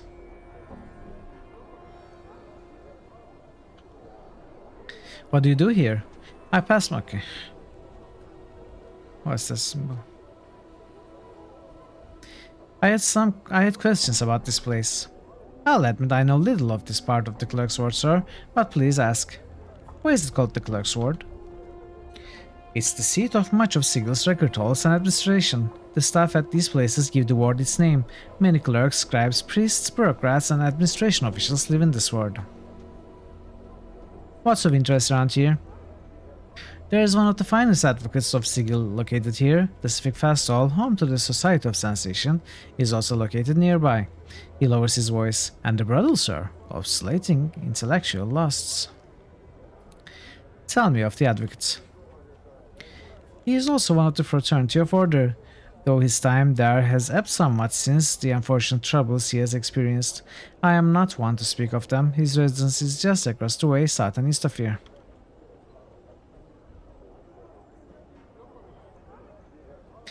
Tell me of the Fast Hall.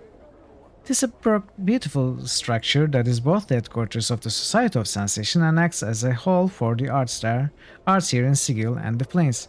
It's an opera house, museum, art gallery, wine shop, tavern, training hall, theater, sensoriums. Many things can be found there.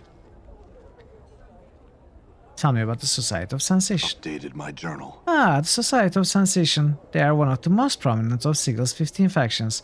They hold the belief that the true dark of the multiverse can be known only by directly experiencing as much of the universe as possible, tasting every substance, feeling every range of emotion, and visiting every place in the multiverse. He continues, their faction headquarters is at the Civic Festival, where they seek to bring experiences to all of Sigil. At the moment, they are the most numerous faction in all Sigil, and the most powerful. If I'm not mistaken, the most recent census of their members is over 20 times 1,000 members.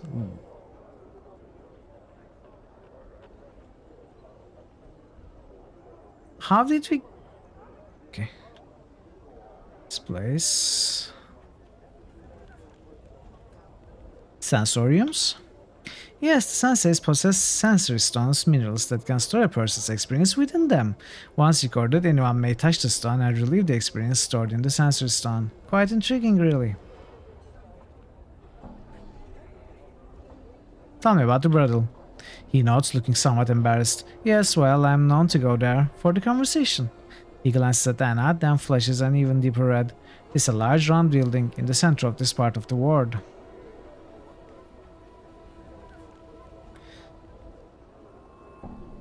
Know of any work available locally? None of the temporary sort, no. I had questions about this city. Questions about Sigil? Please, sir, ask whatever you like. I'm curious about the factions. Yes, there are 15 factions in Sigil. Once there were 49 factions. Then, about 600 years ago, the Lady of Pain let it be known that only 15 would remain. That was known as the Great Upheaval.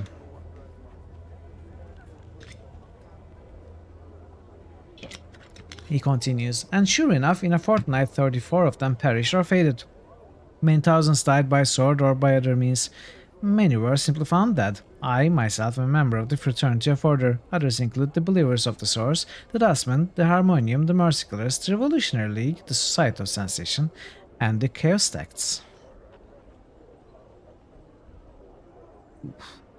Tell me of the Fraternity of Order.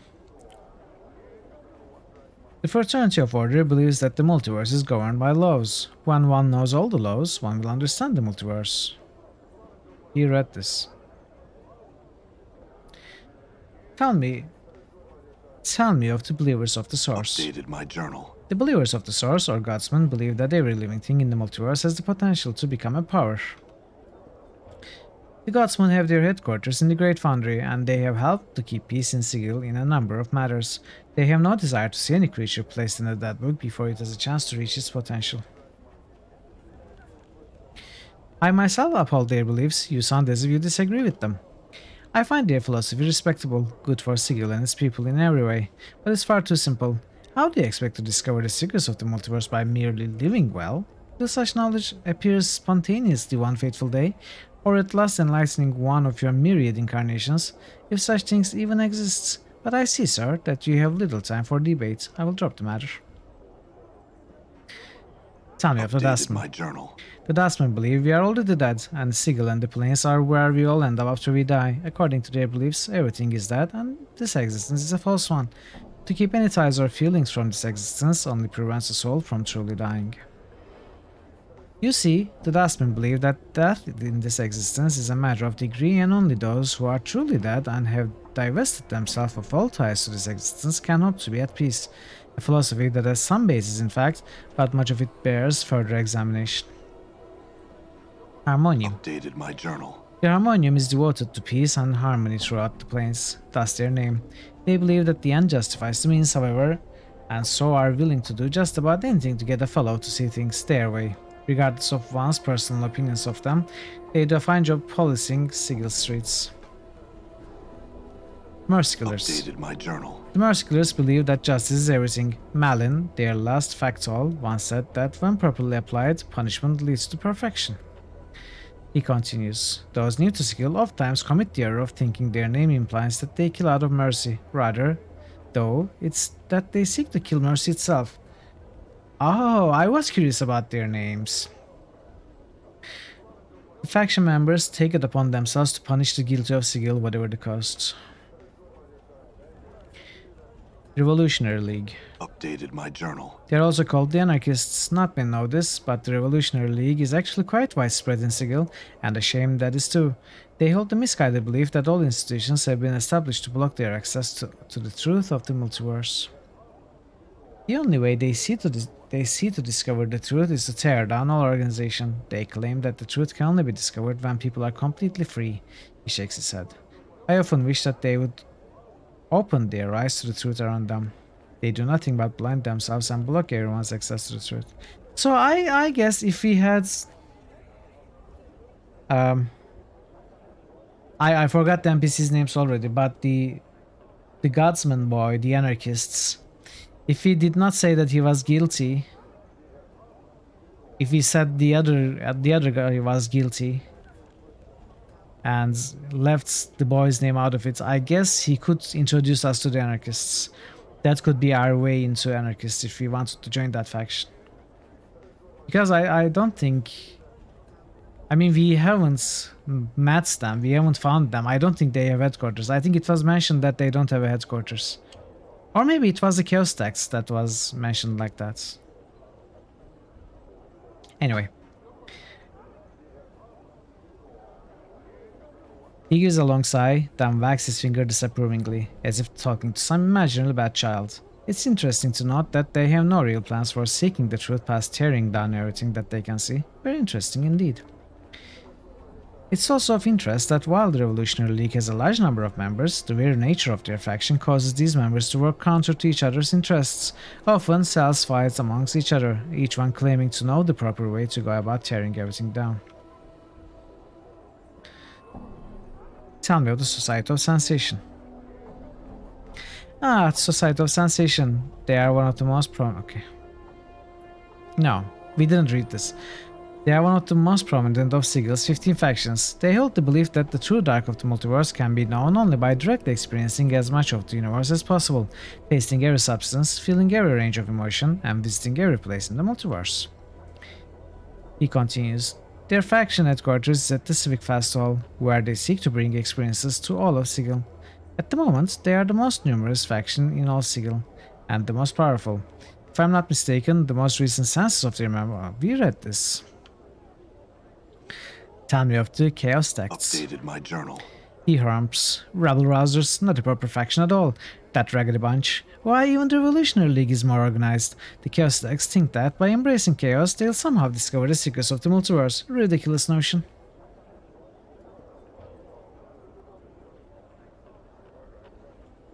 I'm curious about the Lady of Pain.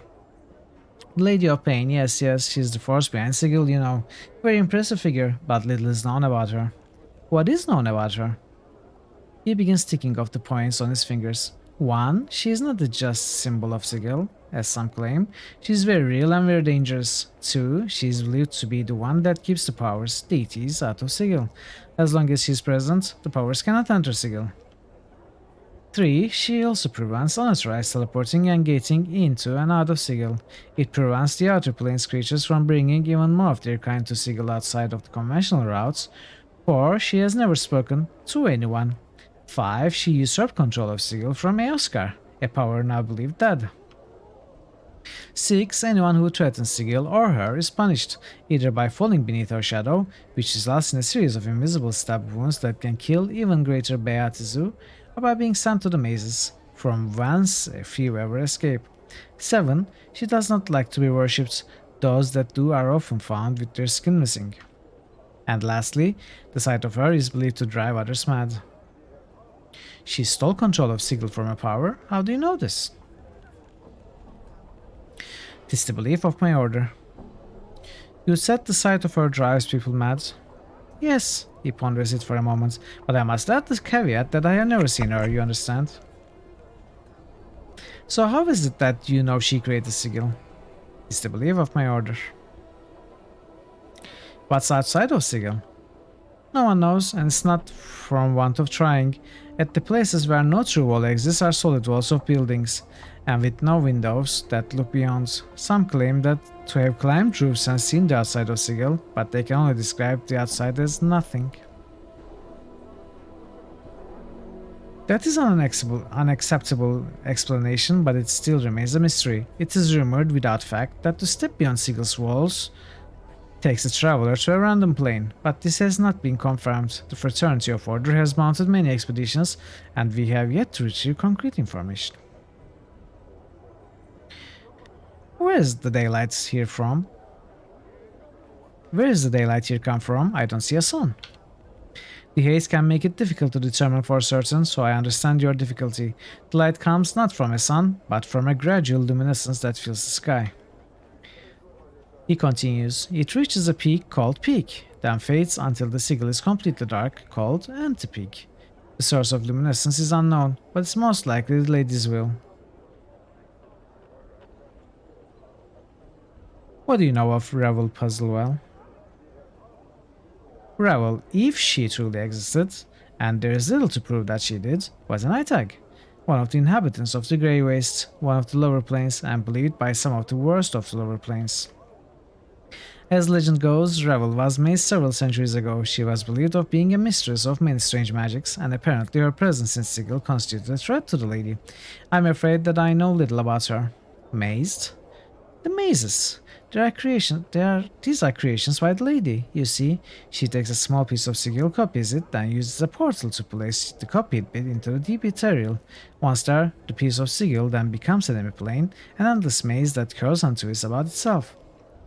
The lady uses these mazes to imprison anyone who threatens her power. Once she has determined that you are to be imprisoned, there's no escaping them. Well, I kinda escaped one. There is believed to be a way out of each maze, but it's most likely. I'm gonna find the largest bowl of gnarled weed Hey! and smoke till all earthly sense has left my body. I love Geese Code. There's believed to be a way out of each maze, but it's most likely extremely difficult. Hey, Jay Frisbee. How are you? Welcome, welcome. I had some other questions. I've got nothing else now, actually. Farewell. Pleased to see you. Hey, Sangnif is here. Welcome, welcome. Happy Wednesday. How are you two? It's great to see you both. Let's talk to the barkeep. Smiling man nods cheerfully at you as you approach. Welcome to my cafe, good sir. What might I serve you? Some wine, perhaps?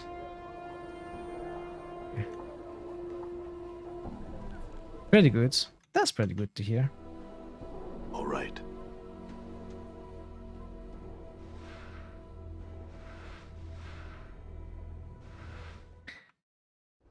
Finishing raking the leaves for the season. Are you still raking leaves? You finally got your first spam on Discord. Really? What was it about?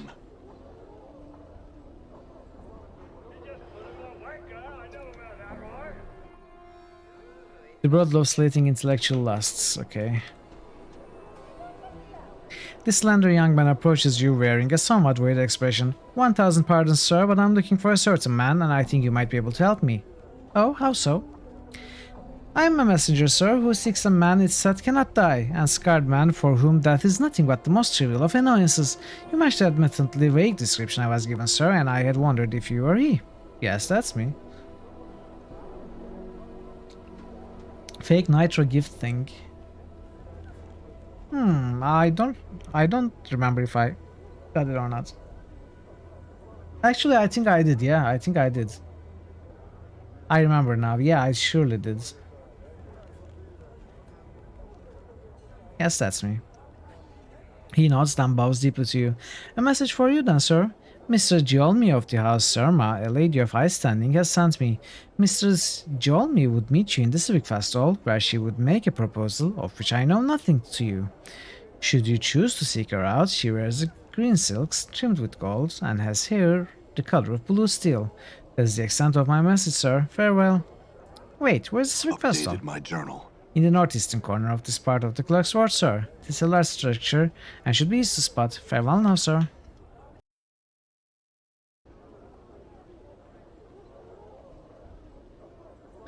Old Poets and Eli.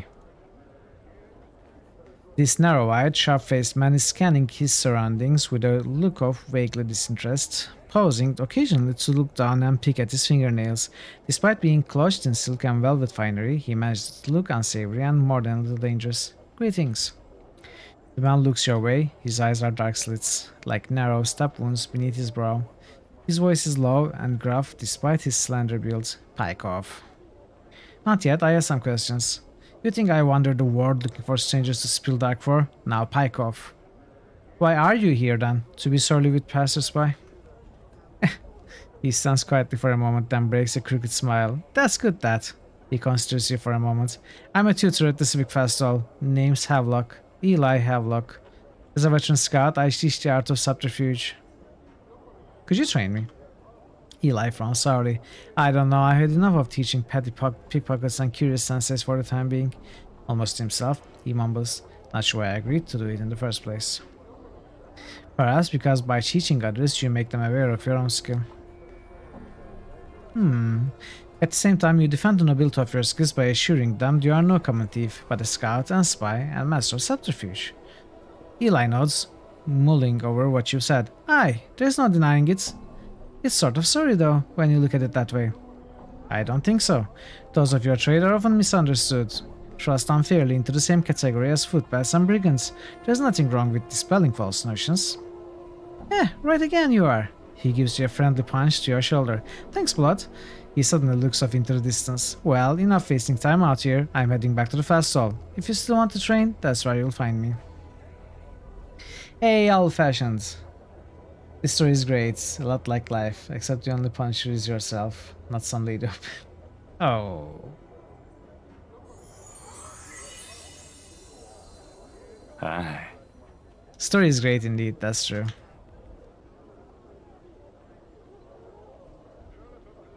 Old poets. This kindly looking old man spares you only the briefest of glances before returning to his rest station. Let's save Dan heckle. You heckle and jeer at the poet, making fun of his style of verse, appearance, and postulated home life. You top it off by interrupting a few of his verses and completing them with bawdy rhymes of your own, which draws some chuckles from onlookers and sets the old poet doing his best to ignore you, to gritting his teeth. Heckle the poet some more. You heckle and jeer at the poet. Okay, same thing. Some more.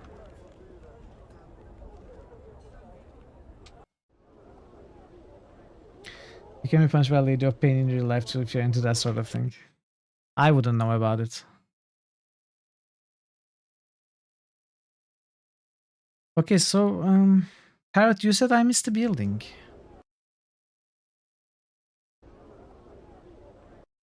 What did I miss? Did I miss? Wait, what did I miss?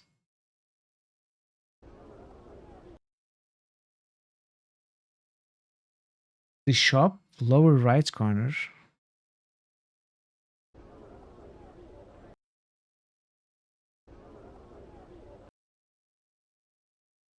Oh, Curiosity Shop?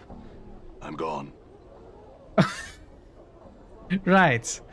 You mean right. Why don't you say right? I thought you meant right, so I was checking right, but it turned out to be on the right.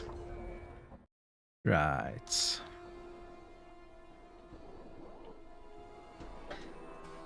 This sharp-featured woman's appearance is attractive to somewhat disturbing, with her blue-black skin and bright yellow eyes. As she examines you, a small pair of bat-like wings unfold from her back, and seem to settle back into her skin. Well, a floating, disembodied, prevaricating skull. She narrows her eyes. You are the scarred man who has been going around asking all the questions. She looks you up and down. You sure look lost. Did you want to come in, really, or are you just casing the place because you have nothing better to do? Because Rishchika, she indicates herself, can help you. How can you help me? I travel and trade extensively. I hear a great deal. I purchase a great deal. And I own a great deal. Perhaps I can make you a great deal. Is there anything that you desire? Perhaps. What are you selling? Would you care to examine the weapons and charms, or some of my more exotic acquisitions? The weapons and charms. Let's look at the common stuff. So why is this so expensive?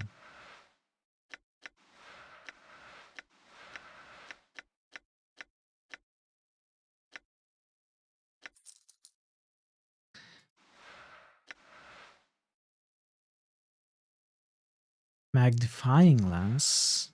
Ooh. Only useful on modrons. Okay. Cloud kill. We have to buy this. We absolutely have to. But what else is there? Heart of the Fosterer. Only usable by evil and neutral characters. Summons the Summon. I have no idea. Not usable by mages. Usable only by nameless one. What? These ashes are all that remains of a school of illusionists called the Pabulum. According to their expedition logs, they traveled to Plane of Shade in search of the lost works of Foster, a powerful sorcerer who once ruled an empire where the Plane of Shade now lies. A trail on to appear to serve the user. Yeah. I will check everything. I mean, I want to buy this cloud skill, but ooh, this looks very good. Maybe I should sell. I mean, we won't be able to use this. We will never be lawful good, so let's sell it.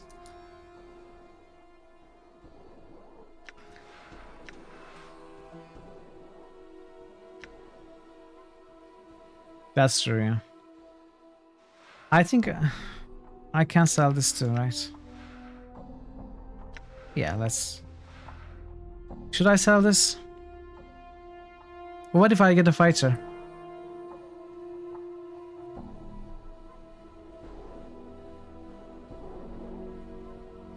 I know there is one fighter companion, but I don't know if he uses hammers, and then I also don't know if I will recruit him into my party anyway. Because I think I know which companions I want for these last 2 slots. So yeah, let's sell it. Let's get some money. You know, money is pretty scarce in this game.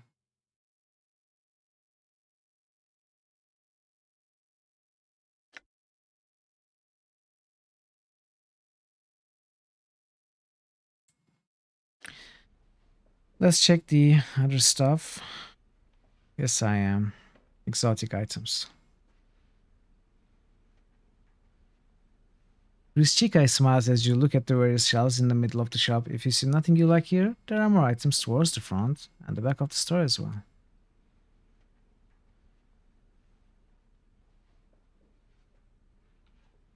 You can farm, that is true. Maybe I should. I should farm some off stream. Baby oil. There's so much. Examine the fiend's tongue. You examine what appears to be a tongue floating in a jar of brine. Chica frowns at it. This is a fiend's tongue, a carnigon's, I think. But who really knows? It's said that placed into the mouth of any living thing, it will give the ability of speech, even if there was none before. I'm selling this oddity for only 66 coppers.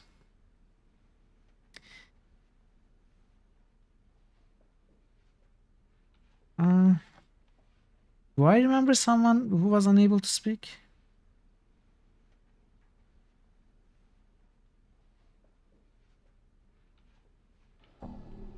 Well, I will buy these. It's cheap and looks like a quest item. Sounds like a quest item. Yes, Rich Copper is a wise choice. The copper you pour into her hand seems to disappear the moment it touches her palm. She hands you the item. Gorgon Cell. You examine a bottle labeled as Gorgon Cell. Chica holds it up for you. I traded for this with some sword-slinging prime worlder. Perseus, I think he was his name. Smeared onto the surface of any being turned to stone, it will revert them to flesh. Only 100 copper commons. A bargain, considering how handy it might come in should you ever find a friend of yours transmitted to rock. I will get it, yeah.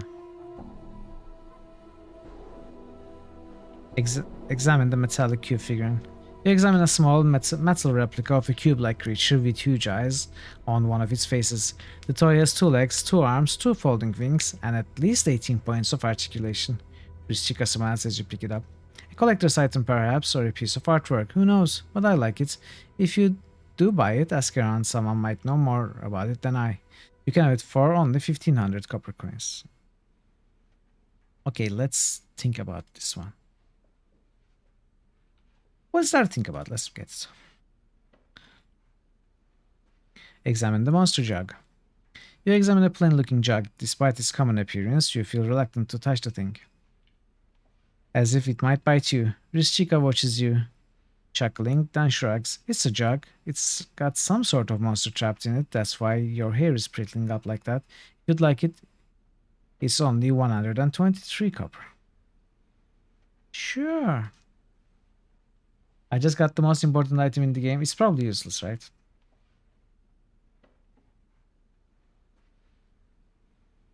Exotic items. Front. Examine the baby oil. You examine a number of small bottles, each labeled as baby oil. Chica picks one up and presents it to you. Interested? It's the real thing, of course. Thousands of mewling mortal babies went into the making of the stuff. No thanks. Let me see the other stuff. Examine the chocolate quasset. Action figures are not useless. Sorry. You examine a twisted little imp-like creature sculpted out of pure milk chocolate. It looks delicious, does it not? Imported from the lower plains. These are rare, you know, and quite prized by lovers of chocolate and confections. It's a real quasset, a fiendish familiar, polymorphed into chocolate by a powerful sorcery. It's only 199 coppers. I'll take it. So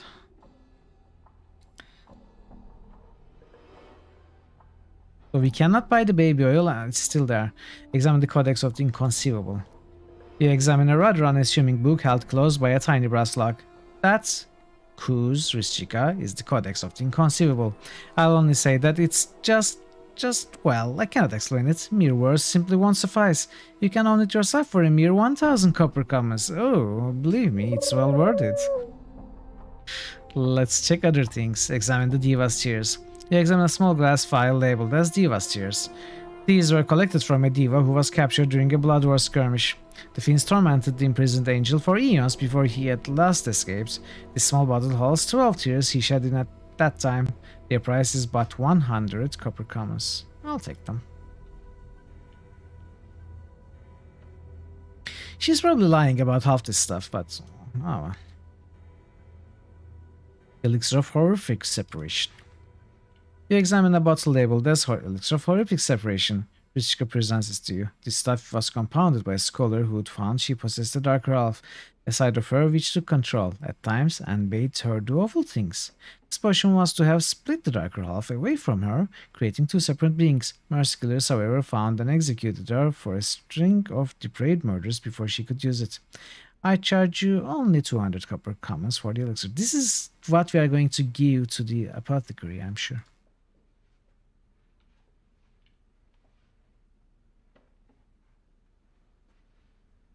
Back. Examine the stained lens. You examine a stained ground glass lens the width of your hands held in bright steel ring. A small geared protrusion coming off the ring makes it look as if the lens should attach to some sort of clockwork machine, and it smells faintly of horrible perfume. Rustica holds it up for you. I have no idea what this really is, but it radiates fairly powerful magic. An old soldier named Kisses. I remember this name. Brought it up to me from a lower plane battlefield. He'd murdered his own man in order to escape his tour of duty there, and brought me a number of interesting items he'd collected over the course of the campaign. I kept mostly as a conversation piece, though you may have it for 149 copper coins if you'd like. I'll take it. I don't know why. Examine Yura's ring. You examine a ring in a small padded case. Rishika holds it up so that you can see it more closely. This is Yura's ring of almost invisibility. It makes this sphere invisible. Well, almost. I will part with it for the meager sum of 349 copper commons. These are all useless items, right? I'm being duped. What does almost invisibility mean? You are either invisible or not, right? What, is your opaqueness setting set to 10%? I'll take it. Left finger remains visible. Examine the rune-covered Ailstein. You examine a large pewter Ailstein covered in strange runes. Rishika holds it up for you to see more closely. An ale mug of unusual manufacture, which keeps its contents, usually beer of course, icy cold, whatever the surrounding temperature. 299 copper commons, and you'll enjoy the frostiest ale you've ever had outside the paraplane of ice. Okay, I need this. I mean, the other guy had one of this also, but I couldn't find a way to take it from him, so I think I will buy this. Examine the tattered ragdoll. The years have not been kind to this tiny ragdoll. It's coming apart at the seams, and it looks like its threads are unraveling. It's obviously intended to be a replica of the Lady of Pain, but the button eyes and its plush softness don't strike much fear into your heart. Rishika holds it up for you. This was found in a well-trapped strongbox sunk deep beneath the surface of Sigil. It was part of a small hoard of treasure and forbidden magical texts, though I don't know what it's for. If you like it, it's only 99 copper coins. Alright, we are going to get mazed again by the Lady of Pain for possessing this ragdoll. Sure, let's buy it. Let's buy the expensive codex also, that's the only one. How much money do we have left? Well. Okay. A bunch of crap. Congratulations, chat. We just bought a bunch of crap. Oh, we can't talk to the doll. How cute. And we can't identify this though.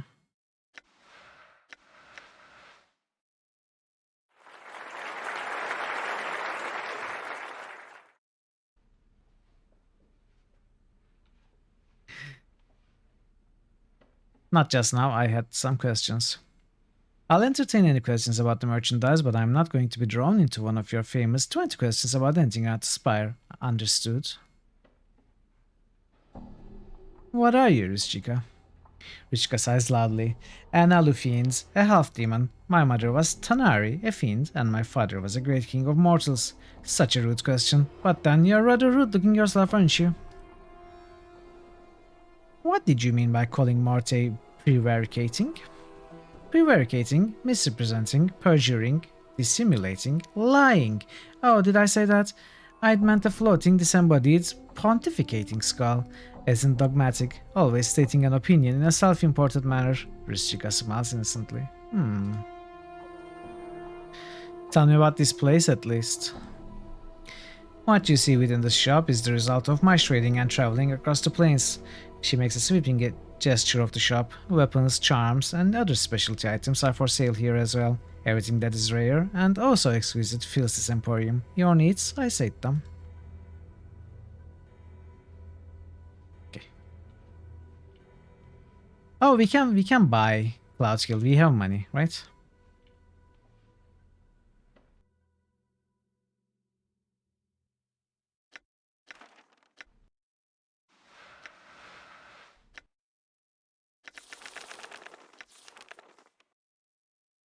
I mean, heck yeah, I'm going to memorize Cloud Skill, not Cone of Cold.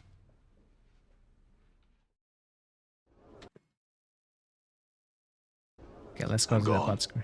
Actually, we are closer here.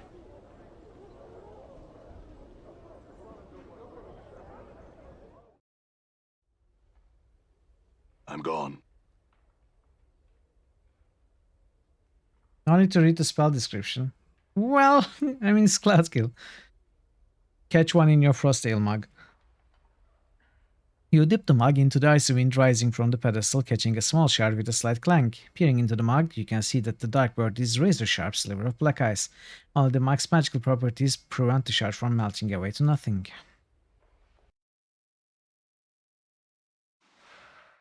This large pewter ale stein is of unusual manufacture. Its surface etched with strange runes. It keeps its contents icy cold, whatever the surrounding temperature. Currently, it's holding a dark bird of Oceanthus, a shard of black ice from an exhibit in Johanna's gallery in the Clerk's Ward. Okay, I don't actually know what to do with that.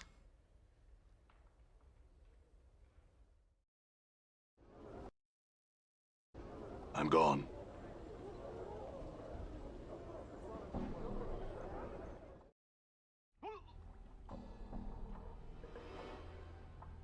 I've got this elixir of horrific separation. Do you think that'd help you? Both his eyes suddenly snap to the small bottle in your hands. He nods, smacking his lips. Here you are then. Pestle Kiln takes the bottle in both his hands and places it beneath the counter. His left eye focuses on you, while his right eye and hand concentrate on scribbling furiously on the countertop.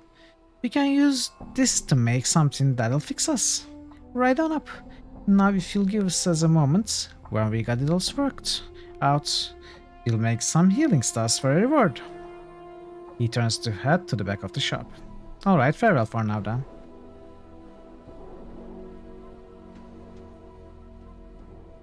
I'm gone. The man's face closely resembled Pestle Kiln's, though without the crawling skin and the constant subtle mutations. Greetings again, the name is Kiln. Need you something? I was hoping to get some healing concoctions. Did you talk to Pestle yet? He's the one that'll handle it for you. I had some questions. I work in the stockroom all day, I do. Did I buy something? Not to buy. Alright. Oh, Pestle is here. This man closely resembling Pestle Kiln, though without the crawling skill and constant subtle mutations. Greetings again, sir, and well met. And what is it I, Pestle, can do for you? I was hoping to get some healing concoctions. Yes, of course, your reward. Let's see now. I'll manufacture them for you for nothing, of course. But I'll need the proper ingredients. An Oni's heart, or powdered hematite, or the hair of a diva, or a thread from an Asmon's robe, or the blood of a regenerating creature such as a troll, or... Actually, my wounds heal very quickly. Pestles raised an eyebrow. Do they now? Well then, your own blood just might do. Here, give me a sample if you would. Give him a bit of your blood. After drawing a small quantity of your blood and retreating to the back of the store, Pestle returns with a number of what appear to be hardened drops of blood. Placed upon one's tongue, these clot chunks will heal existing wounds and aid in the prevention of new ones for a time. Thanks, Pestle. I had some questions. My humblest apologies, sir, but I only speak of the store. Besides, I rarely leave the place, you see. You'd be better off finding another to answer your questions. Let's check the shop. Alright. I think, aside from Undersigil, the Brothel, and the Svigfastall, which are the big areas, we have seen everywhere, but there are a couple of things we couldn't do.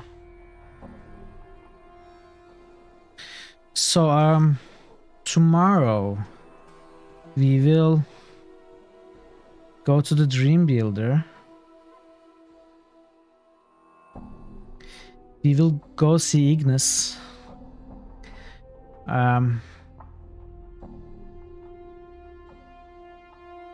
Then we will do the Brothel and Svigfastall. But there's another thing. There is the what was it? There's one more piece at the Art and Curia Galleria that we couldn't do anything with. And obviously I have to examine all of these. But all of them will be tomorrow. So for today, I think I'm done. I am feeling tiredness.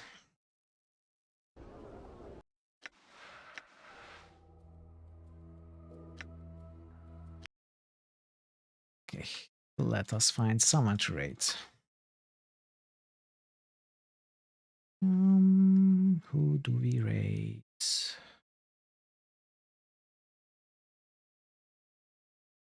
Who's online?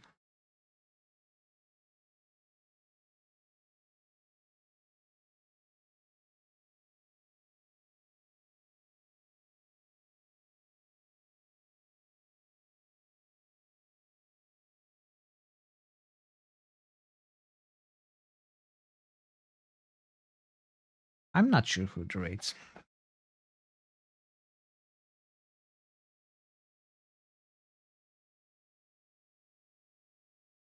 Let's see. Let's see what Branka is playing. Cyberpunk. All right, let's go see Branka.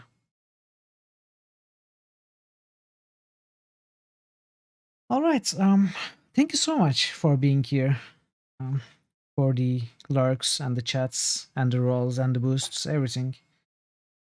And I will be back tomorrow for more of this game, and I will be then back Friday for even more of this game. So I guess maybe tomorrow or Friday after the stream, I will be opening the new poll on Discord for the 13th game.